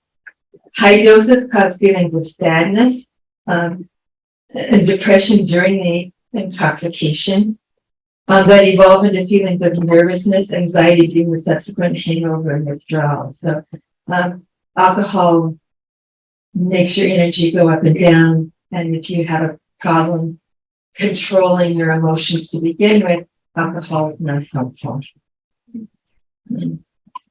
Cannabis is another thing that is readily available, at least in the United States now, and probably here in Scandinavia too. People who use marijuana are more likely to develop temporary psychosis, not knowing what is real, hallucinations and paranoia. Long-lasting mental disorders are more common in people who have used marijuana on a regular basis. Including schizophrenia, a type of mental illness where people might see or hear things that are not really there. And that comes from the Centers for Disease Control and Prevention in the United States. Okay, so we're talking about nurturing ourselves. Let's talk about reducing stress. One way to reduce anxiety is by developing steps that work for you. How many people here feel like they have sort of a set of steps that they follow if they realize that they're overstressed, or have some, to deliver things that they do at that point? So that can be really helpful, and it's going to differ between people. This example was given in some of the mental literature that I was looking at, starting out with deep breathing, or one that my sister-in-law, who helped me understand more about mental health needs. She was instructed to look at rectangles in her environment, and she got really a heavy sense of anxiety to just look around and say, oh, there's one there, there's one there. It's sort of a way to take her mind off of her worries into something physical and grounded. This rectangle right there. That really helped her a lot. So for some people, it might be deep breathing. For some people, it might be focusing on something else. Help people find, that you're dealing with it, having anxiety. Find something that works for them. Find for yourself what works. Change your self-talk. I found Suchari's research study interesting because it's about self-talk. Self-talk is how we think. Look what I'm doing. This is terrible. I'm just no good at this. I may as well just give up. That kind of talk isn't helpful for us. And if we can begin to recognize that self-talk and change it, try to say, oh, that's what I was just thinking. Well, I'm going to think this instead, and think something positive about it. Or even just think, well, at least I'm recognizing that I'm my worst enemy right now. Sometimes I find myself in situations where my mood is so bad that I know I have just set myself up for a whole set of problems, because feeling reactive or angry or whatever just motivates you to do everything wrong and to make mistakes and things like that. And keep in the present. Don't deal with the past. Don't worry about the future. That's where a lot of anxiety comes from. It's not exactly what's happening right now, but what you're afraid is going to happen. So those were some suggestions on my website, but I think that each of us have our own ways of doing it, whether it's taking some extra time for sadhana, or taking a walk, or writing in a journal, or whatever works for you. So I think I covered this one, positive self-talk already. Be kind to yourself. We can be our own best friend instead of our worst enemy. We talk kindly to ourselves. Practice meditation. I found that really interesting, that as I went through all these different websites and looked for information, that this was one of the top ones, is for people to learn and do some kind of meditation. Mindfulness is one of the most commonly taught ones and one of the most researched ones. But I think any kind of meditation helps you relax and center yourself. And respond to things differently. Meditation was as effective as prolonged exposure therapy at reducing PTSD and symptoms and depression in one research study. It was more effective than PTSD health education. So just telling people how to deal with trauma that they have been through is not enough. People need a tool for dealing with it. Meditators showed improvement in mood and overall quality of life in research studies. And I haven't I'd love to get a lot of this information from Google Scholar or something where I really read a lot of research studies, because I do that when I'm working with infant massage related things, but I didn't have that kind of time on this to go read individual studies. Exercising regularly. One of the most amazing things for depression is to exercise.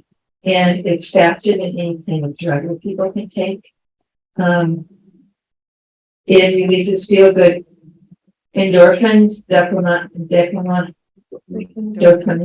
and promotes the expression of brain-derived neurotrophic factor, BDNF, that can enhance your sense of well-being and stress and reduce stress. So getting exercise has an immediate effect on depression and particularly and on many other mental health things. So, when your friend gets down and needs some support from you, take him for a walk while you talk about it, so that you get both the effects of being heard, listened to, which is really vital. We all need to be listened to, and the effects of getting out in nature and getting exercise. Exercise is clearly effective in reducing depression, and in a few study results were on par with antidepressant drugs in terms of the effect that they have on people. Antidepressant medications generally take several weeks or months to show their effect, where exercise can improve mood almost immediately, making it a valuable supplement to frontline treatment, such as drugs or therapy. Exercise stimulates the release of endocannabinoids, molecules that are important in modifying the connections between brain cells, the mechanism that underlies the mood. And what's important about this is that when people have PTSD, for example, they have a traumatic experience and they get stuck there. And they have to learn more. They have to move on from that, a learning process of saying, well, life might not have been safe at that point, but it's safe now.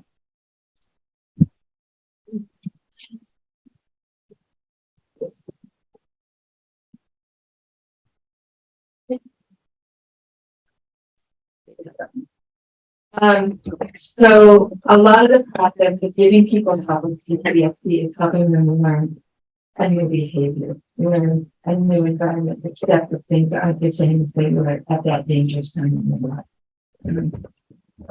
This may provide another way of enhancing the learning that underlies successful treatment for depression, PTSD, and other mental disorders. So if we can enhance our mental abilities so that we can learn faster, then we can also recover. Spend time in nature. A meta-analysis of several research studies that were published last year found that nature walks effectively improved mental health with a noted decrease in both anxiety and depression. Forest bathing helps activate the parasympathetic nervous system, which lowers heart rate and blood pressure and induces a calming effect. So, get a little exercise, walk outside, grow a plant in your window and tend to it. Bring nature inside, fresh vegetables and fruits so that you're seeing and touching the products of the earth, as you prepare your meals. These are all ways to get more in touch with things. They find in general that exercise that is done outside is more effective than exercise that is done inside. And probably because of the combination of these two. A cross-university study in 2019 found that exposure to nature in children on the autism spectrum provided most sensory, emotional, and social benefits for them. Clearly measurable. A reduction in ADHD, hyperactivity symptoms has been found amongst children that spend a portion of every day in green play, regardless of their location, their income level, or other parameters that might limit their receptivity to other kinds of therapy. Help others and do good in the world. when people feel that they're doing good to other people, their life feels more worth living. They feel better about themselves. Their self-talk improves. Helping others can positively impact our mental health and well-being.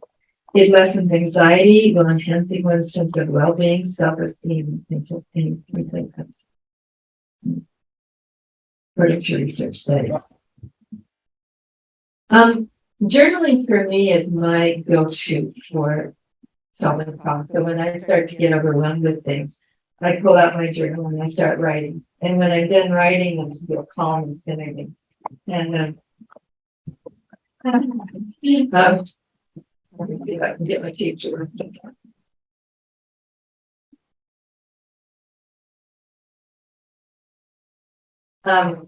So I don't know about other people, but writing is really important for me. And I tend to feel that if I've written something down, I can sort of give it up because I know if I want to get back to it, I can just read what I just wrote. And that's freeing for me. So consider, looking at ways to incorporate writing into your life in a way that you feel is private and safe and you can really say what you want to say.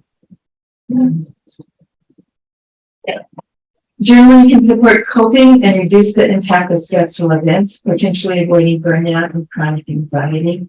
In writing, you can start out by expressing feelings and anger and things like that, and then you can move into solutions and, put a little dot there and list the things that you're going to change to make things go well. Studies link writing privately about stressful events with capturing thoughts and emotions on paper with decreased mental stress. So research has shown that the journaling writing works.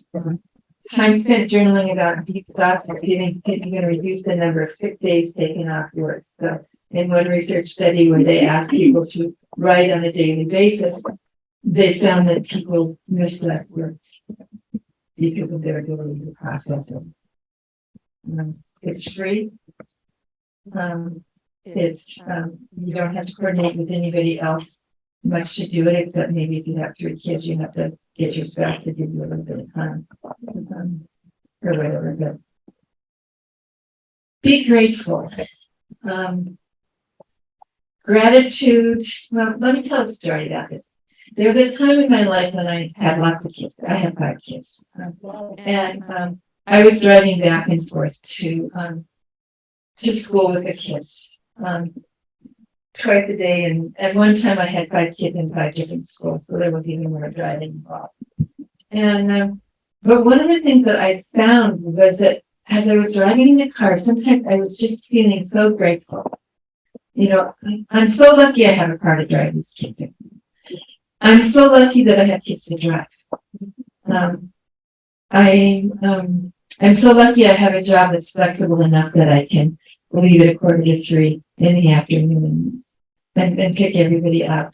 And I began to realize that these feelings of gratefulness were beginning to run together, and that it was actually more like a feeling of bliss. It was very much like what I got from meditation or in kirtan.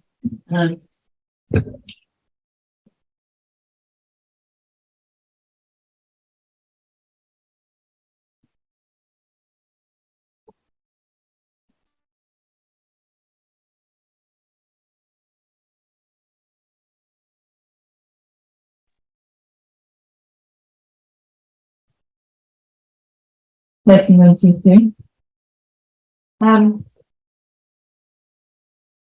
So I began to realize that gratefulness is next to God.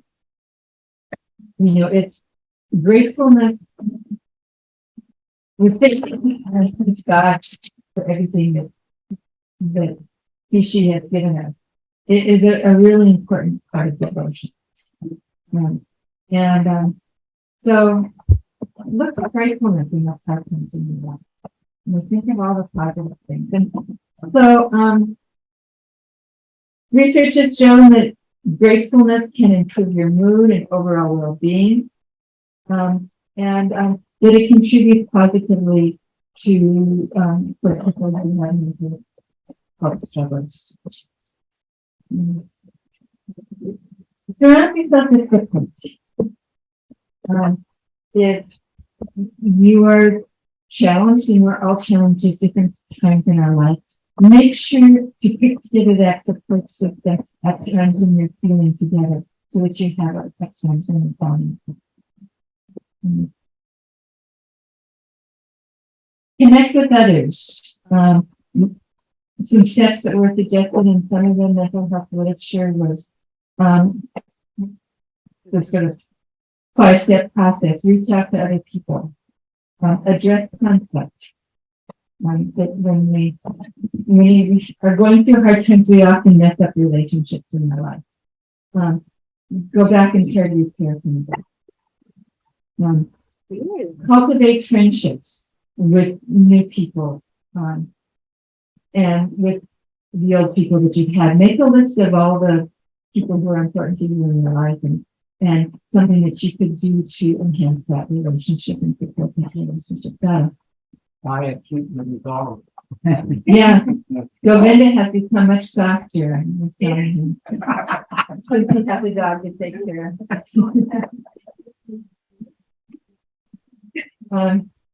And animals are something. That's something we picture on here is animal therapy, because people who have animals tend to be healthier and happier. They take walks with dogs. They pet their cats and feel cuddled and taken care of. So animals are good. Find common interests where you meet new people, or have something in common with the people that you care about. Help someone. Don't feel like you're just there. Sometimes when you are going through hard times, you feel like you're the needy one and everybody should be taking care of you. But if you take care of somebody else, you're taking care of yourself. Like in massage, I say you can't give a massage without getting a massage. And you can't help someone else without being helped yourself. Get help when you need it.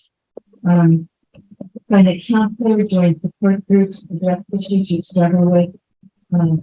This is really important, and we always feel like we're moving forward and we're making some progress in our life. We're going to feel less discouraged. Setbacks that we run into. Find protected and supportive environments in the community. Do you have places that you can go, things you can do? Prakash and I both have fallen in love with going to our co-op to sit in their eating area and do our work and get breaks for ourselves. It's a new co-op. It's just 3 miles from our house, so it's easy to go over there. And I find other people there too. There might be half a dozen people there with their computers, or going out to lunch with their partner or whatever.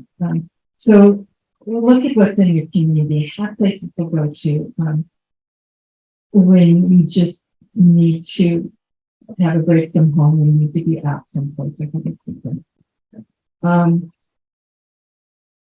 Look for places that bring out the best in you in your community. Whatever it is, a gym, a co-op, entertainment place, place where you can go with music and things like that. Then the weekend is enough for you.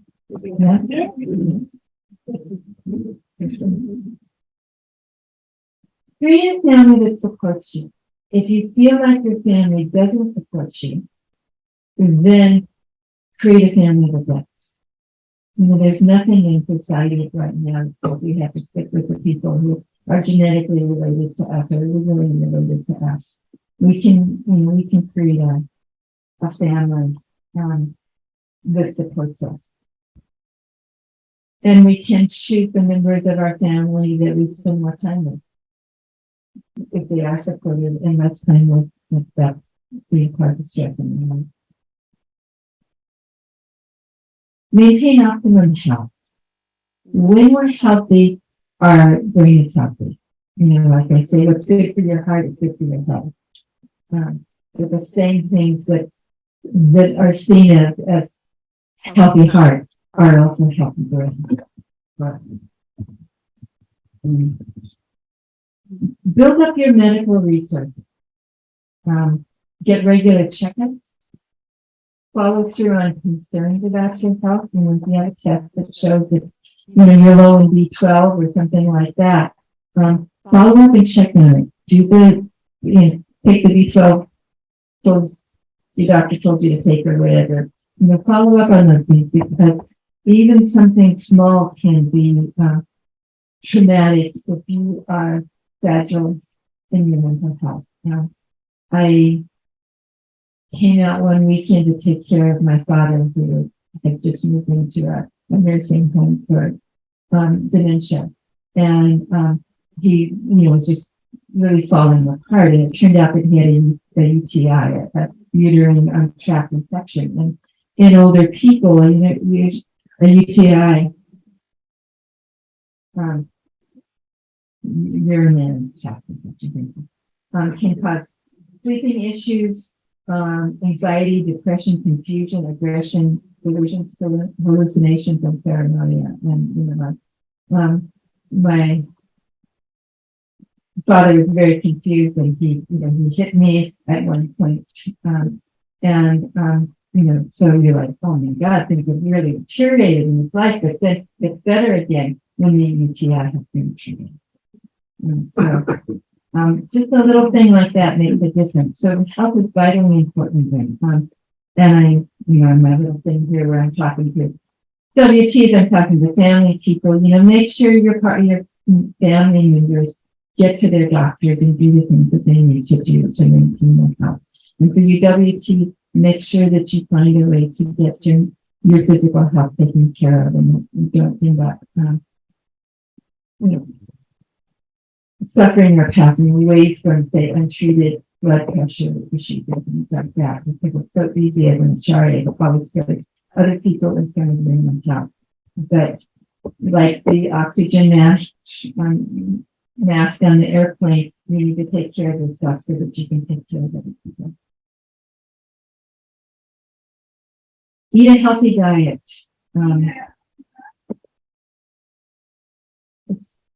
Maybe you want to stop. Sure. I just whole time of talking about the market in general, it's very easy to you think that because the market is, you know everything about health and physical health, we have all the tools, but we don't. Thank you. As Margie talked us for the whole time, it's very easy for us to maybe become a bit vain and say, okay, we have all the tools, and we as Margies, we have meditation, we have nutrition, and a lot of things that Baba gave. So we're not actually seeking outside help if it's for mental issues or for medical issues. Very easy to, maybe also be a bit hard on ourselves that then, okay, I should know everything. And if I just follow the things more strictly, then everything will work out. But I just want to encourage us as a community to really go and seek, just want to support you, what you're saying. Seek the help that we need, medical or mental. Thank you.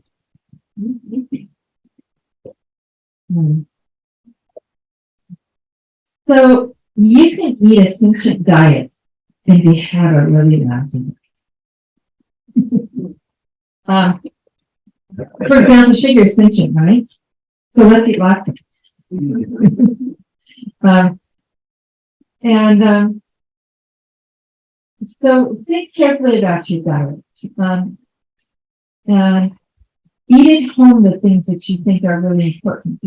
There are times when you go out in the world and you can't get the exact thing, and if you try to get the perfect diet out in the world, you end up being stiff and inflexible and unhappy and stressed.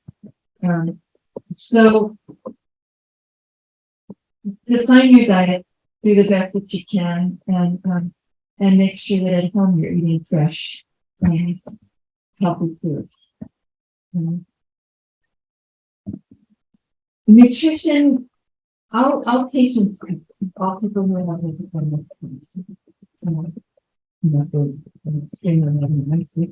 but they don't So shifting the diet is not only means to promote mental health, it's also a way to promote recovery from mental illness. So it's obviously people according to research. So changing the diet can actually change the way people think and act in the world. A whole foods traditional diet, a Mediterranean diet, for example, has been found to be protective against developing depression among other mental illnesses. Mediterranean diet focuses on whole grains, on olive oil, on vegetables, and fresh fruits, and things like that. Omega-3 fatty acids have been shown to be effective in either standalone or adjunctive treatment for ADHD, major depressive disorder, bipolar depression, and PTSD. So just something like the kinds of oils that we eat can make a difference in mental illness. So something we're researching and working with if you're struggling with intensive emotions and whatever problems. Several nutritional deficiencies such as vitamin B12, something that have to pay attention to. B12 is really easy to supplement. B9, folate, and zinc can cause symptoms of depression and dementia, such as low mood, fatigue, cognitive decline, and irritability. I used to find with my teenage girls that they would sometimes need to get vitamin B12, and I could always see when they would say food didn't taste good, that if I started them on B12, within a week, it would taste good for them. So they know. Yes, it's small little someone might find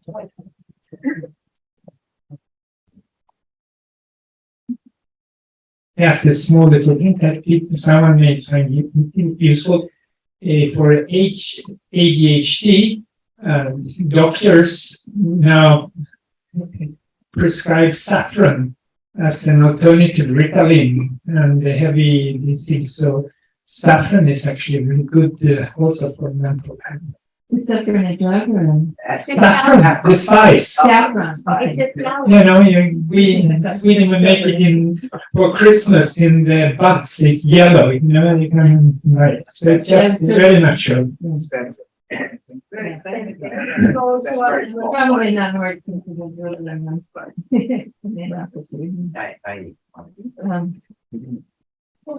so there's a recent study have looked at highly processed foods, and one that came out just a few weeks ago was one that looked at the Turk people and offered diets to a group of people that were at a great period of time. And with one group, and they both had the same amount of nutrients in them, but one of them was made from natural food, and the other one was made from highly processed food. But the oil, the amount of oil and the amount of nutrition was the same in both of them. And what they found was that when people were on a highly processed food, that they tended to eat at least 500 more calories a day, just because they were eating processed foods, and they saw responsive in how the people were feeling and acting based on that. And a different study looking at mental illness, they found increased risk of developing depression, mild cognitive impairment, and ADHD when the foods were highly processed compared to when the foods were in their natural form. So it's not just a nutritional thing, it's also somehow how things affect our system. A lot of foods are flavored with natural flavoring. These are actually highly processed foods made from, the chemical elements of many different foods. And I think that it tends, having highly flavored foods tends to decrease our interest in the natural flavors that come in fruits and vegetables and herbs and things like that. Avoid street drugs and substances. Substance use and addiction can contribute to the development of mental illness. substance use can lead to changes in some of the same brain areas that are disrupted by either other mental disorders, such as schizophrenia, anxiety, mood, or impulse control disorders. So, something to think about is people experimenting around, or you kids experimenting around, and you get attracted to using things like that. I think we learned something new. Pharmaceutical program, or vitamin. No, I'm talking about the thing, you would buy on the street, or you get from other people to get higher.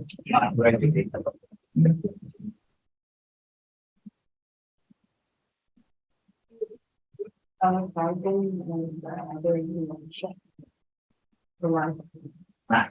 would even hypnotism and things like that. I think that a lot of recommend that we avoid. Things that influence our mind in different ways. I'm not working, and I would just because would be challenging for people. Increase your resilience and skills. I'm getting excited here. Develop coping, problem solving, and interpersonal skills that will help you to be the person you want to be. If you strengthen your growth skill set, if you open yourself up to growing and changing, it will help you continue to grow and change. So choosing things to challenge yourself. Choosing things when you might even fail at, so that you can feel more comfortable with not succeeding in something. They're suggested in the mental health literature. Create a purposeful activity in your life. When you do things that have purpose and meaning for you, you feel better. And it helps reset your thinking and